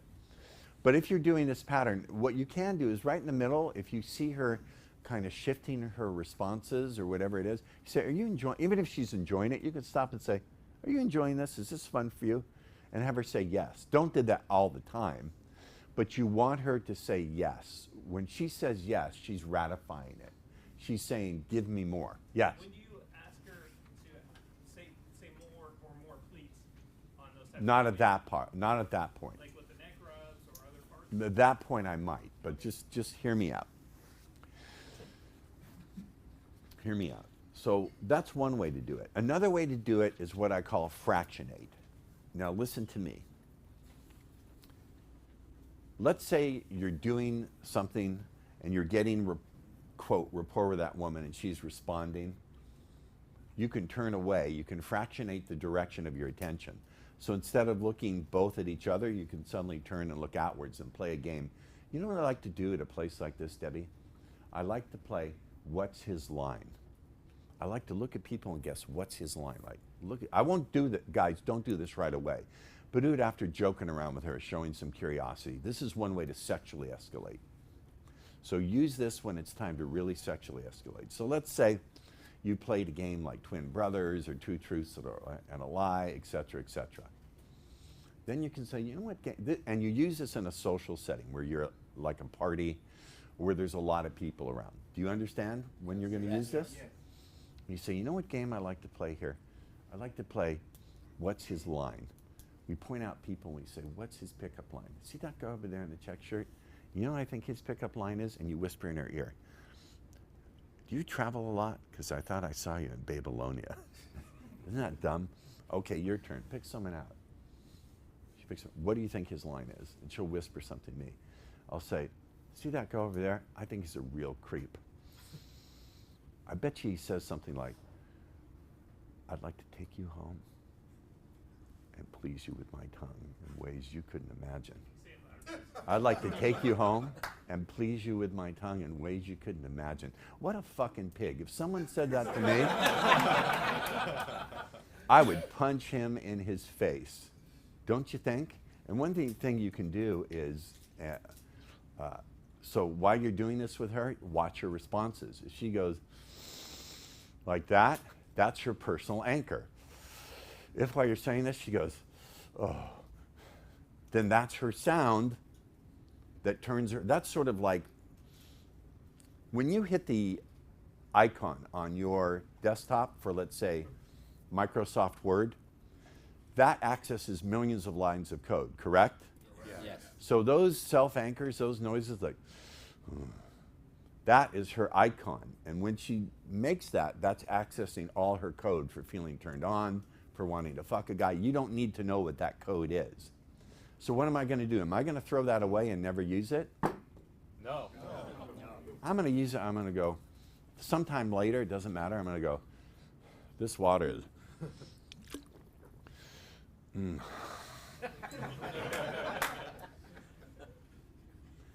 What am I doing? I'm using what, write this down, use what she gives you, not what you want to do.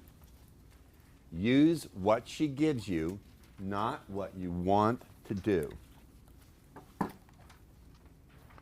Use what she gives you.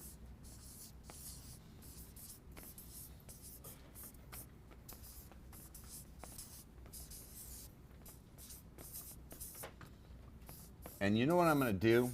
I'm going to stick this to the sides of the wall so you can look at it on breaks, okay? Fair enough? Yeah. So I'm going to stick it here.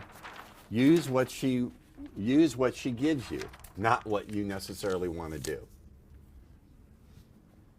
Use what she gives you.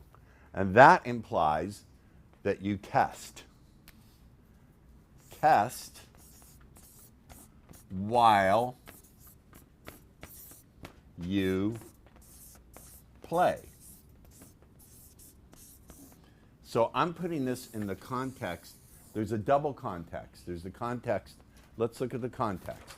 The context is we're in the right social setting. So the context is social, interpersonal.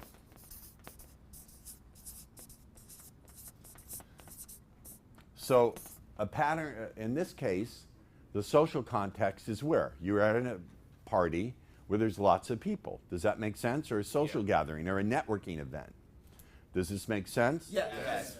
Would you do this if you were alone, if you were just you and her at an empty Starbucks and you said, you know what I like to do at a place like this? What's his pickup line? Do you understand? So it has to fit the social context. It has to fit interpersonally what you've already done. You wouldn't go up to a lady at a party and say, hi, I'm Ross. You know what I like to do at a place like this? Would you do that? No.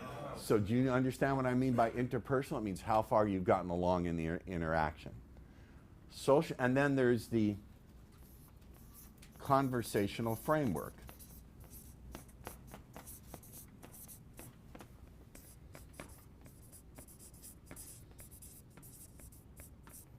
Which is, it's a game. It's a playful game. It's a playful game. That you're both indulging, that you're both engaging in. Does that make sense? Yes. It's not the Discovery Channel pattern where you're both just looking at her and each other. You're looking outward at other people. Does that make sense? Yes. So we can look at, it's also a matter of the direction of attention. So another context is the direction of attention.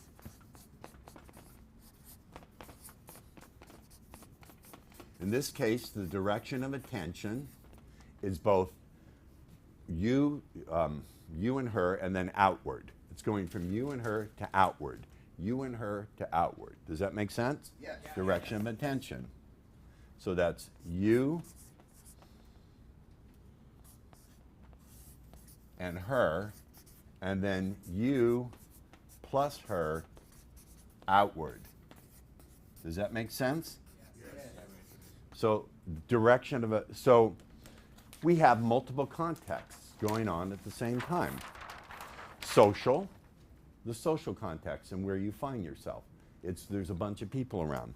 Interpersonal, how you're relating with her, where she's at in the transaction. Meaning you don't start out with this. You have to see where you are.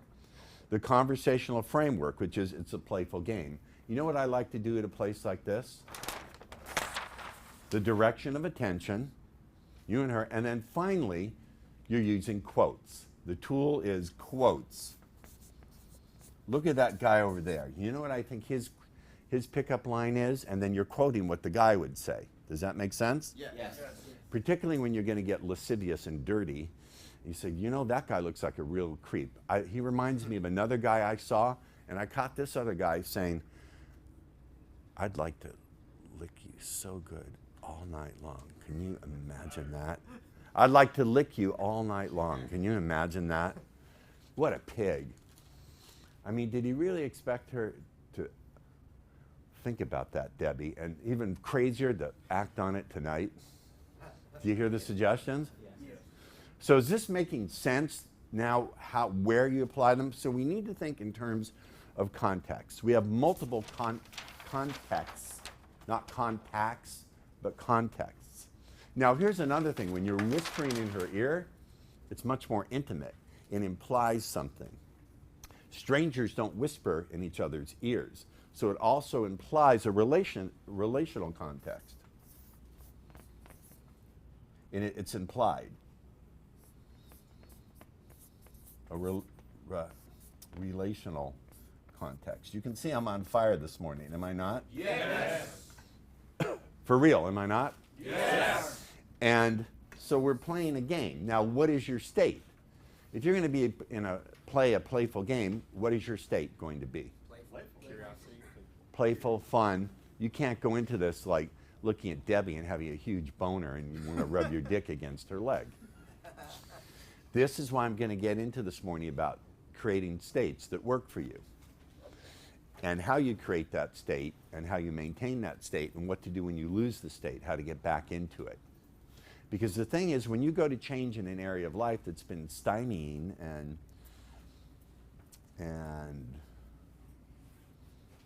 confusing, in the beginning, these old ways of thinking, feeling, and believing are going to come up. And they don't come up because you're a loser or God hates you. I have had a couple of students say, I thought God hated me and didn't want me to get laid. I don't think there is. Personally, I don't think there is a God. And if there is, I don't think he cares about whether you put your penis in some moist pink relief. I don't believe that. If that's your belief, bless your heart. You're crazy, but bless your heart. No, I do respect people have their right to believe what they want to believe, and I have the right to ridicule it and make them run home and cry. So these patterns are going to come up. Not because you're a loser or you're a bad person. I'll ask you guys a question. Look up here, don't write. So has anyone here ever bought a self-help book of some kind? Or a book about making money, or a book about how to lose weight or get in shape? All right, in the last 5 years, how many copies, not different titles, but how many copies of books have been sold, and throw Kindle in there as well, on the subjects of losing weight, getting rich, and finding love?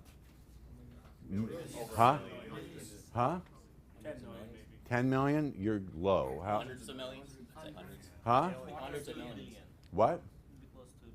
Not in the United States. I mean the United States alone. Let's say 100 million. I think that's pretty accurate. If you throw in Kindle and include audiobooks. Let's say, let's make it conservative. Let's make it 50 million, right? Then why don't we see 50 million skinny, rich couples madly in love with their ideal partner? In between the information / inspiration and the implementation, there's a big gap. Now, what is that gap? I'll give you a hint. If these books were about how to groom your hamster, how to crochet a scarf, and how to win at checkers, do you think there'd be that big a gap? No. Because those books don't have the emotional buttons that making money is about survival. So that has a button. Do you understand? Yes. Love, has anyone ever been in a relationship and you pushed your partner's buttons? Oh, yes. Anyone have your buttons pushed in a relationship? Yes. And then finally, personal appearance, which is about a 3-letter word, starts with an E, ends with an O, rhymes with she-go. What's the word? Ego. Point to the person in the room who has a problem with their ego. Should be pointing here. So inside of they're not really buttons, physical buttons. They're patterns of thinking, feeling, and behaving, and they come up because they have what I call cognitive momentum and emotional inertia. They come up because they've come up. Now, if you think just simply positive thinking and vision boarding and all those things, which I do and which I believe, oh, I don't do the vision boarding, but I believe in those things. They're useful. But imagine you have a 10,000-ton train going 120 miles an hour. How much force is that? F equal m times a? That's a lot of force, correct? Yes. If you think that just by throwing that little tiny switch of your vision boarding, that train is going to gently make that transition into a different track, what's the train really going to do? Fall off the It's going to rails. derail. You ever felt you've derailed your success? Yeah. In Yes. some area of life? Yes or no? Yes. Some people aren't answering. Gentleman in the striped shirt and the sunglasses, you're giving me no verbal feedback. Everyone look at him and point and go, ha, ha, ha. Are you recording? You have a phone out. Are you recording this? All right. You don't need to call me sir. Ross. Yeah. Ross, this is me, Big John Stud. You told me to table a question. Yeah. You told me to ask you another question. Ask it. Ask it. Okay, in this case. Big John Stud. Hey, you gave me the name. I know. You told me, you were like, look, well, my question is, okay, you have all these years of momentum, and either they're bad momentum, like what you said yesterday about having the operating system, Mm-hmm. you know, one piece of like going out and talking versus like a million pieces of reading, Right. or the kind of like external pressures that I don't know, like Right. external social pressures, and this momentum is being carried on, and it's being carried with a great deal of force over many decades. How do we reverse that? Through meditating, I heard the question. The question he asked is, so if you have all this momentum from decades, how do you reverse the momentum? You don't reverse it. It's the wrong question. You hijack it.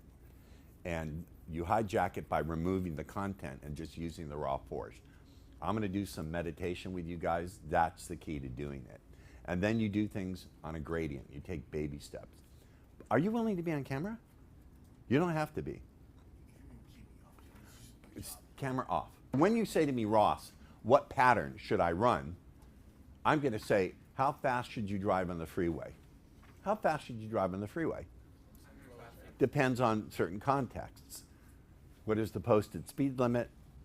What is the traffic? If traffic is going 20 miles an hour and you do the posted speed limit, what's going to happen? Crash. You're going to be in LA. That's why I moved to San Diego, motherfuckers. You can film this, by the way. That's why I moved to Los Angeles. Or what if there's a cop behind you? How fast are you going to drive? Exactly, maybe speed limit -1 or 2. Come on in, my brother Juan. Sit. You can sit in. Just find a seat. Duck in front of the camera. Thank you. This makes sense? Yes. Yes. Does it?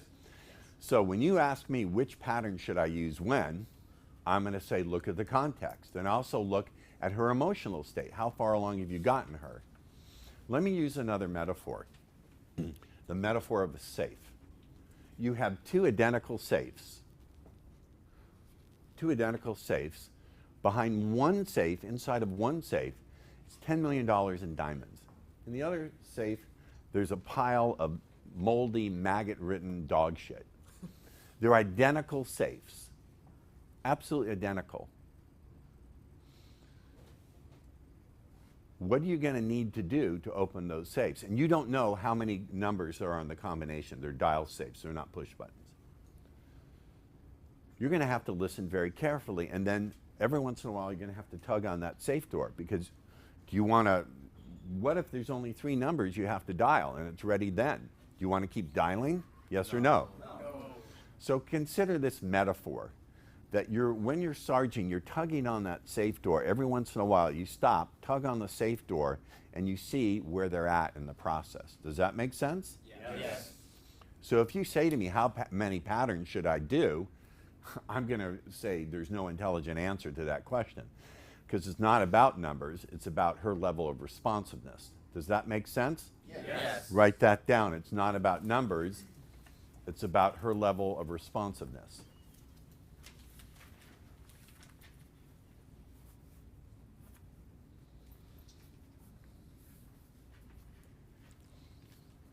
How are you doing with all this? You making great progress? Me, yeah, absolutely.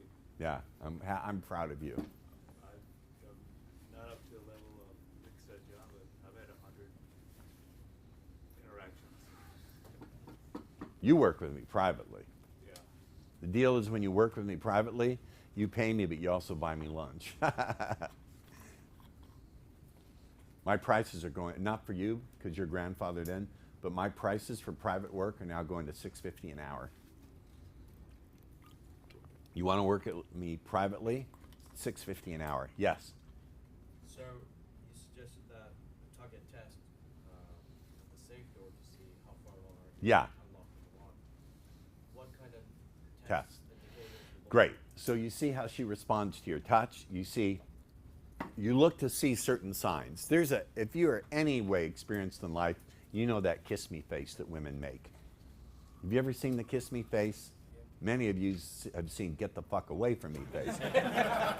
But you know the kiss me face where they're like, years ago, not too long ago, I was in England doing a seminar, and I was having like dinner with this 22-year-old girl. She was smoking hot little. She showed up out of the tube, the subway, wearing a pencil skirt, dark hair, smoking hot. And so we were sitting in the outside patio of the hotel. It was raining outside, thunderstorming, and somehow we got on the topic of bikinis. And I said, where would you really like to go right now? She said, Brazil. I said, what kind of bikini would you wear in Brazil? And she said, if I were in Brazil, and she lowered her voice and looked at me really close, I'd probably drop the bikini. And I said, I'd love to see that. And I just leaned into her and started kissing her. And said, you know what? I don't like doing this. Let's go where people can see. Let's go up to my room. She said, okay. That was that. Now, that's partially because I'm a celebrity. I'm Ross Jeffries, and you couldn't pass. I have to say, celebrity counts. I'm not putting that down. So opening up the safe door has to do with calibrating to. Daniel, will you be on camera? Yes or no? I don't care. Huh? No camera. Kill the camera. Matthew's like, get the fuck going here. So you see, with diligent application and work, it took him 2 years, right, to get past the fumbling, stumbling stage. I can get you there. How would you like to save years off of that? How would you like to get there within 90 days to 6 months and start seeing some real good results within 2 months? Who would like that instead of 2 years? I don't believe you. Sir, yes, sir! Okay, all right. I have a way to do that. We'll tell you about it shortly. Wow, I'm so proud of you. And what I know is for every one of you who comes to this and talks about it, there are a lot more around the world who I never hear from who do it. Over 30 years, you better believe it. And I know I've saved some lives. There are kids in the world because of me. Sorry about that, world.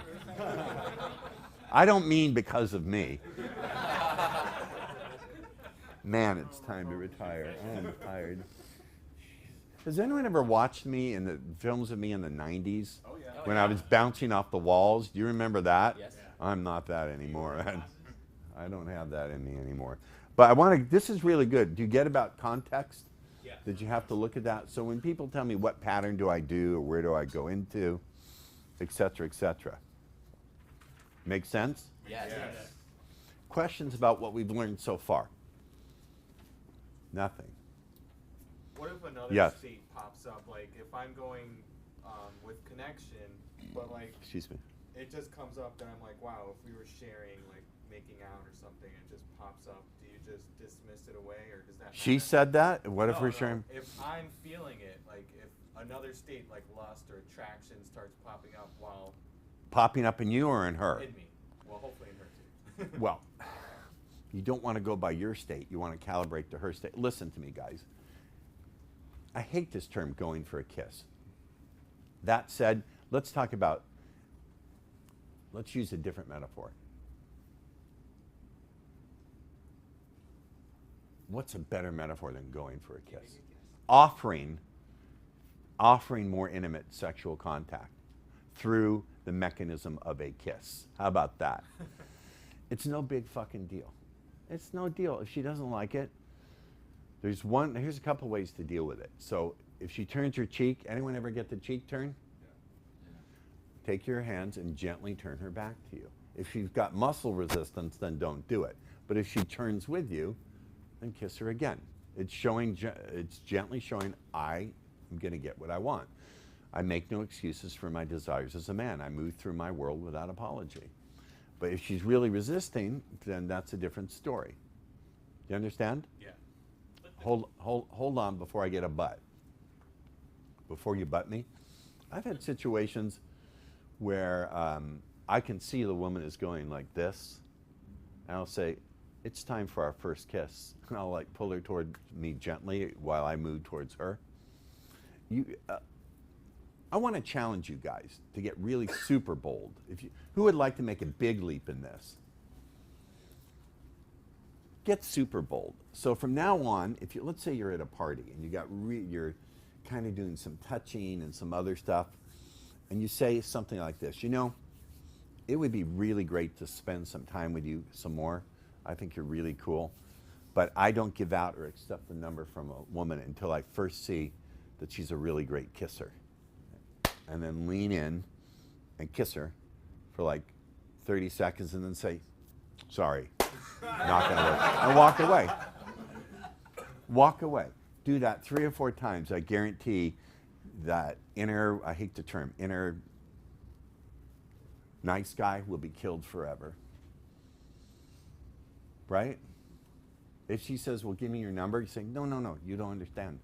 I neither give nor accept numbers from a woman, until I first see that she's a really great kisser.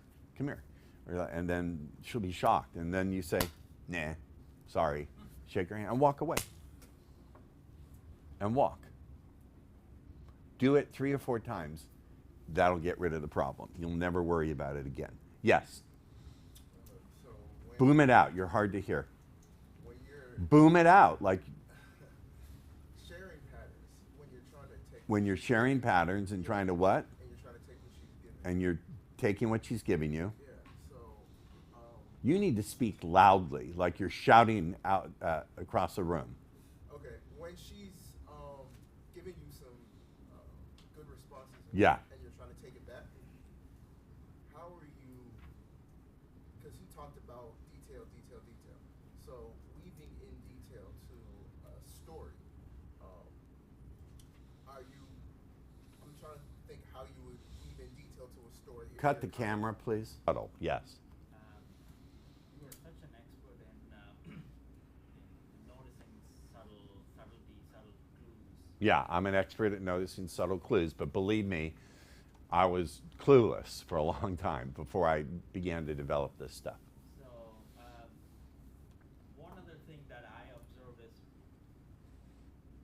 70% of the time you're not even looking at, for example, when you were with Antonio yesterday, you're not even looking at him. But When I was dealing with Antonio, which Antonio?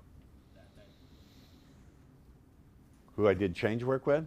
Yeah, I wasn't looking at him. for the most part, you weren't even looking at him. Well, I was looking at him. I was looking peripherally. So when I'm doing change work with a person on stage, I don't look at them directly. Number one, because it's going to freak them out and make them nervous. But number two, I'm much more intuitive if I don't look directly at them. I get my intuition by looking away from them, seeing a little bit of them, but kind of doing this with my hand and getting my mind running and feeling where they're at energetically. I can't describe it any better than that. I'm not going to look at them. Now, if I'm doing one-on-one work, I'll look at them. But in front of a crowd, I don't do that. It's the context of being in front of a crowd. If I'm looking at them, I'm ignoring the audience, first of all. But if I look at them directly and they're in front of a crowd, it's going to flip them out for the most part.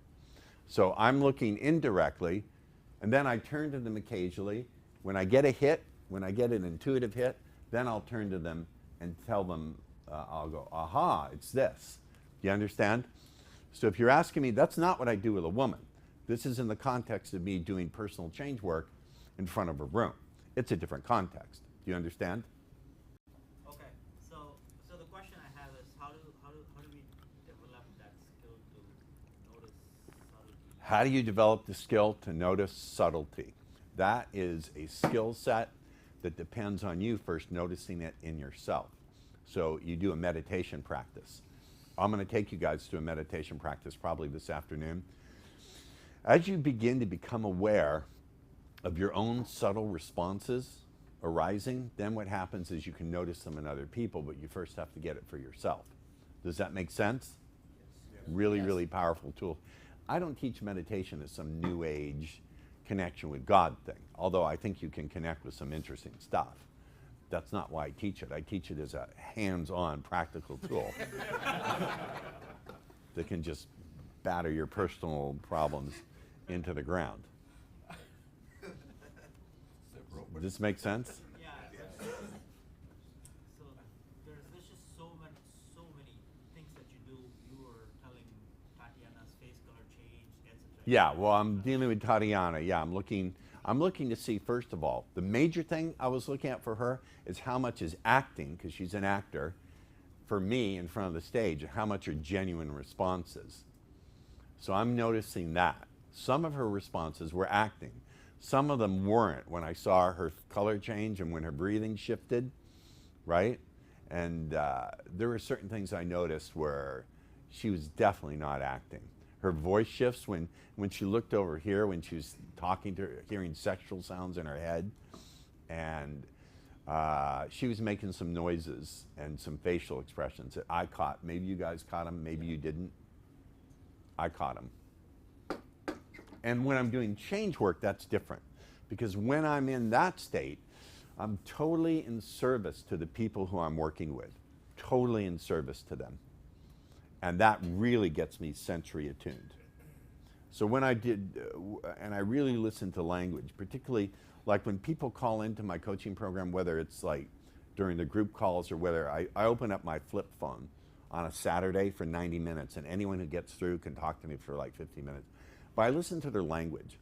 Like someone will say, you know, I tried taking off this woman's pants, but she wouldn't let me fuck her.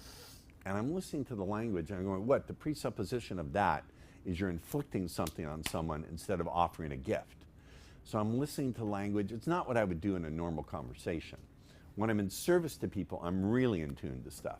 Remember, I've been doing this 30 years, and I know when I'm working a room, I have to look and see who's getting it, who's having a problem, how am I advancing with the material I want to teach, how am I suddenly tuning into something that is appropriate, like all this stuff about context that applies to what I was teaching the other night. There's a lot I have to do. It's very attention-taking. Yes? I did a skill builder that helped with that. What's the skill builder that you did? It had a list of things that you can look for in terms of sensory acuity. Yeah. Pupil dilation. Pupil dilation. Women's lips tend to get a lot bigger. They swell when they want to be kissed. Mouth opens slightly. The mouth opens slightly like that.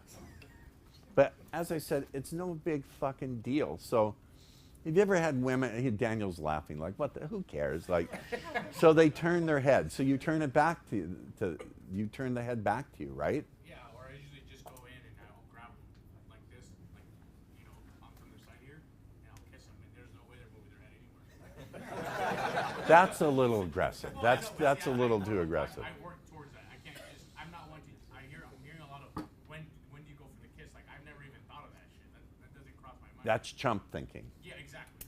That's, if you're still thinking, when do I go for the kiss, Ross? You're still thinking like a chump. You're still thinking, you're putting my stuff through the dating game frame.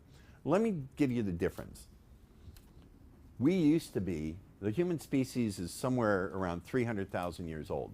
We used to be hunter-gatherers. We'd follow the game. Wherever the animals went, we'd have to follow them. Then one day, some wise guy got the idea, you know what, see these seeds? Instead of eating them for energy on the trail, we could plant them. And then the animals will stay here. We can just slaughter them. We can stay put. And most of the idiots went, ooh, seeds, we eat them on the trail while we hunt. So do you get what I'm talking about?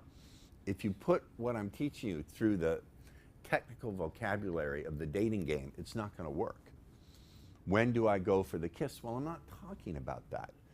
That presupposes that you're going for something rather than offering contact, and there has to be a set time. Instead, it's about watching how is the other person responding. What is the context? There's stories I could tell, but I've forgotten most of them.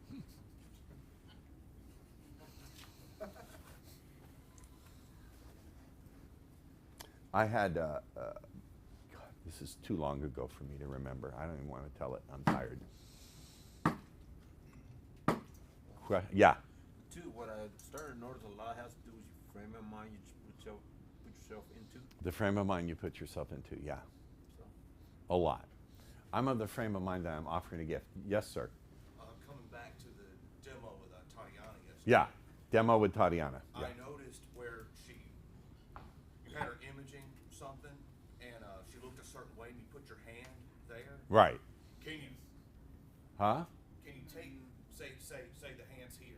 So Yeah. she's looking this way. Can you bring that up to here? I did. So that I grabbed hold of it, and you know, when you think about that, I grabbed hold of it and pulled it over to me. Yes, I did. Well, I was just thinking you could probably link that positive image to. Or remember when I started to play with her, I stepped over here where she keeps her sexual sounds and imagery. Did you notice that? Yeah. Yes. Yeah. So use everything they give you. Everything. This is a street fight. In a street fight, you don't put on the gloves and play by the rules. It's a street fight where you have to, that's a bad metaphor, but it's a street fight. Use what's available. Huh? Use what's In a street fight, you use whatever is available. If there's a bottle, you use that. If there's a rolled up magazine, you use that. You use what you have. Look at me, I'm an old man. Well, I shouldn't say that. I'm a well-seasoned man. Any more for me to go up to a young woman, no matter what I do, it's going to seem a little creepy most of the time. Some women still like, it's no longer about daddy issues, now it's grandpa issues. I joke about that with young ladies. You have grandpa issues, Manny-chan? I know you guys, we'll take a break shortly, but not yet. Yes? What are good ways to improve our situational awareness? How to improve your situational awareness? Good question. I'm going to come back to meditating and quieting, and not necessarily quieting your mind, but having choice on what you pay attention to. So meditating is not about quieting your mind. I've been meditating for 11 years, going on 11 years, and I've occasionally experienced quietness in my mind, but what I do have is the ability to change the focus of my attention. So meditating is a great exercise on so many levels. Yes. Do you ever did? Where are you from? Czech Republic. Well, Czech Republic, some of the most beautiful women in the live in world. Marina del Rey. Yeah, but dude, fucking striking women. Yeah, they are. What do you do in Marina del Rey? I live there. I know, I used to live there. Well, I have a gym in Santa Monica. You own a gym? Yeah. Where in the marina? I used to live on Tahiti and I live Via in Marina. Mariners Village. Mariners Village? Yeah, I lived there Nice. for 7 years. Nice. Do you have a view of the ocean, the view of the channel? Yeah, yeah. Cool, cool. Yeah, I used to live not 1,000 yards from there. Yeah. In the dump part, no, I was on the Silver Strand. Uh-huh. Cool, cool. What's your question? Yeah, so did you ever Why would you leave the Czech Republic to get the dogs here in America? There's a beautiful women everywhere. I know, Yeah, that's true. so, I know. Yeah. And I like American girls. Mhm. Anyway. You They're a go little bit crazy, you know. Oh, a and little bit. Yeah, like, and they don't like to get married right away, you know, so, yeah. Did you ever try, like, self-hypnosis? Yes, yourself? I've done Yeah. self-hypnosis. Changing patterns in your head, coding yourself. I've done self-hypnosis and affirmations, and they still work, and I still do them, but the meditation practice is fundamental. Now, I went yesterday without meditating and today, and I don't feel well. I need to meditate later today when this is over. I have to sit. Yeah. I go more than 2 days. Even one day affects me. 2 days, I'm losing it.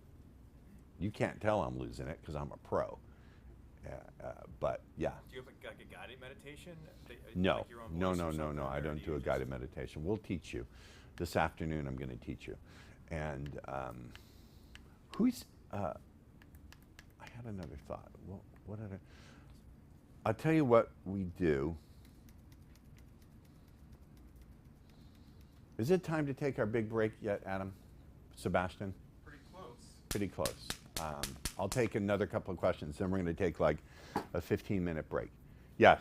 Can you repeat what you said about meditation is not about quieting the mind? It's not about quieting the mind. It's about choosing your point of focus, allowing whatever is to emerge, and then having sensory acuity so you can really tune in to what it is that's emerging. So, for example, if you're feeling a sad feeling, okay, you notice, where is the sad feeling located in the body? Is it getting weaker or is it getting stronger? Is it moving or is it staying in the same spot? You notice with great sensory acuity. So there's sensory acuity, focus, and equanimity, which simply means you don't interfere with the flow of experience. Those things are super powerful. What's going on, Mike? I'm so disappointed you didn't bring my pussy idol. Okay, let's take a 15-minute break. How was your lunch? Good. Are you learning today? Yes. Prove it. Prove it.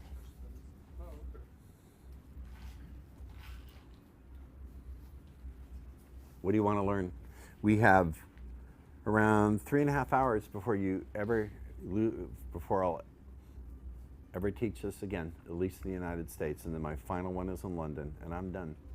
I can't wait to be done because I have other things to move on to, and this has been 30 years, but I'm done. Who thinks I deserve to retire after 30 years? Who wants me to keep doing this until I drop dead? You're really selfish. You're really selfish. You did retire last time. Last time I did, I didn't have something to move on towards. Now I do. You understand? Now I'm working towards getting audiences of 200-300 people where half of them are women. 30% of those will be hot. And half of them will want to bang me. Do the math. And from listening to years of your videos, that's been your goal your whole life. Yeah, it's been my goal, and so we're close. So what do you want to learn from me in this last few hours of ever having a chance to learn from me? Maybe Oh, yeah, no. Yeah, over there. Can you go over the super pattern that's in the manual? Oh, you mean the airplane finger fun? Yes. Let's talk about the airplane finger fun pattern and action. Don't look at your notes, look at me.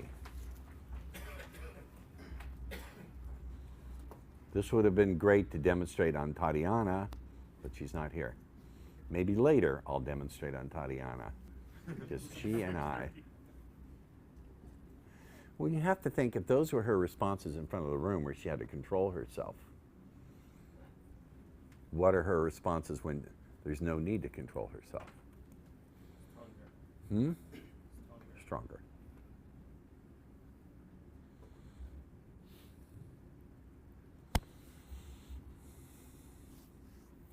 So what do you want to learn? Airplane finger fun pattern. Here's the context of the airplane finger fun pattern. First of all, it really happened to me. So the way it worked is I was on a flight. I was holding court. The flight was delayed. I was just being real flirty with her, and she's being flirty with me.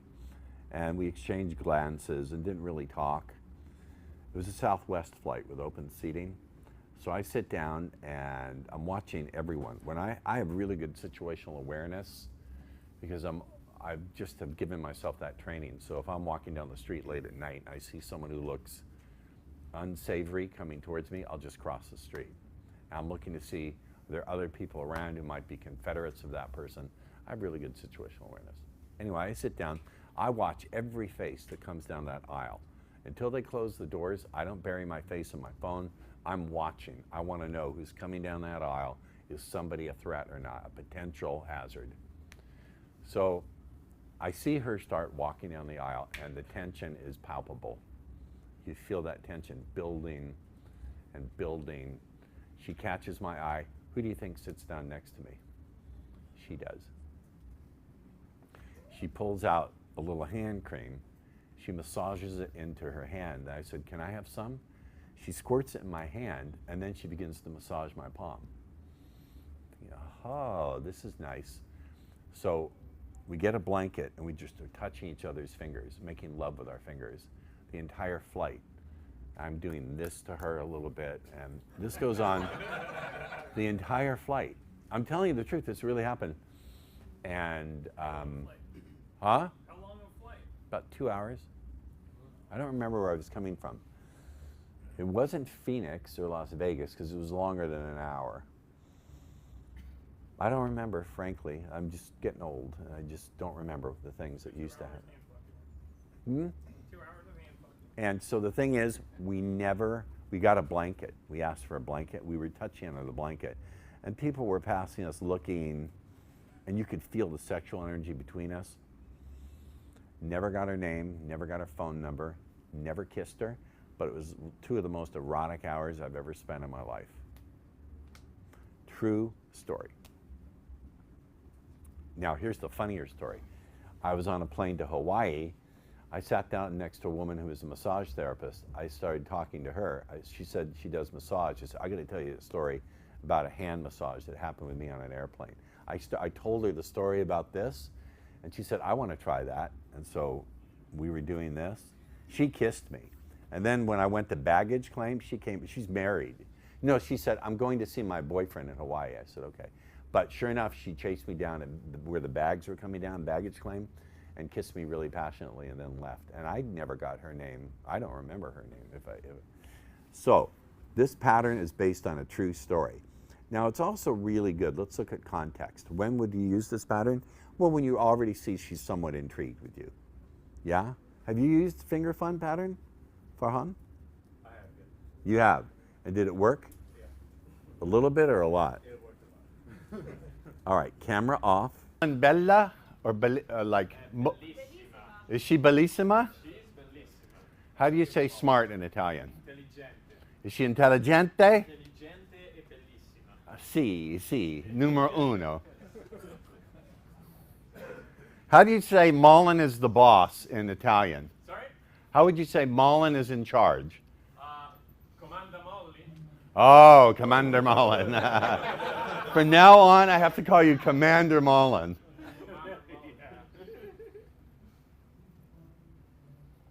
I mean, no secret of the fact that I absolutely adore that young woman.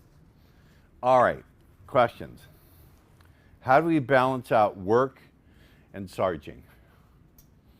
Well, which one is going to put food on your table? Set your priorities. And there's a different question here, which is, how do I develop a passion in my life that has nothing to do with women? Can I develop something that I enjoy doing that has nothing to do with women? Because women are attracted, generally speaking, to someone who's got a passion, a talent, something they do well that has nothing to do with them. That's a really good answer to that question. Ross, please talk to me in private because everyone will know who I'm talking about. I have micro penis. Imagine a Tic Tac with a tiny slit in the front. I'm embarrassed to be alive, and every woman I've been with laughs to the point of passing out when they see my tiny schmeckle. What do I do? Kill yourself. No. I'm teasing. It doesn't say that. No, it's not real. That was your note? Now Mullen's getting silly. Mullen's getting silly. You have a micro penis, Mullen? We'll talk later. My accent is a little different. Do we need to speak American English to embed commands? No. Your accent can be sexy. I have had Indian students over the years, East Indian students. When they apply themselves, they always wind up being my best students, them and the Jewish students. and the Latin students, and the black students, and the white students. And they're all really good. Whoever applies themselves does well. Now watch, someone will say, Ross Jeffrey's a racist. He didn't mention my category. Look, I only see 2 colors, pink and green. Figure it out. And gold. We are all, actually, we're all, when it comes to the struggle with womankind, we're all brothers. I've had Palestinians and Israelis in here, Jew, Gentile. Brothers, I tell you, I speak by means of the Sargi Spirit. When it comes to pussy paradise, there is no color, there is no age, there is only brothers learning together. Can I get an amen? Amen. Can I get a praise offering to Sargi? Praise Sargi. Praise Sargi. That was a Zig Heil. That scared me.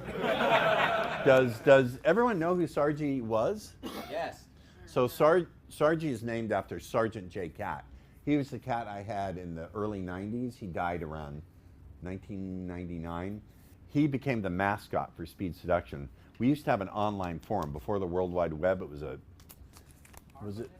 it an alt.seduction.fast or something like that? Or we would talk, and this guy called himself Brother Aardbart. He said, one day, I used to talk about how my cat would walk along the back fence with something he had just killed. And he said, well, I went sarging one day, and it stuck, like sarging. And from then on, it's now in the Urban Dictionary, sarging. Is it Urban Dictionary or Urban Lexicon, or what do they call it? Urban Dictionary, yeah. So we have some terms coined in there. And do we need to speak American English? So anyway, my Indian students, I told them, no, it's executive. It is exotic. You can tell them about the Himalayas, where you used your flying carpet to read the Bhagavad Gita, and suddenly these divas of sex appeared before you. And he got it. Kamal, one of my students from the 90s. Anyone remember Brother Kamal? Yes. I've heard of him. Yeah, Brother Kamal was a legend from the ancient times of Speed Seduction. And Kamal just accepted, hey, this is not bad, this is exotic. When I go to England, I'm always more popular because I'm the foreigner with the exotic accent. So no, not at all. No. Now, if it's indecipherable, where people can't understand you, then you got to get a speech coach to help you be, you have to be understandable. You understand? Yes. Whatever happened to Kamal? Oh, I lost touch with him in the early 2000s. I don't know. You have to understand, I've been doing this 30 years, and I've had people, at the peak of my team, I had 6 other teachers on my team. So I used to do 3-day events. In the 3-day event, I would teach maybe 5 hours. The rest of the time, it was my guest trainers. It was great for me. Yes? On that topic of language barrier, Yeah. you have extensive experience with Eastern European women? No, I don't. My experience is not with Eastern European women. It's with Scandinavian women. So is that a problem when the woman is not fluent with English? Well, Scandinavians are required to learn English from the time they're 7 years old. So, so you're saying if you're in a culture where they don't speak English, and you don't speak their language, he's laughing at you. What are you talking about? I have Russian friends and Polish friends. Right. They're okay, but I don't know if this will work. I just don't know. I'm asking. You don't know. What a beautiful place to be. I don't know are 3 of the most beautiful words in the English language. I'm serious. I trained myself to get excited at the Mullins nodding her head and smiling. I get excited at the words I don't know. Because I don't know means there's a gateway for me to grow and to be better than I was yesterday. Listen to me. Don't compare yourself to others. Compare yourself to who you were yesterday. I got that from a book by Jordan Peterson called 12 Rules to Live By. I recommend that book. Now, he's a little religious for me. How he resolves the contradiction between his believing in Jesus and being a rational person and teaching rationality. I don't know. These guys manage to do it. Does anyone know who Jordan Peterson is? You ever read his books? You know who I'd like to see? It can't happen now because he's dead. I'd like to see him go up against Christopher Hitchens talking about Christianity. Would that not be a great battle royale? Huh? Most of you don't know who I'm talking about, but he'd get hitch slapped all over the place. Yes, sir. So when you're talking about being curious, you know, when Yes. you're going back between your Talk about being curious, yes. So how do you formulate some of the questions, taking what they give you to get to a How do I formulate the questions and to teach you to do it? I can, but let me get back to this point. I want you, in terms of I don't know, I want you to write this down. But first, listen to me and understand it. I'll repeat it 3 times. This is one of my daily affirmations. Confusion and uncertainty are the tickets you buy to enjoy the rides of clarity, focus, purpose, and vision. Look at me, don't write it down, and think about this. Confusion and uncertainty are the tickets you buy to enjoy the ride of clarity, focus, purpose, and vision. No person who's ever achieved anything great did it without going through periods of confusion and uncertainty. It's part of the creative process. Part of the creative process are those times of chaos where you just can't organize the material and you need to let it go. I've been through tremendous, one of the reasons I'm up here and you're not, is I've been through tremendous amounts of confusion and uncertainty. But I've disciplined myself to enjoy it, or at least to not suffer when I'm in it, or at least not to suffer too badly.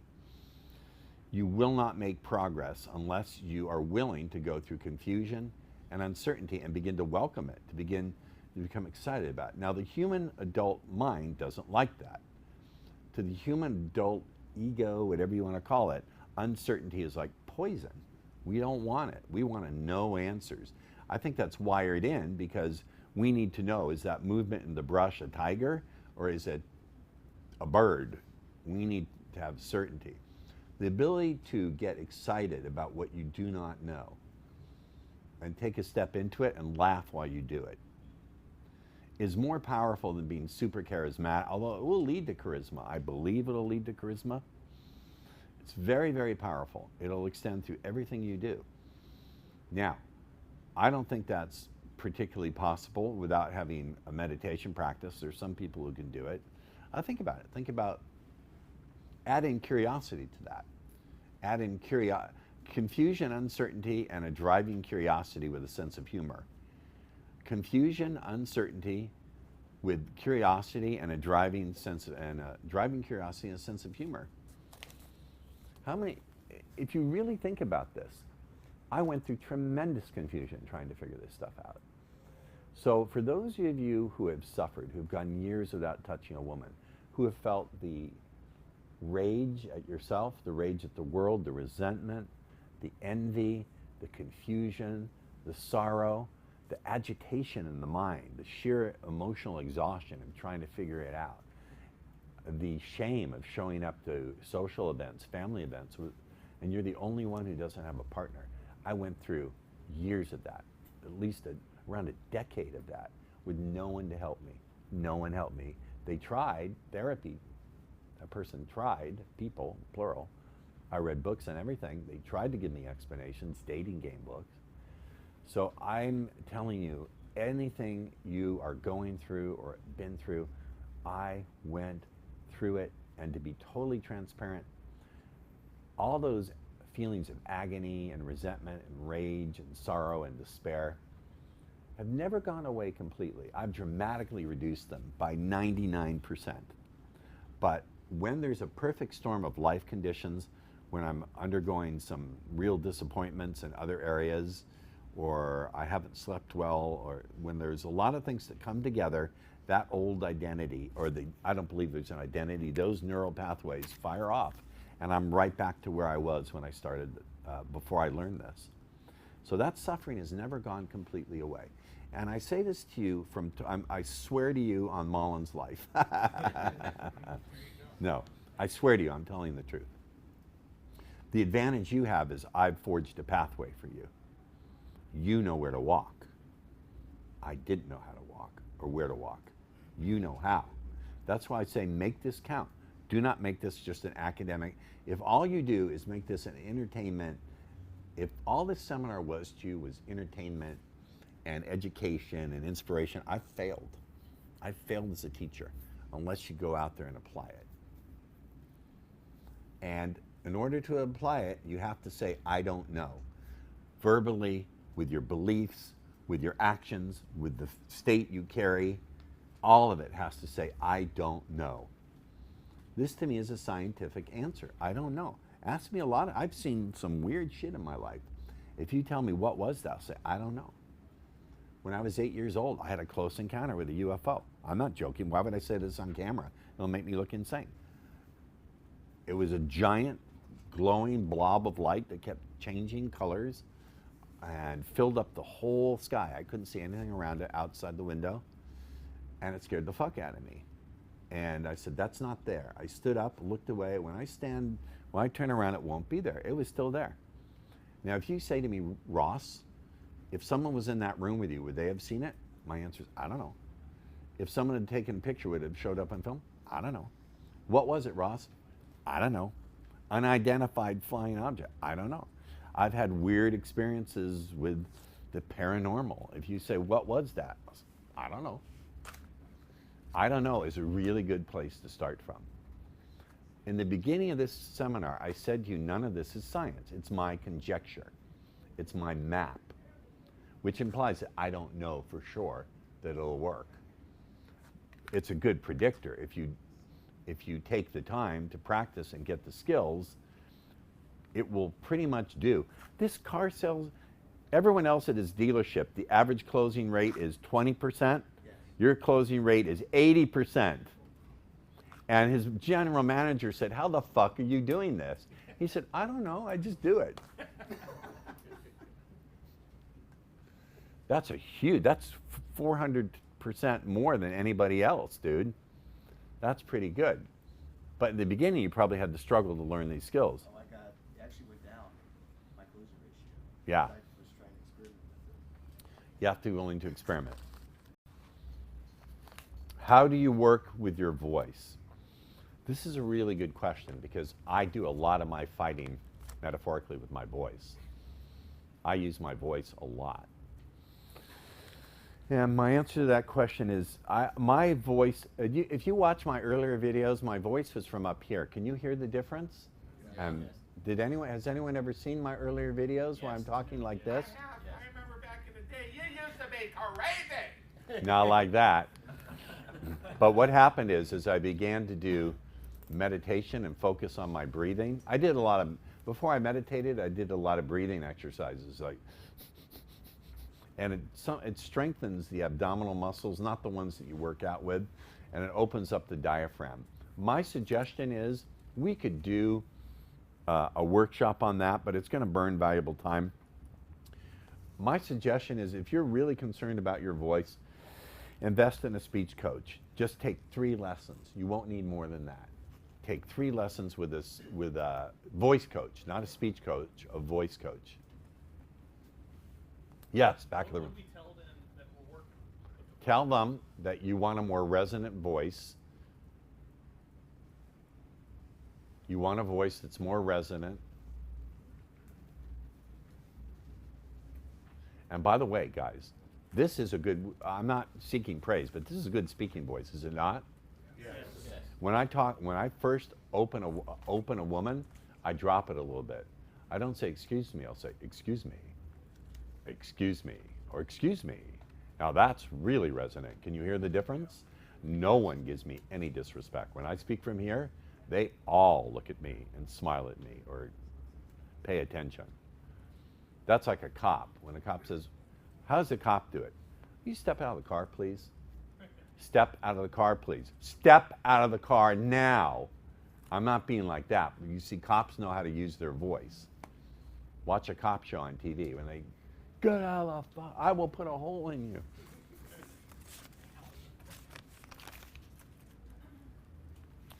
How many people do you have left for, what does it say? Your writing is really fucked up. How many spots do you have for the elite mastermind program? I don't know. I'm not tracking it. How many spots do we have? We still have 5. 5? Okay. Yes. Boss, you wanted me to ask you, it's like, look, this is the last seminar you Yeah. ever do. Yeah. And I just want to know, it's like, you have all this information about us, especially in the information age. We get these emails every day, and even if it's something we're interested in, they offer us a book, like a book on, I don't know, how to make all this money, or a book on, Right. you know, how to lose all this Hold money, on. and we don't even have time for it. And, well, I mean, Ross, if you can give us like a learning strategy that we can do.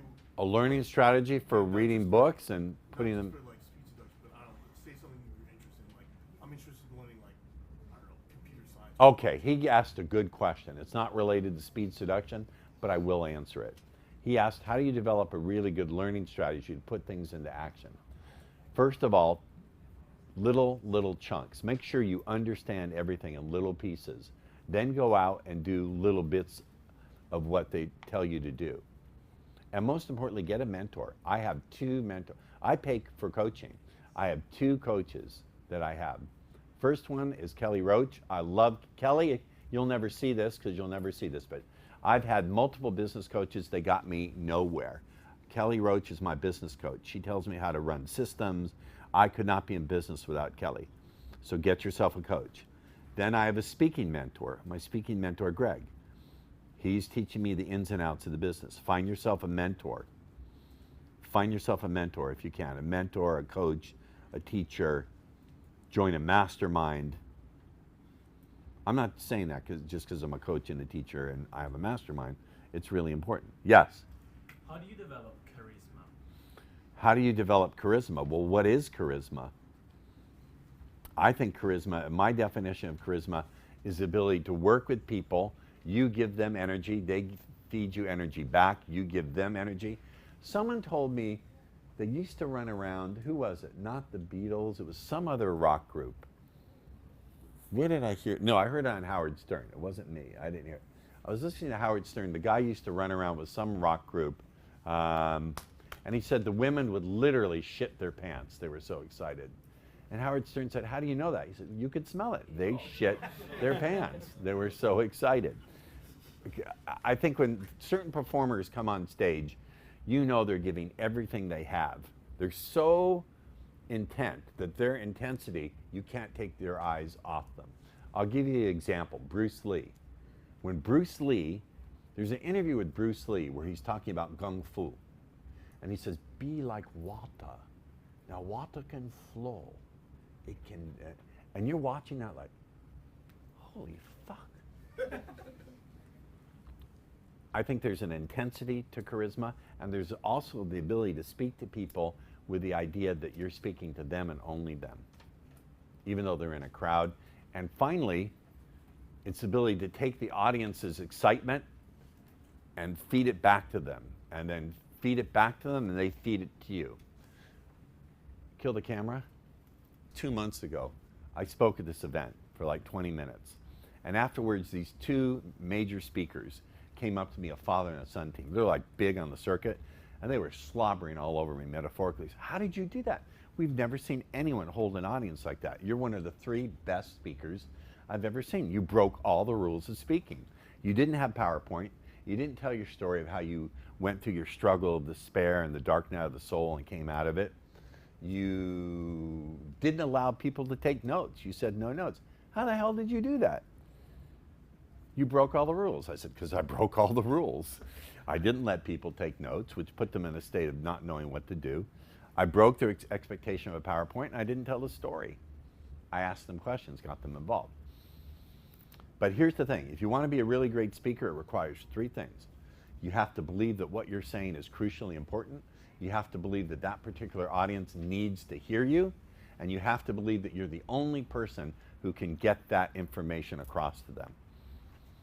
Even if you're technically inept as a speaker, you have those 3 things, you've got it. I think that's part of charisma too.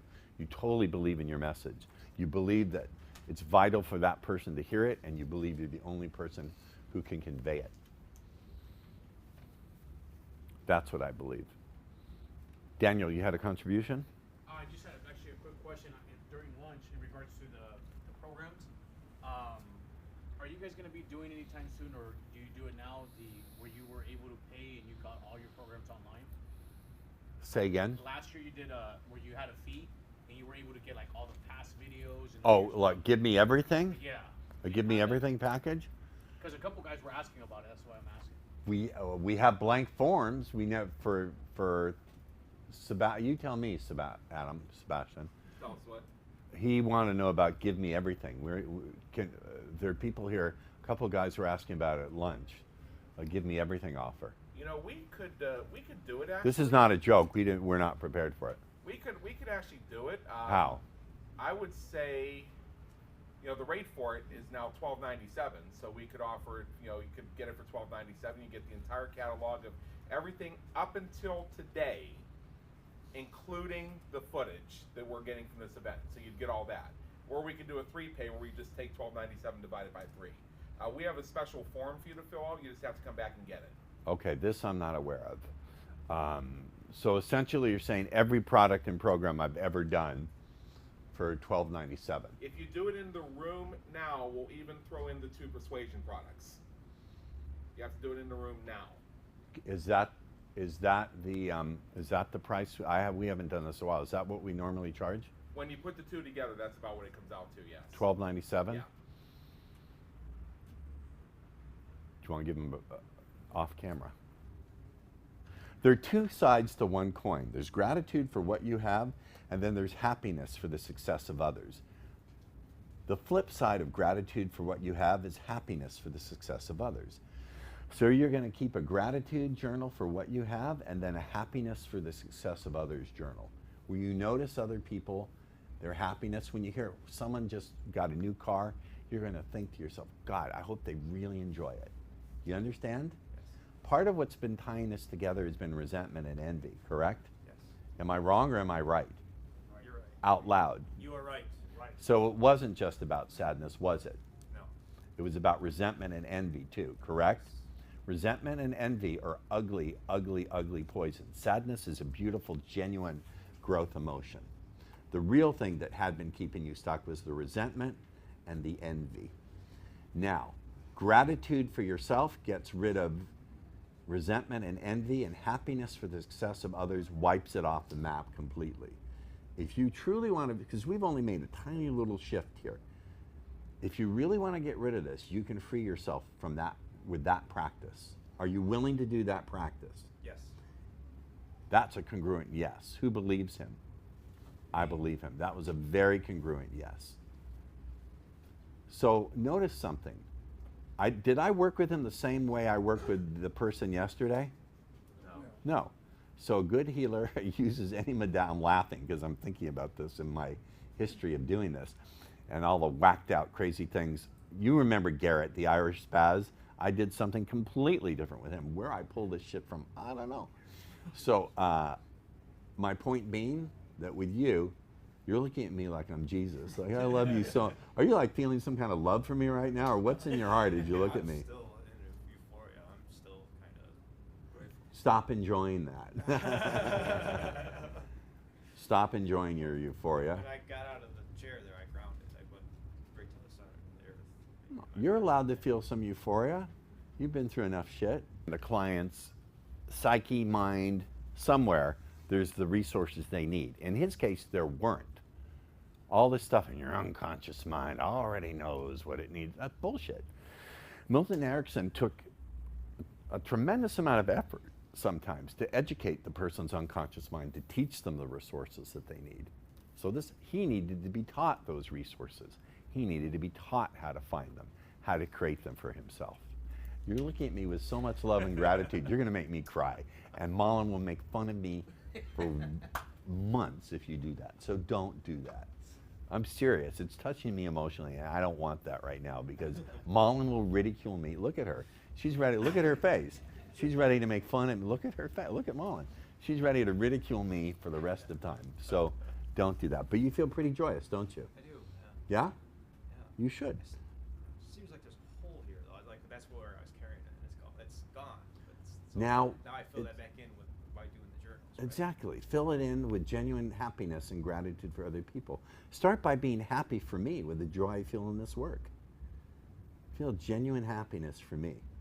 Now, a lot of lives have been changed here with this work I did with you, because as a metaphor, they're going through and doing the same exercise. Who is doing the same thing for themselves? Look around and see how you've been helping people. Are you aware that you've helped people change today? Profoundly? I wasn't, but I am now. And now how grateful do you feel? That's awesome. That's awesome. Can you turn and feel happy for these people that they've changed? Absolutely. Do you feel happy for their change? Feel genuine gratitude for their change. Happiness for their prosperity. That's the way you walk through life, and that's attractive, by the way. So you got a surprise. You came here expecting how to lay women, but you got something bigger than you thought. Sue me and call me a bastard. See, this is the work I would do forever. Just personal transformation work. I keep doing this, but then I couldn't get you guys to come, right? You want to know the blowjob pattern. Blowjob pattern's important too. I would come for this. I promise you, tell me what's your name again? First name? Dan. Dan, I promise you, when you go home, people are going to say, what the fuck happened to you? They're going to want to know. You'll seem different to everyone. Your girlfriend will break up with you. Yeah, probably. Because all that poison dynamic where she's giving you envy and resentment, that's not there in you. She will break, or you break up with her. Either way. You want to know how to get her to break up with you? Bring her flowers every day and say, I love you, baby. I love you, baby. I love you, baby. That's it. She'll dump you. And she'll say, you know, I think we should move on. Now, see, all the techniques in the world would not have worked for him carrying all that poison. Now you have the technique of no technique, because you'll show up in a way that's so radiant for people, everyone's going to like you. Like, what the fuck? That's when you start selling multi-level marketing and making people hate you. Any questions about the work I did with this guy? Yes, sir. One thing that I read a book about that, it seems a lot of people bring it, even pick that up when they're in the, carried by the mom. In the womb? Yeah. My answer is I don't know. Well, I mean, yeah, but what I read My about answer is it, I don't it's know. weird how And I don't know how to verify that. There's no experiment, as far as I can see, that can verify whether it's true or not. So it can't be held scientifically. It doesn't mean it isn't true. It means it can't scientifically be proven one way or the other. So there's no experiment we can do. Any other questions about this? What I did with him? Do you believe his change is real? Yes. Yes? Who asked the question about whether I know that the change is going to last? Do you believe his change is real? Judging by his congruent motion that he's showing, yes. Yes. Yeah. I do good work. Where's my fucking round of applause, God damn it?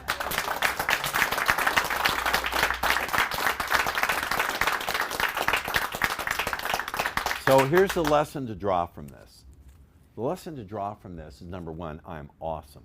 Second lesson to draw from this is change can take place very rapidly without pain. That everything can be a resource if you learn to turn it around and play with it and change the direction of motion it's following. All that momentum of shit and crap and nonsense can be turned around, and you can hijack the momentum so you don't have to fight it. Does that make sense? Yes. What do you do for a living, sir?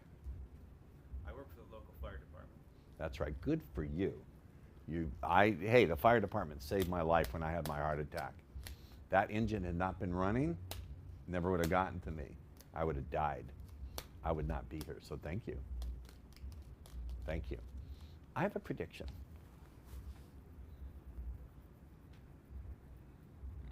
Next 6 to 9 months, a lot of opportunity is going to be thrown at you because you have changed as a person. When we change this deeply as a person, our world changes. Things are going to be thrown at you. Some really amazing women with lots of money are going to be thrown at you. You need to promise me and Dan over there that you will let them spoil you. Do I have your promise? Promise. Swear on Sargie's dead tail. Swear on Sargie's dead tail. You will let women spoil you. I will let women spoil I believe you. We believe him? Yes. Let's take a 10-minute break.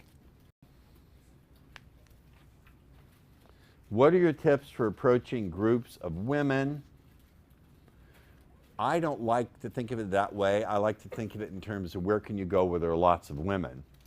Networking events. Go to networking events and charity events. Go to church. Yoga. What venues do you recommend charging during the day? Wherever you find yourself, coffee places. Does anyone have a, in the city they live, a Whole Foods? Gash Central? So Whole Foods, Starbucks.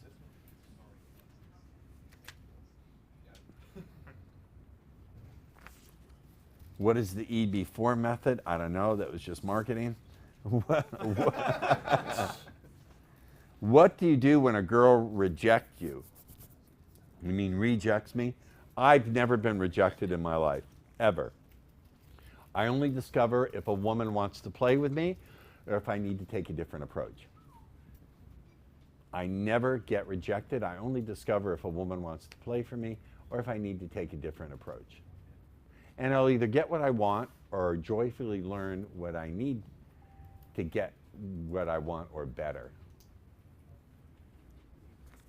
Do you want to hear that again? Yes. I never get rejected. I only discover if a woman wants to play with me or if I need to take a different approach or if I've had an opportunity to play with the skills I need to get what I want or better.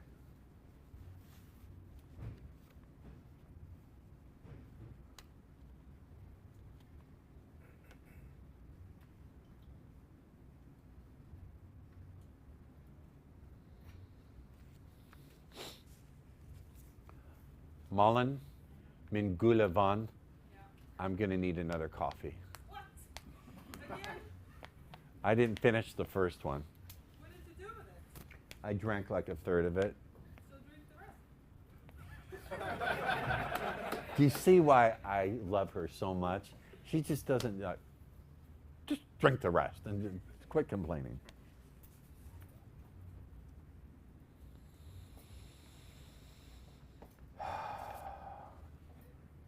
Ross, what about using the pattern I've seen in the Victory Vault? You mean the Victory Vault, over 175 videos that you get for free as one of the bonuses when you now go back and sign up for the Elite Speed Seduction Superstars Academy, of which we have how many slots left? Of which we have 5 slots remaining, since the other 5 have already had their enrollments processed and have their usernames and passwords waiting in their emails. That's right. And That's how fast we move. we've sold out the persuasion thing, have we not? We have 1 spot left. 1 spot. I knew he'd sell it out. See ya, I told ya. What about using the patterns I've seen in the Victory Vault? A student was using where he gave the woman a litmus test to see how she responded. The options were body sensations, connections, visualizations. I believe his name was Brandon. Look, those videos go back 15 years. Don't ask me to remember I did it. A student gave a woman a litmus test to see where they responded. Body sensations, connections, visualizations, which doorway. I used to teach it. Yeah. He's talking about the traveling pattern, right? Where there's a module, a student actually within the last maybe 10 years or so had he came up with a pattern on your own. He said he liked it so much he shared it with everyone. It was about traveling, and he was like a tax accountant, but he got them talking about traveling patterns and moving through. And then he based the pattern. He would go and he would cycle through and he'd find out which doorway was most accessible or most easily accessible, and then work through that. I taught it 10 years ago. Don't bother me. No, I didn't ask, but. Oh no, I'm saying, I taught it 10 years ago. Do you remember what you taught 10 years ago? No, what the fuck? What about, huh? If you remember, we can just. If you remember what? If he's a member of the All-Stars, Yeah. I would tell him where it's at, because he has access to it. Yeah. What about using patterns like the rose? That was never my pattern. The blammo these days. Is there a group of women you would use these?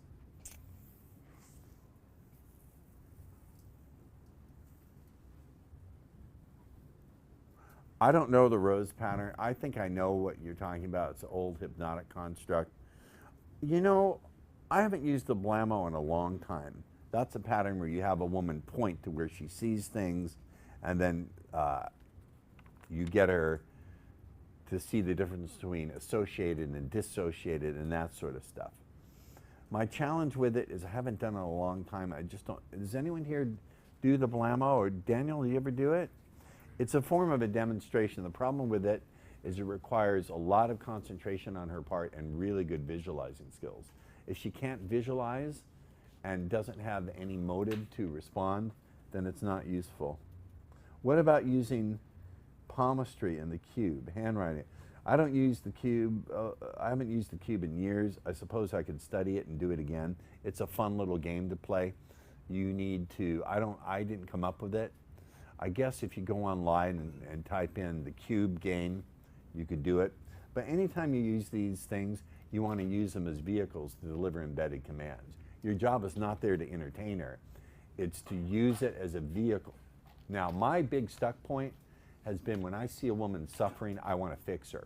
I want to do a little bit of change work, and then I'm no longer in the running because I'm so devoted to healing people. I've just healed my way out of some pussy. So I know that's my stuck point. So I've now programmed myself, stop. Do you really want to do it? If you do it, how quickly can you transition her out of that into a language pattern? How can you slip some language? I won't slip languaging into doing change work, but once I've got her out of that, how can I change the subject and quickly get her to surge? I don't use palmistry. I don't do handwriting analysis. The cube is a fun game. I don't remember it. Something about you're in the desert, you see a cube. What size is it? What is it made of? There's a horse by the cube. It's cold read. It's a way of doing a cold read. Here's the thing, Google, YouTube, get on YouTube and put in cold read or how to do a cold read. Doc Hilford, System 88. Huh? Doc Hilford, System 88. What are you That's saying? what the cube is. What? Never mind. No, say it to me. Doc Hilford, D-O-C-H-I-L-L, something, I don't know, I've got it on my pad if you want it. But it's System 88 is the cube, breaks down. System 88. Oh, sounds like Plan 9 from outer space. How do you pre-program a woman's mind with a business card to call you? I can do that trick. So here's what you do. I'm going to give you, who would like a trick to get young women to call you? Young women who want to fuck you. Oh, come on, you lose. Come on, really say, yes, I want it. Yes! Whoa, deafening. All right. Here's my card, show me how. Give me a card. Give me a card. Whoa, that's confusing. Sit down. So I would say something like, so you're talking to the young woman. What is she expecting you to do at the end of the conversation? Ask for a phone number. You say, you know, I've really enjoyed this. I could see us hanging again and really enjoying each other's company, but you're way too young and you're almost certainly far too nice for what I enjoy. So thanks a lot. Shake her hand and walk away, and then walk 3 steps and stop. Have your card in your hand. You say, you know what, just for laughs, and slide it over to her. Now, 4 out of 5 will never call you, but the 5th one that calls you is thinking, how dare you think I'm too nice? I'll show you how young I am, Buster. I'll wear your cock off. Huh?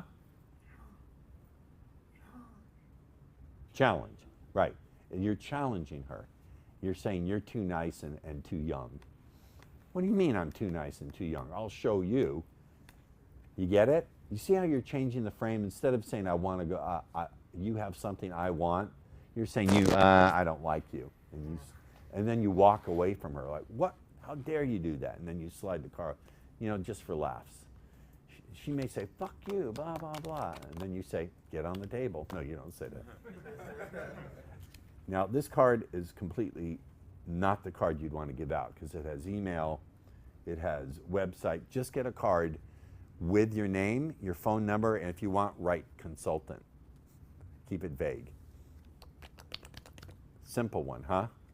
Yeah, that's still a mastermind Facebook, isn't it? Still, we went through that one. Say what? You went through the video and one of the ones you had on mastermind Facebook about a It's in, yeah, it's in one of my training sessions from the Elite Speed Seduction Superstar Academy. I did a live training on this. It's recorded. It's in there. Yes. What about on the card? Put decision service technician on there. Yeah, that's fine. I like it. Humor is good. How can I get a date with Mullen? I will fucking kill you.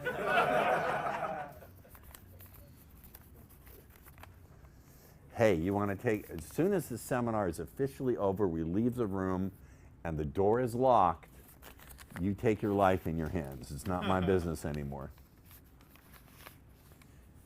Can I tell them how much you leg press? Yeah. Mullen leg presses 440 pounds. Do you want those legs kicking you through a wall? I don't. I'll laugh and when your spleen is bleeding out through your nose. How do you pre-program a woman's mind with a business card to call you? That is in the Elite SSA program. But essentially you say at some point in the coming week, and I don't know exactly when, you might find yourself thinking about this conversation and you'll think to yourself, I want to talk to him again. You got to call him and you look for my number right here on this card. Did you get it? Did you hear it? It'll be on the footage when you buy the footage. Explain the 4 C's. This I'm going to get into. All right, let's talk about curiosity. Let's get back to building curiosity with women.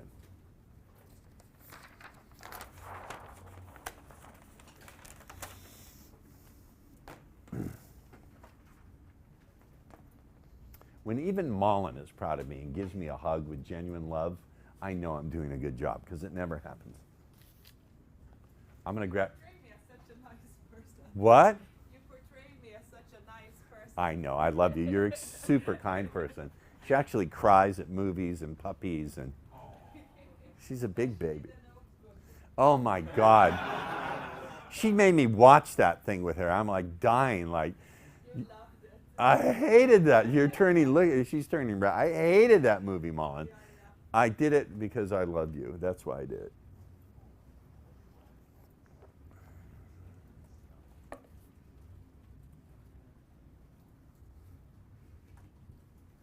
You know what's remarkable? There's no ink on my hands. Every other seminar I've ever done, my hands have been covered with ink. Do you see any ink? No. No, it's good. It's a, huh? It's the paper. Yeah, it's the paper, the rip-off paper. That's awesome. Boss. Bad because you haven't written much. Suck my balls. Suck my balls. Okay, remember we talked about getting curious about women? So I like to talk about there's 4 C's. There's where a person finds their sense of connection. Where do you find your sense of connection? Where do you make a contribution?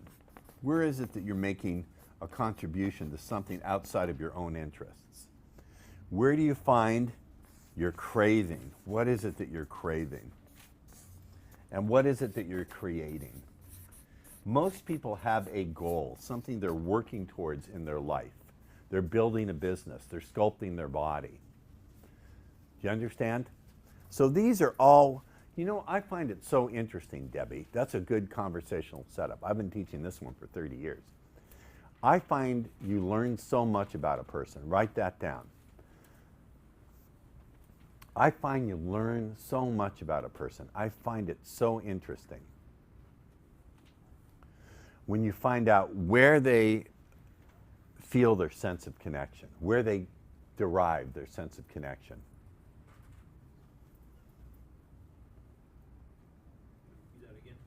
Yeah, you know what I find really interesting about a person is when you learn where they find their sense of connection.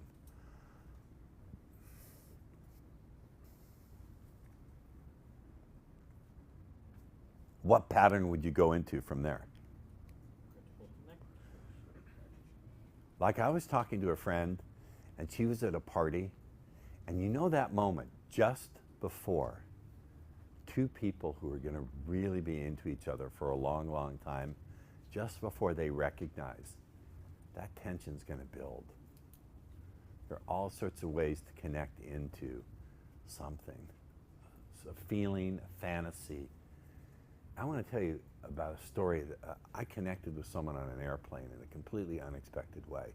See, I saw her across the aisle and blah, blah, blah, and she was massaging my hand. You can go anywhere from this. Contribution. Where do you feel your sense of contribution? Like, you know, I find it really admirable when someone contributes something to the world outside of themselves. And if the person doesn't have anything, use a different doorway. You know that they're self-centered little bitches. But craving, how did people satisfy their cravings? Where could that lead? What pattern would that lead into? The blowjob pattern, that's right. Creating, what are people working on? What's your passion? What are you moving towards? What are you doing in your life that you has not yet come to fruition? What is it? What's the new direction you want to take for your life? And you can see this growing in front of you. And you really need to grab onto it. What is it that causes you to feel your opening for that amazing new direction that you want in your life? Get it? What they're creating, what they're craving, where they're contributing, where they find their connection. Those are 4 C's. It's just how I organize it in my mind. But you know what? Depends on who you're talking to. I could see him doing this in church. Isn't it great with God? When you connect with God, you feel that he's creating that new direction inside of you. Oh yeah, you know, I found God, and when I found God, it's like he touched me. Have they ever said that to you, Daniel? Church is so easy. I'm sorry, it really is. They give you everything. They give you the own patterns. It's like, okay, let me just repeat this back to you. Don't you ever get noticed as a player like, he fucked me? Yeah, they're passing the collection plate and going, that guy fucked me. And the other one says, he fucked me, he fucked me.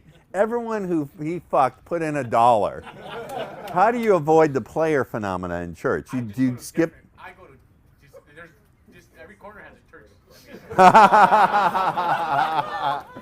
It's his, you see, listen to me.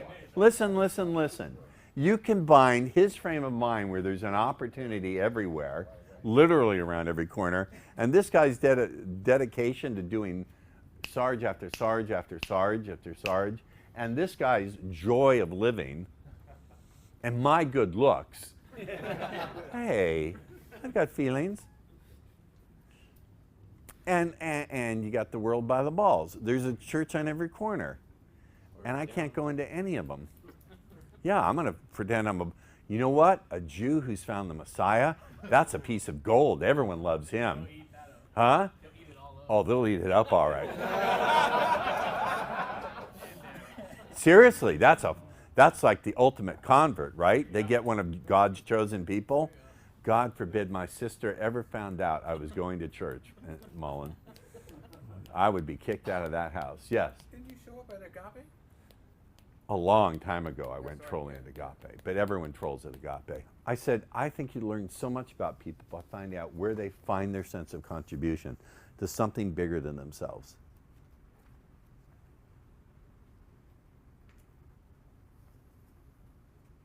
Where do you find your sense of contribution to something bigger to yourself? Is there a cause you support? And I want to know that. I think someone, can I share that or should I shut it up about it? Mullen is devoted to service. Mullen was the chairwoman of the Red Cross where? Stockholm. Of all of Stockholm or a part of it? She was like the chairwoman of the Red Cross, and she's going to, in her future, do more work. Volunteer, yeah? Yeah. It's part of who she is. She wants to make a contribution to the world. Connect to your craving. What is it that you're learning through there that's more important than what I'm teaching? Look at this. Now the room is getting sloppy. But I've kept my shoes on through the whole seminar. Have you noticed that? I always kick them, but they've been on the whole seminar. There's no ink stains on my hands. The last one, I go out like a gentleman. Oh, and you mean it. Look at you glowing with love. She means it. More questions, yes. Yeah, we're going to do some meditation, but not yet. Yes. You mentioned earlier state, how to get into state. How to get into state, yeah. State, meditation, what else? There's something else in the back of the notes, the closing the deal paradox. Oh, yes. Let me talk about that. So are you, on the one hand, are you closing the deal in the sense that you're doing something at the very end, or are you always radiating sexual energy? Which is it? Well, either one can be true. Are you closing the deal, doing something at the end of a series of events? Or are you always showing up as a sexual person? You can look at it, it's both. You can look at it either way. That's what I meant. Let's do a little bit of bye, Daniel. Thank you. Give him a hand, would you?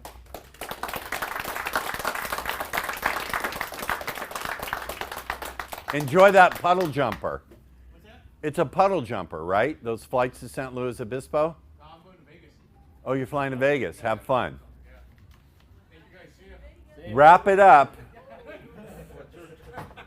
Fuck the preacher's wife and his daughter. He beat me, man. Perhaps he is worthy to be my successor. Perhaps. A priest, her mother, and her sister walk into a bar. No, a speed seducer, a preacher's wife, and a preacher's daughter walk into a bar.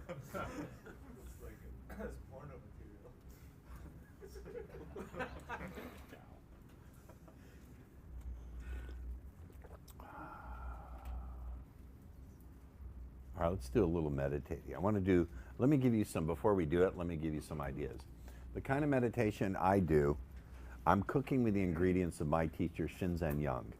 Everyone should get A Beginner's Guide to Meditating by my teacher, and also The Science of Enlightenment. Shinzen is the most brilliant human being I've ever met, and the great teacher of my life, and I've had great teachers. Those books, the first one, or video?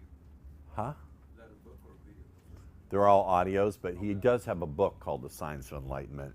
I would listen to the audio series before I read that book. ShinZenYoung. He loves my website. He thinks it's edgy. He thinks it's hilariously funny that I'm teaching guys meditation so they can get laid.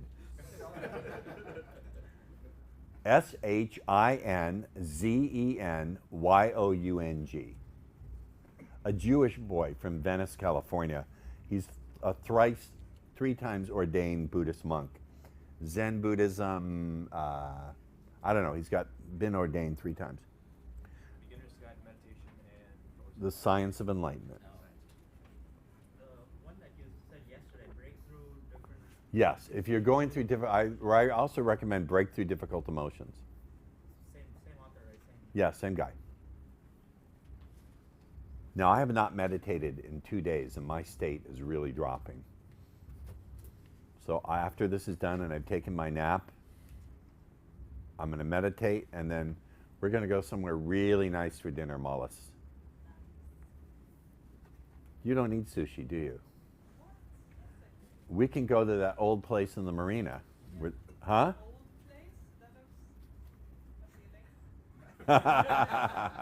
All right.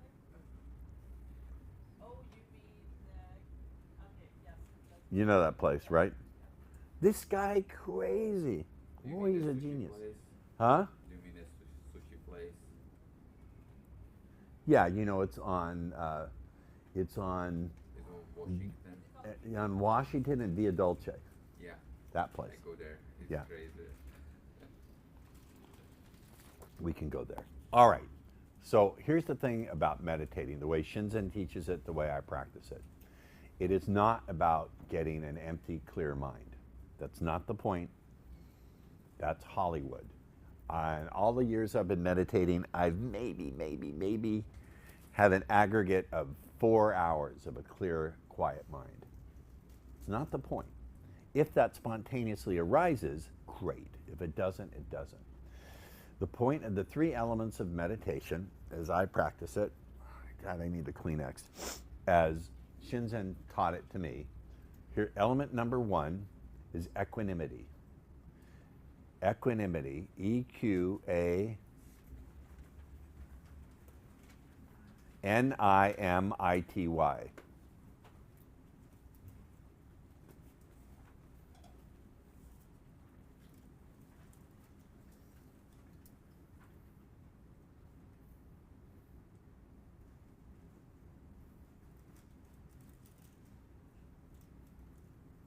Equanimity, which means non-interference with the flow of experience.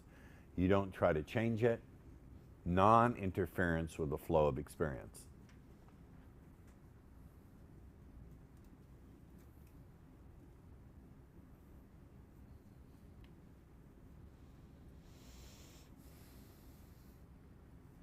Wow, I have like an hour and 15 minutes left in my career. Yes. You are all privileged and honored to be here, aren't you? Yeah. Yes. Wow. Free at last, thank God Almighty. Well, my last one will be London. It's the last one ever in the United States. My final one will be in London. So if you want to really come to the very final one, get your ass to London. When's the date? When is London? We may change that because I may have a really well-paid speaking gig in Arizona. The date of the London seminar, I'll find out in the next week. So originally it was going to be June 21st through the 23rd. 22nd and 23rd. What is it, Sebastian? The original date of London? It was originally June, the last weekend of June, but The last weekend in June. We're not sure yet. We're not. We'll firm it up in the next week to 10 days. We'll firm it up. So,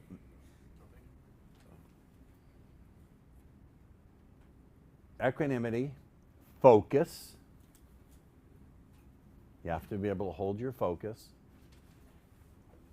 And then sensory acuity. By that I mean resolution power. Like in a microscope, you can get clearer and clearer. So if you're tuning in to the pain in your foot, you begin to become aware, well, is the pain a sharp pain or a stabbing pain? Is it changing? Is it moving? Where is it going? Sensory acuity. You have an acute awareness of what's going on. All these elements combined produce, I don't want to create expectations, but what I can say in my experience, they produce happiness regardless of circumstances, for at least that period of time. And over time, what happens is when emotions arise, old patterns, old thinking, over time, the momentum gets drained out of them. So they arise without distorting your perception or driving your behavior. They arise without distorting your perception and driving your behavior.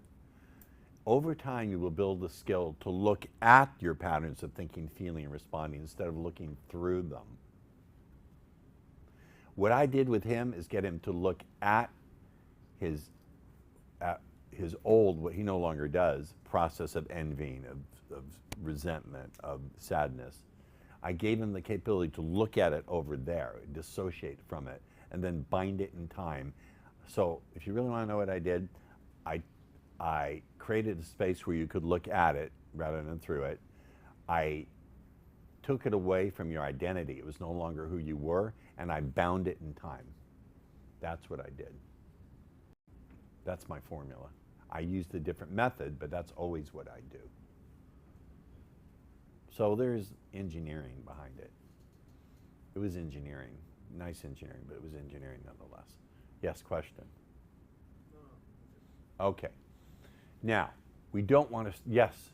So if you're able to find yourself looking at it, you're noticing some of your patterns, what's the next step to...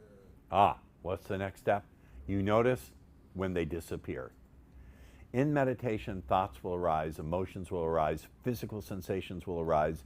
You let them be there, and you can do a lot of things. You can notice how they're changing. You can notice the moments they disappear. even the worst moods eventually disappear. Can you remember a time when you were super, super, super enraged at something?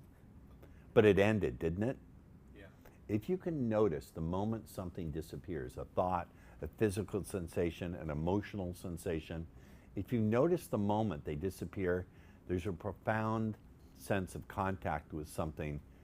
When you notice when something vanishes, you also temporarily put in touch with the source from which all things arise. When you notice when something vanishes, you're temporarily put in touch with the source from which all things arise. This fundamental pattern of expansion and contraction, of arising and vanishing, is a force that's so fundamental it can never be disordered. Essentially putting yourself in the hands of what shapes existence and takes it out of existence. The old theory of Buddhism matches beautifully with Jewish mysticism. The idea is, I don't believe in God, but God is constantly creating and destroying and recreating the universe in every moment. Were he to take his loving intention off it, it would just vanish forever. The Hindus also have the idea that the universe is constantly going through a cycle of creation and destruction. It is eternal, it is always going on.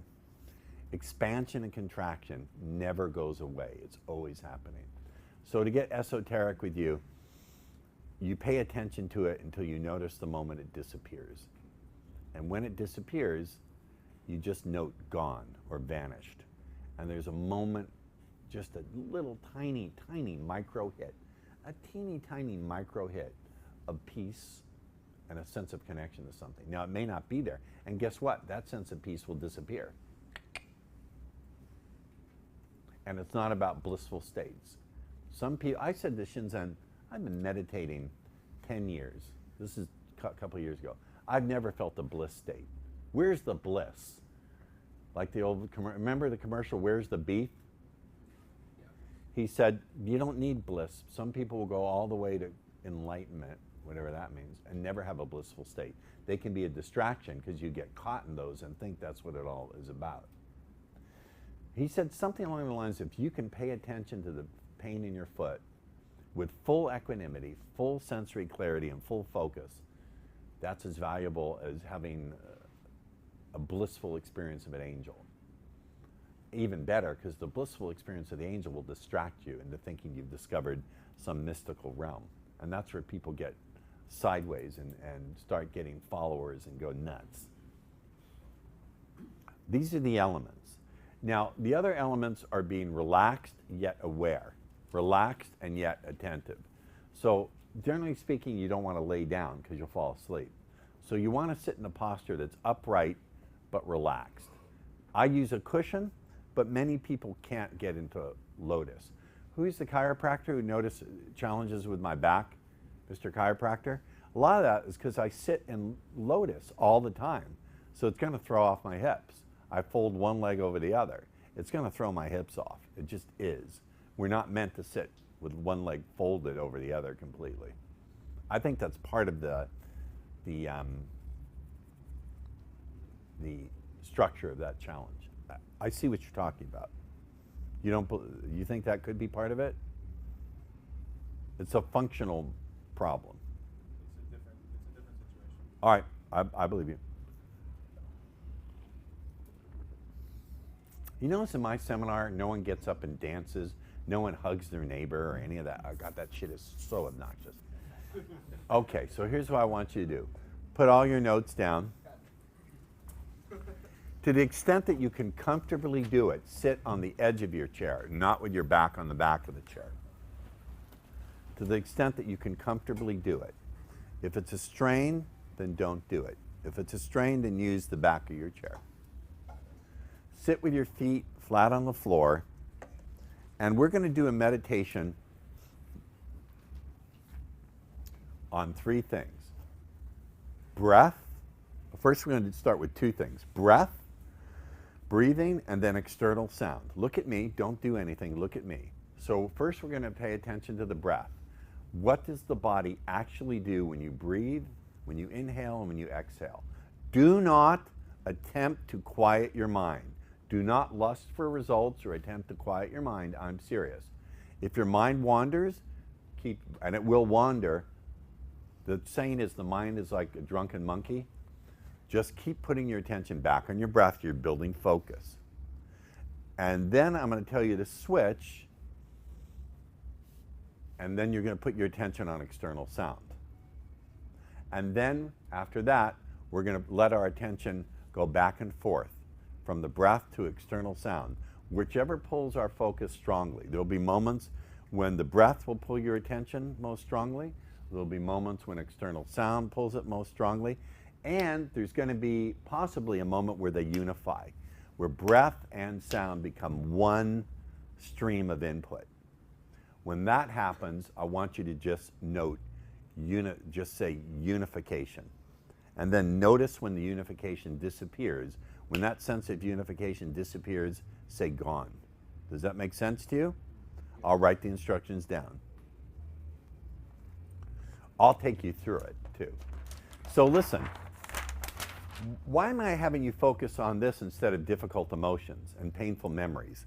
Because when you start working out, you don't start lifting huge weights. You start with getting the mechanics right. This is the easiest thing to do. So, first we're going to focus on the breath. I will guide you. And keep bringing your attention back to the breath. And notice, what does the body do as you breathe? Are there any subtle movements of the shoulders? Any movements of the back expanding, or the ribs moving? Can you feel your diaphragm expanding and contracting? You pay attention to the breath. Then you shift to external sound. You may notice that a sound disappears. If the sound disappears, you can notice gone. Then you're going to let your attention freely wander either to the breath or sound. At any given moment, sound or the breath may take over. You're going to notice that. You will notice if it may not happen, it probably won't, there may come a moment with sound and breath unify as one stream of input. Notice unification, and when it breaks apart, say gone. Do you get me? Yes. Anyone need those instructions explained again? That's fine, I don't mind. Yes? I didn't get the part about when you notice that it comes together. There may be a moment when breath and sound unify as one stream of input, when you're equally aware of both. Do you hear me? All right. So let's start. I'm going to do this with you. The total elapsed time will do like 13 minutes, which is okay. So everybody, don't worry about the time. So sit on the edge of your chair. Keep your spine upright without, look at me just for a second. Don't draw back like that from the shoulders, but elevate from here. Mr. Chiropractor would also tell you this is not useful. It's going to create a bend in your back.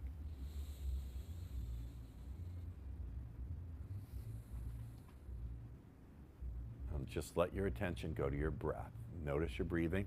When your attention wanders, just bring it back to your breathing.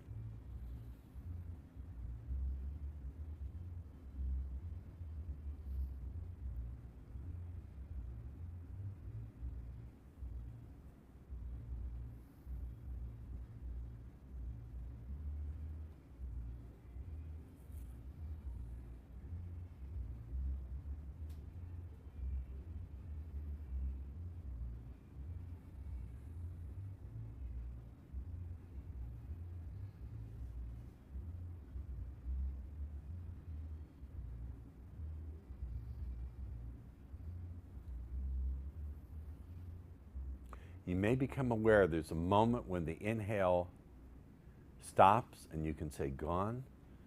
There's a moment when the exhale is over, you can say gone.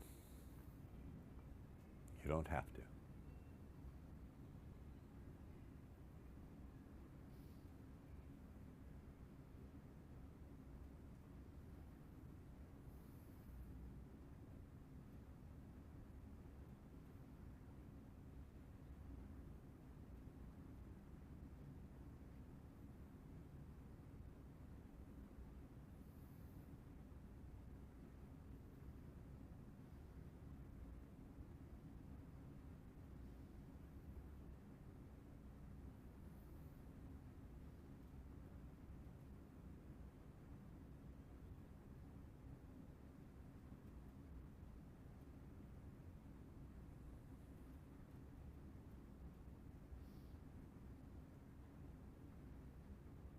We meditate to be present with what is rather than trying to change things to where we want them to be. We meditate to be present to what is rather than trying to change them to what we want them to be. Should you find yourself getting a little sleepy, straighten your spine. Become more erect, no pun intended.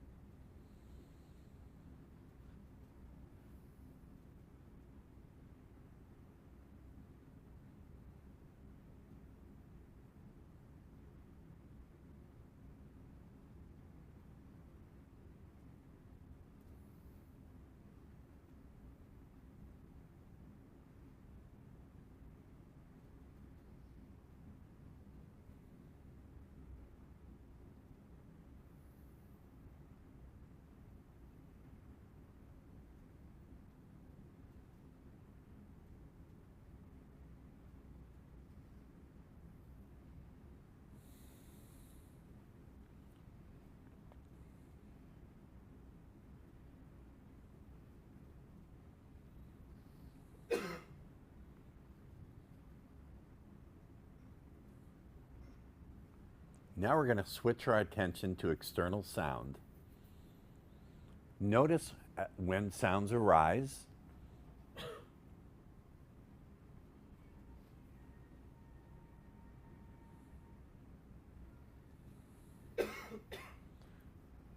Let your attention, your awareness spread to all external sound, including the silence that's immediately surrounding you. In the space around, say, 3 feet around you, there's quiet, but also let your attention be drawn to external sound.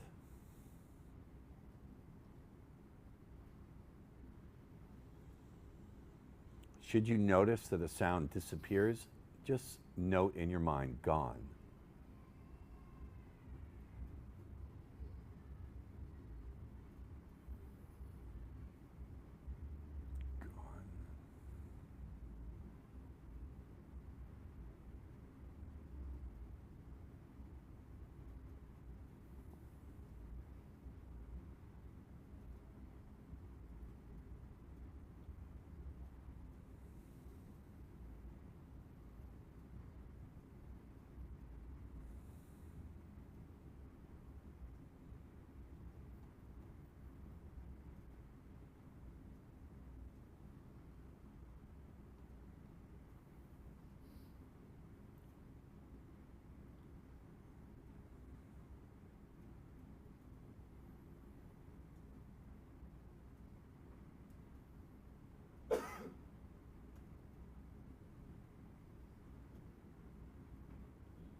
There may spontaneously come moments when your mind is completely quiet. And if it doesn't, if there's not, that's fine.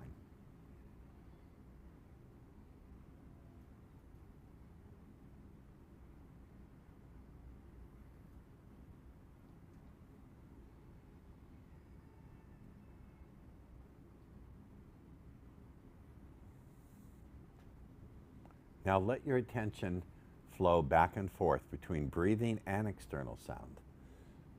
Don't try to control it. Whichever one is arising most strongly in your consciousness, let it arise. At any given moment, one may arise more strongly than the other. That's fine. Should you find yourself nodding a bit, straighten your spine. Sit up more upright without tensing your muscles. Meditation is a state of relaxed alertness. At any given moment, either the breath or external sound will draw your attention, and it may happen that they both equally are present, in which case just say unification. And then notice when that sense of unification disappears. When it disappears, just note gone.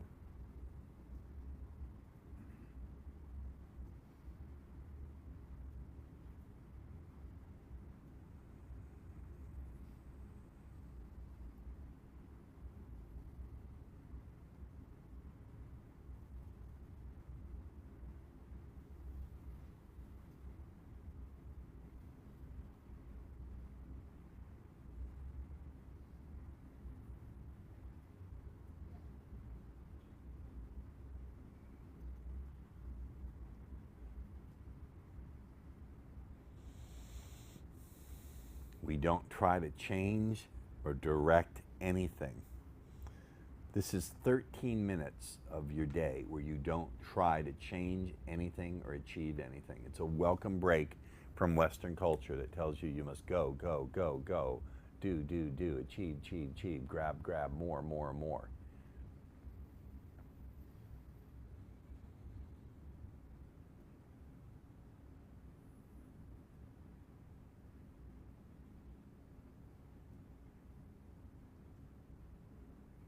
Now, should there be a sense of agitation and impatience, turn your attention to it. Shinzen talks about ion, interest, opportunity, necessity. Should you be feeling agitation and impatience, turn your attention to it. Notice where the agitation arises, how it arises. How does the impatience arise? Does it arise as feelings in the body, sounds in the mind, imagery? Let the impatience be there. Notice how it changes. Notice how the impatience gets stronger or it weakens. When it gets stronger, say expanding. When it gets weaker, say contracting.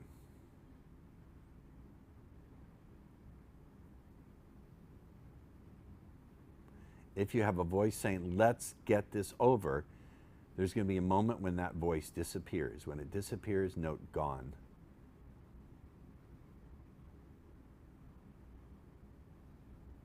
If there's a voice in your head that says, I don't want to do this anymore, that voice, notice the moment it goes away and note gone.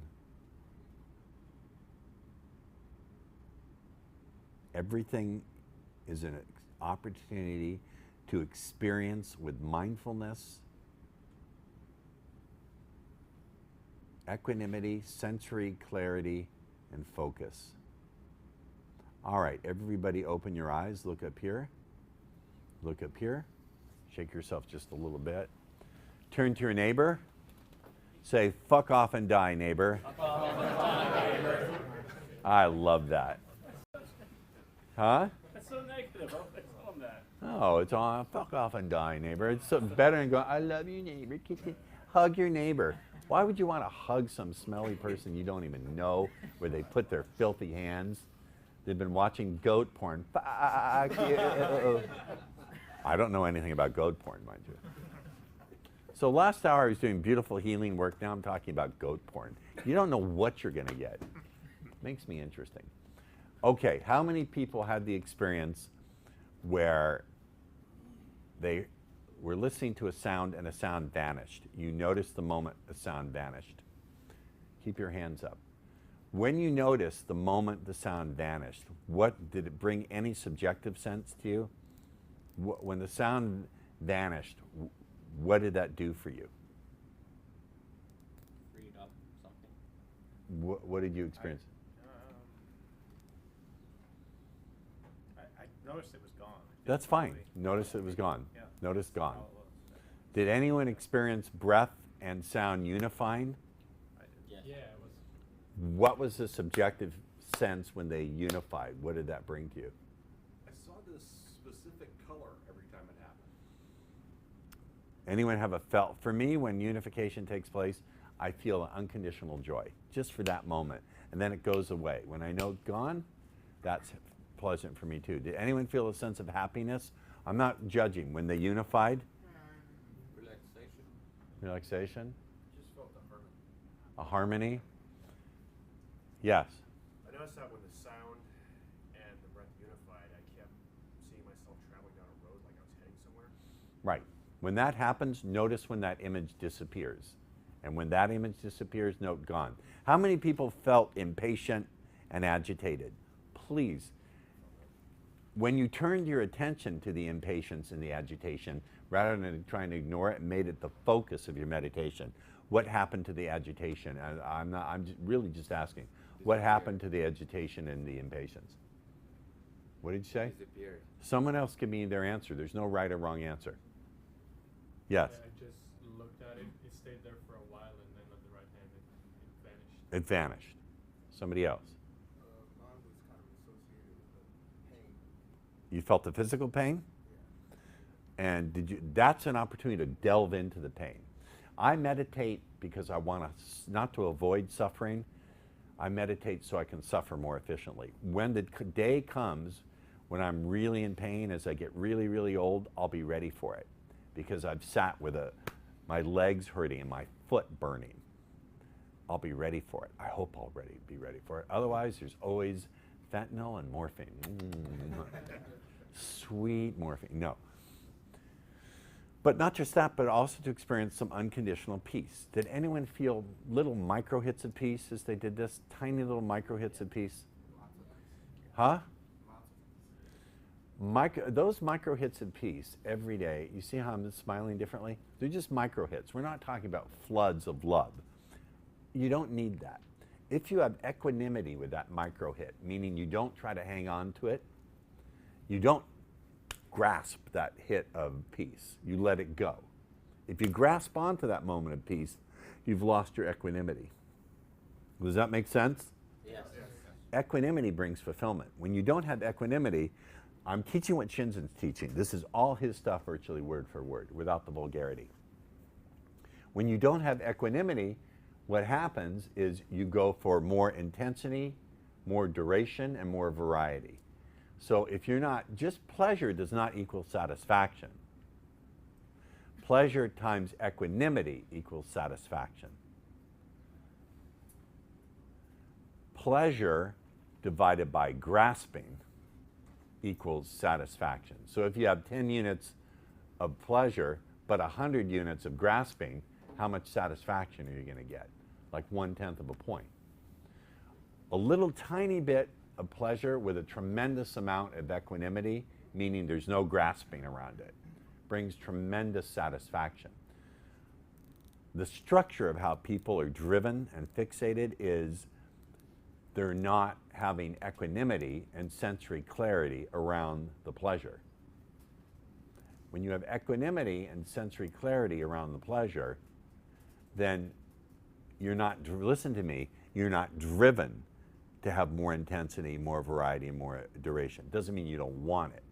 Where we get into trouble is when our behavior is driven. Shinzen's teacher taught that the necessary causes of suffering are drivenness, where you've got to have it, and fixation, where you can't get it out of your mind. If you're not fixated and you're not driven, you don't suffer. You may have pain. Pain and suffering are not the same. Pain divided by equanimity equals suffering. So if you have 100 points of pain but 1,000 points of equanimity, you're not going to get a lot of suffering. Pain times, I forget his formula, so pain without equanimity is going to make you suffer. Pain that you tune into and you're fully present with will just break up into flow, a wave of contraction and expansion. This sounds like bullshit. It doesn't really equate to any experience. I can equate it to some personal experiences if you like. Yes? Can you please write out the equations? I don't remember what they are. Get Shinzen's book, Breakthrough Pain. He's got one called Breakthrough Pain. That's for physical pain. Get all Breakthrough Pain, Breakthrough Difficult Emotions, Beginner's Guide to Meditation. I'm telling you to buy someone else's shit. If you get the opportunity to do a retreat with Shinzen, do it. He does them up in Rancho Palos Verdes, about 30 miles from here. Do it. It'll change your life. Now, I know I test my teachers. My way of knowing when someone is a great teacher is I ask them super challenging questions. The first morning of a silent meditation retreat, Shinzen's very, very gentle. Anyone take a retreat with Goenka, where it's 10 minutes of silence, and you sit for a long time? Shinzen's very easy. He's very gentle on people. Each morning he'll take questions in the sanctuary. He does them at a Catholic retreat center. You see the nuns every once in a while. I call them penguins. You see, because they wear the white habit with a black and white. I call them the penguins. But the first morning there, I asked him a question. I said, I have a question. The yoga tradition teaches that there is a pure self in there, the Purusha, the pure self.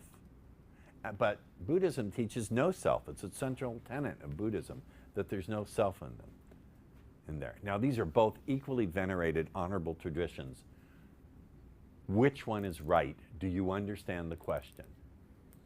And he giggled like a little girl. And he said, of course I understand the question. I wouldn't be qualified to teach if I didn't understand it. He said, let's look at the Yoga Sutra. He chanted it in Sanskrit, and then I don't even remember his answer, but it was absolutely beautiful. I remember being stunned with my mouth open, and then he giggled again like a little girl. And he said, does that answer your question? And I, yes. And then I knew he's my teacher, because he didn't take it personally, and he gave me a brilliant answer. Challenge your teachers, question your teachers. I invite rigorous conversation and challenges to what I'm doing. Because if it doesn't stand up to the challenge, that means I need to improve what I do. That's been my whole way of operating the past 30 years of doing this. That's why I keep improving with what I do. Yeah? Yeah. Yeah. So I can see the need for daily meditation. From Rapid Total Success, do I still need to install the 4 vibes? Install 4 vibes. Yeah. It wouldn't hurt. It wouldn't hurt to know when to be dominant, when to be playful, when to be curious, and when to create fun out of nowhere. Clear your mind first. You have to have a clear canvas before you can do any painting. Focus on this. Focus on this. And then all that stuff, Adam, where do we find the 4 vibes? Is that in the magic course? No, it's in Showing Up Attractive. Showing Up Attractive. So in my course, Rapid and Total Success with Women, it's in the Showing Up Attractive part of that course. It'll show you how to do it. That's part of the Give Me Everything offer. Yes? Keeping your back off of the chair, an important part of You want to keep your spine upright. If you slouch, if you're, generally speaking, when people lean against the chair, their spine isn't upright. You want to keep your spine upright. So if it's possible to have your chair upright enough, like the back part of it, because I mean, I actually had back pain, but like. All right, I don't want you to do anything that gives you pain. If you need to put your back against the chair, well, he's a chiropractor. He can talk to him. Doc, if you don't mind telling him later, just to give him a minute of your time, how to sit in a chair where you can be as upright as possible without hurting, without feeling pain. I sit on a cushion in Lotus, so I have nothing against my back.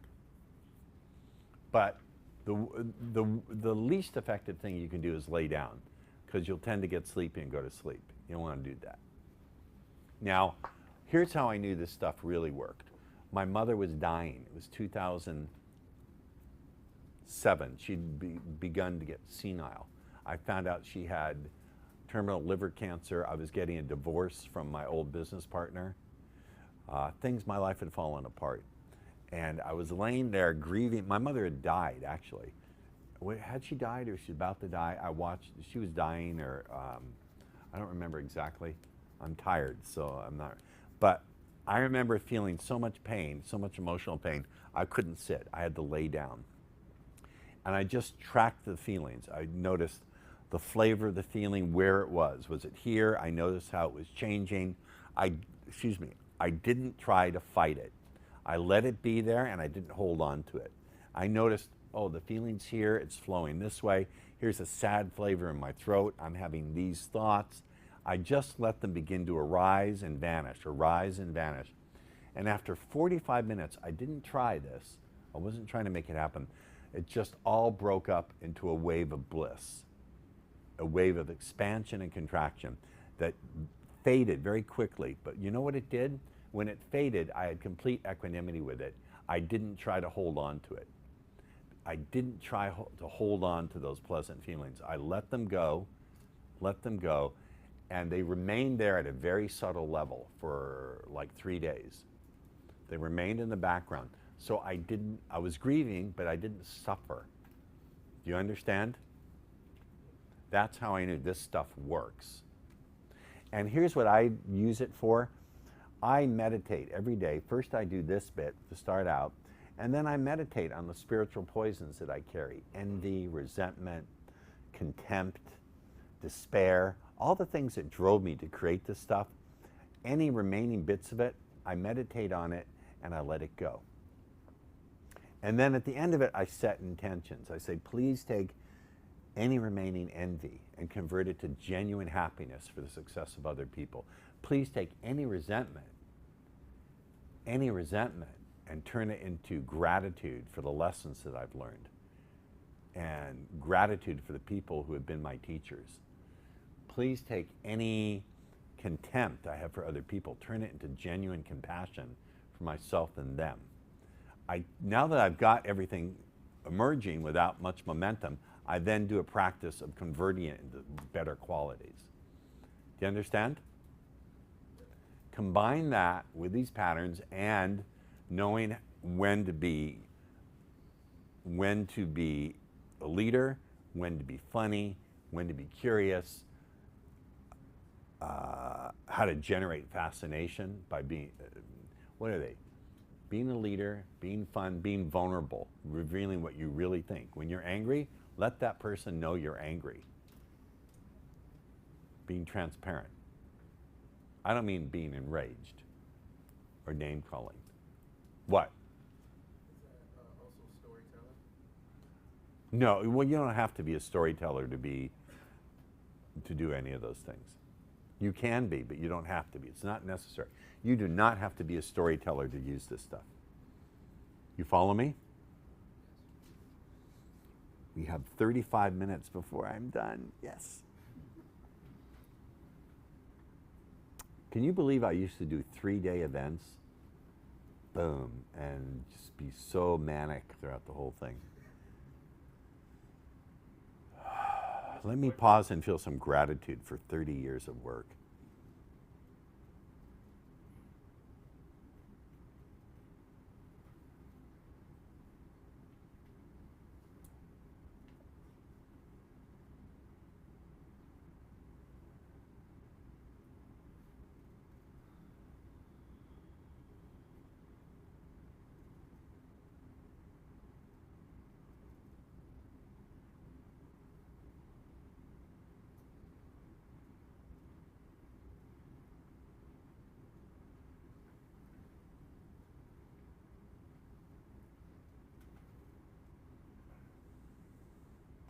To serve is a profound honor.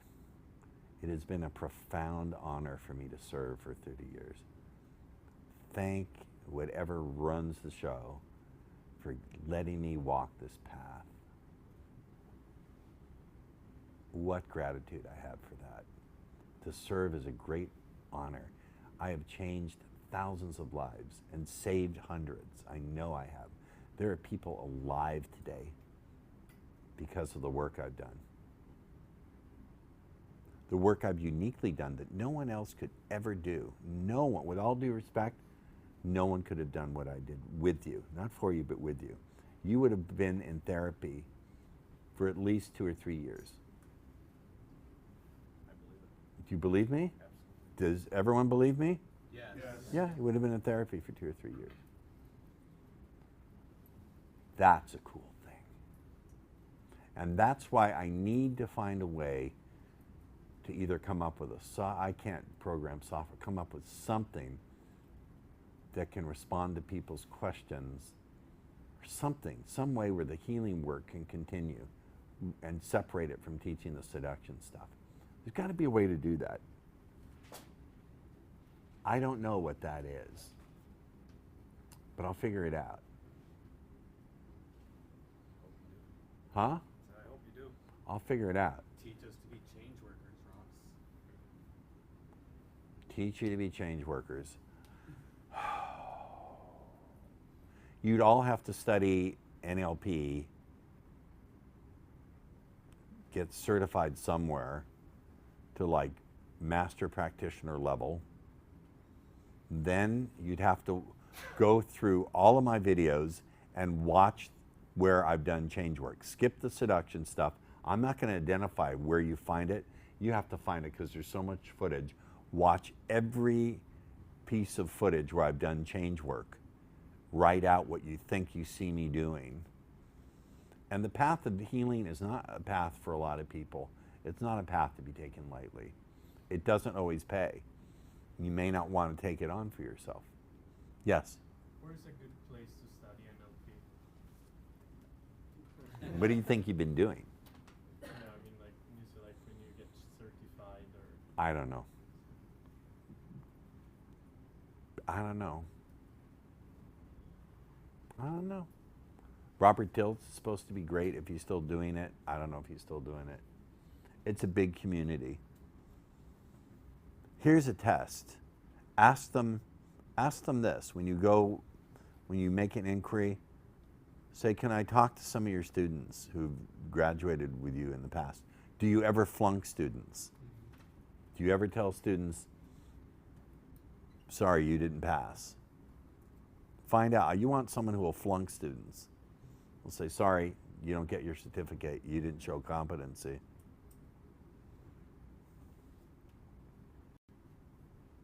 Yeah. I want to hear about your mistakes and failures as a coach. Oh, I've had them. Thank you. Wonderful question. My mistakes and failures as a coach, and what else? And a what? Seducer. Seducer? Oh God, we'd be here for weeks. Mistakes as a coach. Most of my mistakes have been taking on clients who I shouldn't have taken on. Tell you the truth, because they were not really people who I wanted to work with. Here's the thing. I don't like a lot of my students. I love all of my students. I love all of them. Not in the sense of romantic love, but I love in the sense of caring for them. Agape. Devotion, and I'm devoted to all my students. There's a significant portion who I don't like, meaning I wouldn't want to ever hang out with them. So picking students who are allowing students in who I just, for whatever reason, I couldn't make that separation between caring about them and liking them. They were just so, you know what? No. One of the biggest mistakes is being cruel. Early in my career, I was just cruel to people who annoyed me. I couldn't deal with my own impatience, so I was mean to them. So being deliberately mean and being driven by the need to be a superstar and being dictatorial in my early teachings. Like, now I joke around when I say, do you hear me, recruits? It's a joke. You know I'm kidding, right? Yes. Sir, yes, sir. Yeah, yeah. You know I'm fucking with you. I'm fucking with you. But I used to really have a more dictatorial attitude. I was mean to people. I needed to make other people wrong. This is an old pattern that only was shown to me through meditating, because I was so immersed in it, I didn't even see that that was what I was doing. Those sorts of things, I've gotten much better. Early on, I allowed some students into my courses that were narcissists and sociopaths who hurt people. The worst mistakes I've made are the co-teachers I allowed onto my team, who turned out to be really sociopathic and narcissistic and destroyed themselves through getting the attention that they wanted. They became stars with my students, thinking it would help them. It destroyed them, because it took the poison within them, and I won't name their names, but one of the big, big, big mistakes is I sold out my soul to get more information, but I allowed people who were poisonous on my team. That's the big mistake I made. Big mistake. Big, big, big mistake that I will never, I forgive myself for everything, but that was a huge one. Seduction failures, oh, holy fucking God. You think I built this stuff on wins? I built it on not getting where I wanted to go. But the biggest ones, I let some big fish get away, let me tell you. So I had a crush, I know me, I had a crush on this drop-dead gorgeous redhead artist. Her name was Jennifer. Jennifer, no one remembers Joni Mitchell, or Joni Mitchell was a great beauty. She looked like Joni Mitchell and Joan Baez had a love child, beautiful and so talented. And she had a boyfriend who she later went on to marry. Anyway, I chewed her out, and then she wanted to talk to me, and she said, I'm calling you from my boyfriend's cell phone. Do you want to get together? That was a green light for me. But I was so enamored of her that I didn't do anything. I could have been balls deep into Jennifer. Fuck that one up. What else? Who else? What else? But you've always said not to fuck with a young woman's true love. Apparently it wasn't her true love, was it? I don't know. Because she wanted to cheat. So it wasn't her true love. What else have I fucked up? I got a lot of fuck ups.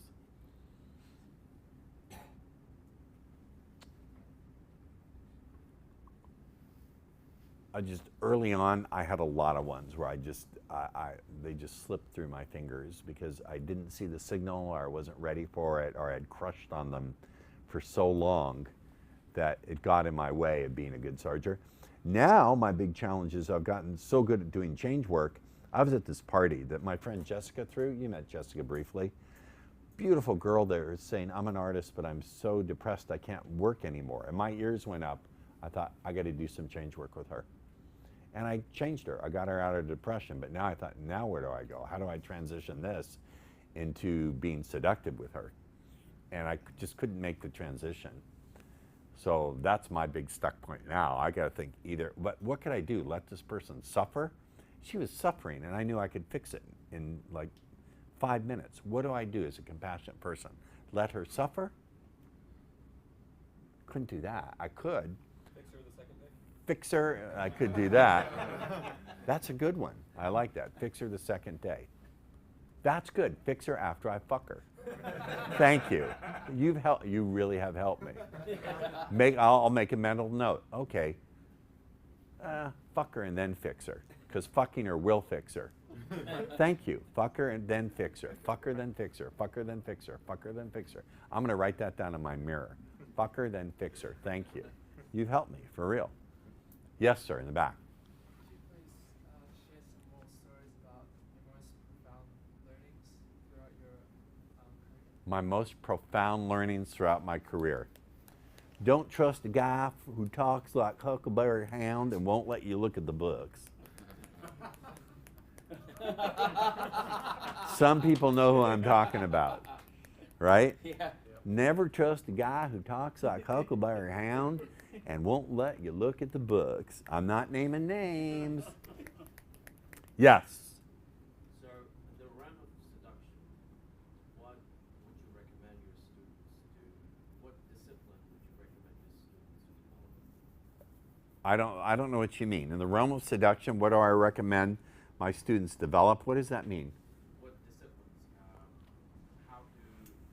How to exercise control?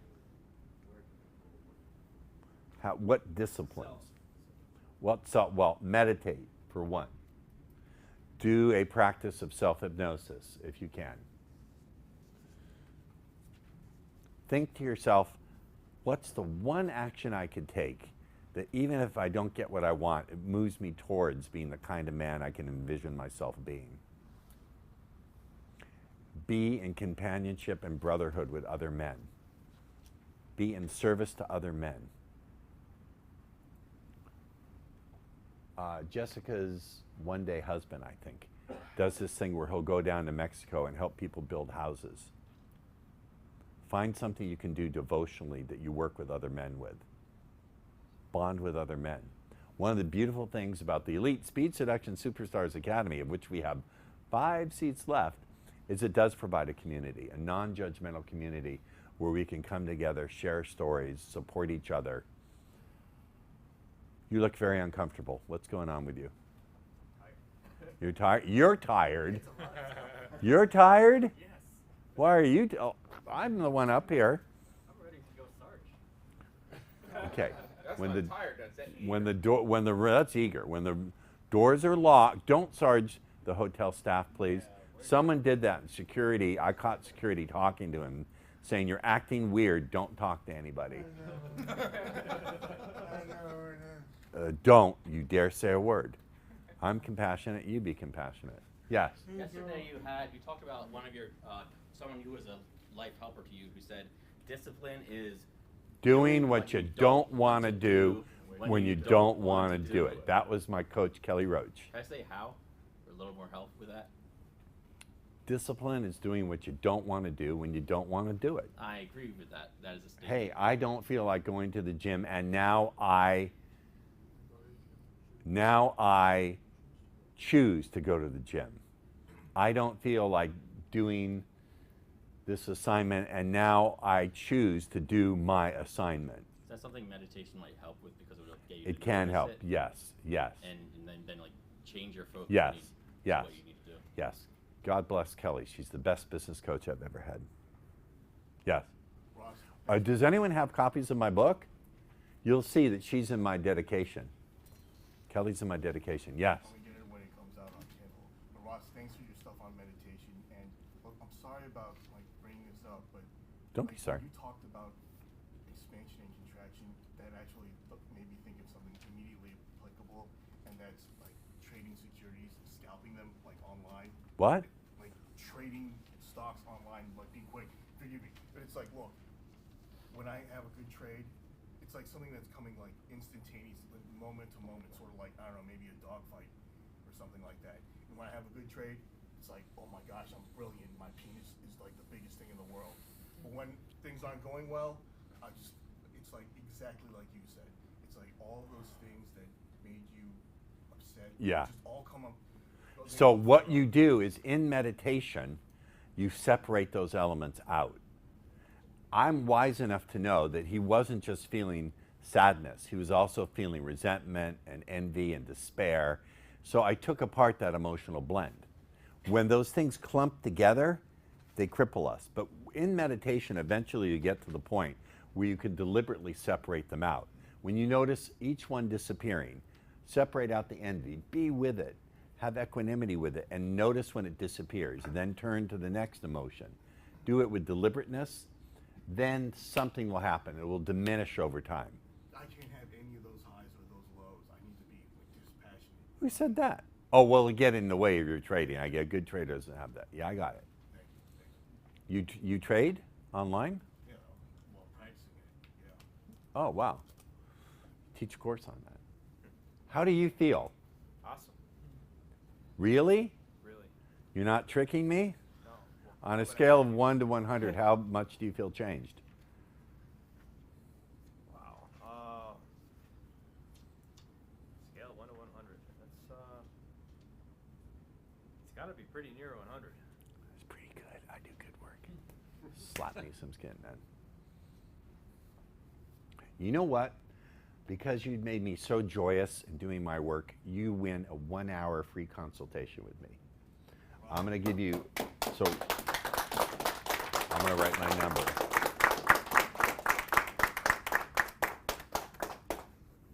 You call me in 90 days. Can you read that? Can you read that? That's 5-3. Yeah. You call me in 90 days, let me know how you're doing, and then we'll do a consultation for free. Okay? Thank you. Oh, I want to work with you, Ross. Too fucking late. Yes. How did you learn from those mistakes? I got myself to a point. There was always, no matter how upset I was, there was a little corner of rationality in my brain where I could retreat to. And from that rational point, I thought, what would someone who's a good guide tell you? What if someone who already solved this problem, what would they tell you? So I thought, how would someone who's already solved this problem, what would they tell you? And I could get myself into a neutral state where I could look at all the mistakes and what they were. No matter how upset I was, I had a gift of rationality where I was able to get there. I think maybe, I don't know where in my personal history I developed it. I can speculate, it doesn't matter. You're probably wrong when you speculate where things come from anyway, because our motives are so chaotic and complex. The brain is so chaotic and complex, we can never really know how experiences are formed. But that's my answer. And as you meditate, I didn't have the meditation tools. As you meditate, you will develop that place of neutrality where you can observe without fighting or without gluing it back onto yourself. Junzen teaches that most people, when they experience pain, they either tighten up and turn away, or they just indulge in it, just get taken over by it. What gives you a wonderful choice to be present with it without making it who you are. Healing takes place when people no longer make the problem state who they are. That creates the fertile ground from which they can grow into somebody new. And sometimes it can happen in an hour. Now, I know something else is going on here. His sense of what's possible for his life is profoundly changed because his whole identity for 39 years of his life has been changed completely. So I guarantee you that sense of anything being possible is going to generalize out into every area of his life.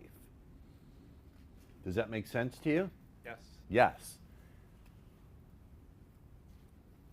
See, I'm not interested in incremental change. Used to interest me when I can take someone from being afraid of talking to a girl to making them confident. It doesn't interest me. I want transformational change where it spreads out, where their whole sense of who they are disappears and they grow something different, and then that ripples out into every area of their life. That's the real juice. That's what makes me a Gule Guben. Did I answer you, or did I go off into a tangent? Yes. Where did you learn your command of language? Where did I learn to command language? Yeah. I've always been articulate. I grew up in my whole family is very brilliant. Mala knows my family for like 11 years. They're all very smart people. My nephews in particular. I grew up in a family, my siblings are all very bright.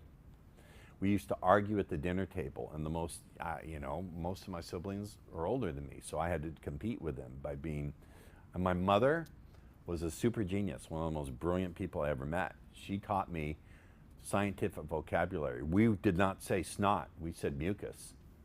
We didn't say shit, we said bowel movement or feces.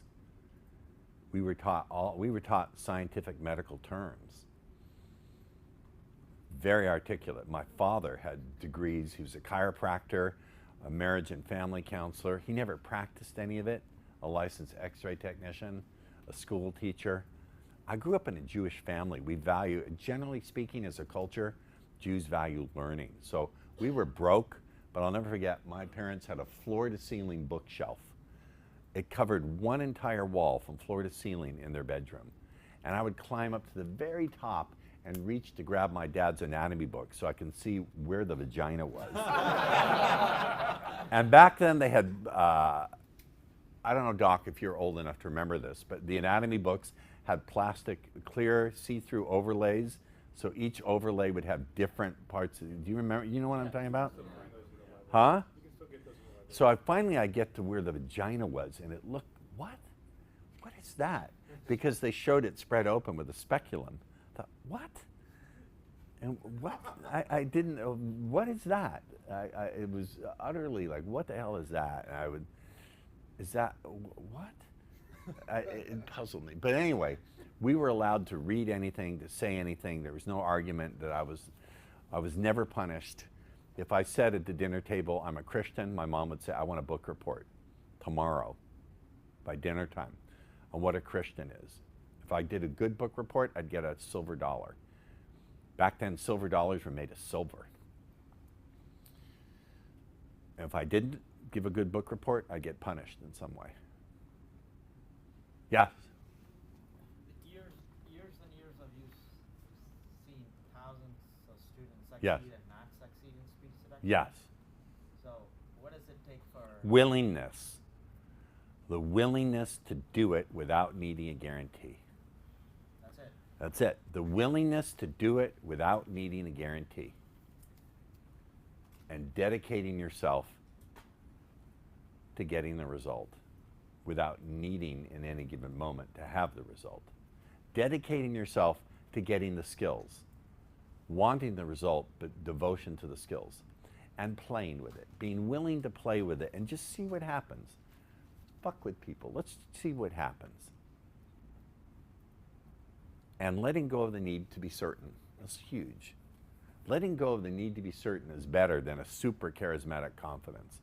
I'll take that first one over the second one any day of the week. Letting go of the need to be certain is far more powerful than any need and than any charismatic, superpowered confidence. Now, guess what? You can have both. It's not either or. You can have both. And also people who got me as their coach. People who are now smart enough to think, wait a minute, I can speed up my development, save years by joining Ross's coaching program. But I'm serious, I'm punching it at you because those people who got coaching from me developed very quickly. Daniel took 2 years of stumbling over his own dick. You can shave 2 years off your learning curve. You're dumb not to do it. I'm just telling you, I'm gonna pitch it one more time. And then I'm done. I'm done. In 12 minutes, I'm done with this career. Except for London, where I'll go to London. So I don't care. Fuck you, do what you want. Yeah. How did you develop your sense of humor? How did I develop my sense of humor? I was the clown at the table. That was the way I got attention. I was the clown at the table. That's how I did it. I think my father was an amazing storyteller. My mother had a wicked sharp wit. My mother could insult you and you wouldn't even feel the cut until you looked at your head was on the floor staring up at your body. I got it from my mom and my dad. I wouldn't be here, I don't just mean biologically, I wouldn't be here without them. Can you hijack somebody's feelings of like jealousy and make it into them being happy for you, like if you wanted to have a threesome, but... Can you hijack their jealousy, turn it into their being happy for you if you want to have a threesome? That would be a seminar in and of itself. What? What's a good way to get a threesome then if that's not... Daniel's the one you should have talked to. Please, there's some hypnotic techniques you can use to increase your sexual pleasure. Have I taught any of that yet in the SSA? I believe I have. I did one on hypnosis for sexual deepening. I know I did. It was like a month, 2 months ago. Hypnotic techniques for sexual deepening. I went over the more pattern. I know I did. Yeah. I did. You remember it? I remember the word book. Yeah. Yes, sir. Doctor. You mentioned, or what, I forget what you said, but what do you recommend for self-hypnosis as a practice? Silva Mind Control gives you a great technique for self-hypnosis. SILVA Mind Control. Get a book. There's a book called I Have a Hunch by the guy Jose Silva. Don't take any of their classes. You don't recommend those classes, the seminars? Spend money on me. Don't go to their seminars. You okay, Mullen? All right. You looked uncomfortable. Jose Silva. Jose Silva. Okay. You know what I'm going to do? I'm going to take a 2-minute pee break. Stay in your seats. Camera off. Very end. Thank you, Mullen.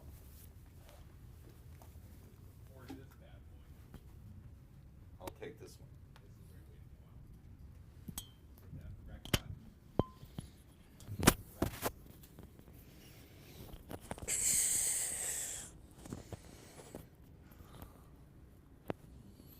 I really do want to urge you one last time. You've seen this teaching. The only way now to continue studying with me is through that academy. You'll never have an opportunity to go to a seminar. You go to London, but from now on, the only way to learn from me is that academy. Or paying me $10,000 if you want for a private weekend. That's it for the rest of my life. So if you haven't made that decision, really rethink it. I'll be in the room for like 15 minutes, signing autographs, taking pictures. I want you to really think about the opportunity, because after that, you won't be able to learn from me. Moving on, fuckers. Action. How do you know that you're reading the context correctly and decide not to sarge, as opposed to selling yourself a story to avoid practice? Ooh. Wow. Who asked that question? That's a great fucking question. How do you know that you're reading the context correctly and decide not to sarge? When there's actual danger. If, for example, when I have a thing, I say, remember the golden rule, look both ways, make sure it's cool. So if I'm sarging in a supermarket, I'm gonna look around to see if maybe, if I see a beautiful lady, I'm gonna look to see if there's a man really close by. I've been caught a few times, and when I see him coming, I approach and say, I just gotta shake your hand, you are my hero. You've got a great lady there who really loves you. That's what I would say. But also tune into the inward feeling. If the inward feeling is one of anxiety instead of alertness, then you know you're making an excuse. If it's alertness, then you're fine. But if it's anxiety, you're making an excuse. Remember what we said about context? There's the social context, the conversational context, the interpersonal context. Remember when we talked about that? Those all check, then you know you're good. But for the most part, you're telling yourself a story. Okay, guess what? I'm done. This job is over. I've put in my 30 years. I've served my time. I'm ready to step into something bigger and better. However, I will always be with you, my children. I will be with you to the end of time, for I am the way and the Sarge. No, I'm not going to get messianic about it. Couple of things. I'm not joking. You can continue to learn with me through the academy. We have one more slot for the persuasion thing, for our elite persuasion weekend, which I probably will never do again, because guess what? I'm going to be making a lot more money doing other things. So this is a way for me to fill a weekend before those opportunities fall in my lap. You guys are lucky. You know how you know this is not a marketing ploy? I didn't get online and say, this is my last seminar ever, everybody come, did I? No. That's how you know I meant it. So here's what's going to happen next. First, I'm going to give some thank yous. I know she doesn't want to be on camera, so cut the camera. And I've learned a lot and changed a lot as a person. When you're devoted to healing people, it changes you as a person. You can't be a devoted and effective healer and be filled with envy and resentment and making people wrong, and it just doesn't work. So in closing, I say to all of you throughout the years who've given me the opportunity to be your teacher, why didn't you pay me more? And to everyone here in the room who's here at the close of all of it, thank you. You guys have been a great audience and have really participated. I want to thank John for being here. He's a personal client of mine, always great to see you. Thank you. You made the seminar worthwhile. You. I did some great change work, but being able to change, I didn't change you, being able to direct you in you changing so profoundly, like you're a different person. Thank you. True or false? Yes, absolutely. You will get on, so the person you were when you got on the plane from Syracuse is not the person you are who's going to get back on that plane. Absolutely not. Now, Mala is beaming. Mala's smiling. Where's his old stuff? Huh? Where's his old stuff? Thank you, Mullen. Where did his old stuff? This is why I love her, because she's so quick, like fast. One of the reasons. I love her for many reasons. Yeah, what fun was that? That was real, powerful, profound change. And you didn't come here expecting that, did you? No, I didn't. Not at all. Not at all. What did you expect? I didn't know. I expected, seduction and, but. You got more than you bargained for. Yeah. That's what's fun, surprising people in a positive way. So my final words are make it count. Make it count. Do something with it. I've worked for 30 years to hone this. Make it real. Do something with it. Pause inside and really ask yourself, do you want to keep learning from me? There's only one way to do it now. That is the Academy. I encourage you, I'll be here for another 20 minutes or so. You won't miss anything. Go to the back of the room. I promise you it'll be worth your time. Now, you can kill the camera. Thank you for a great career.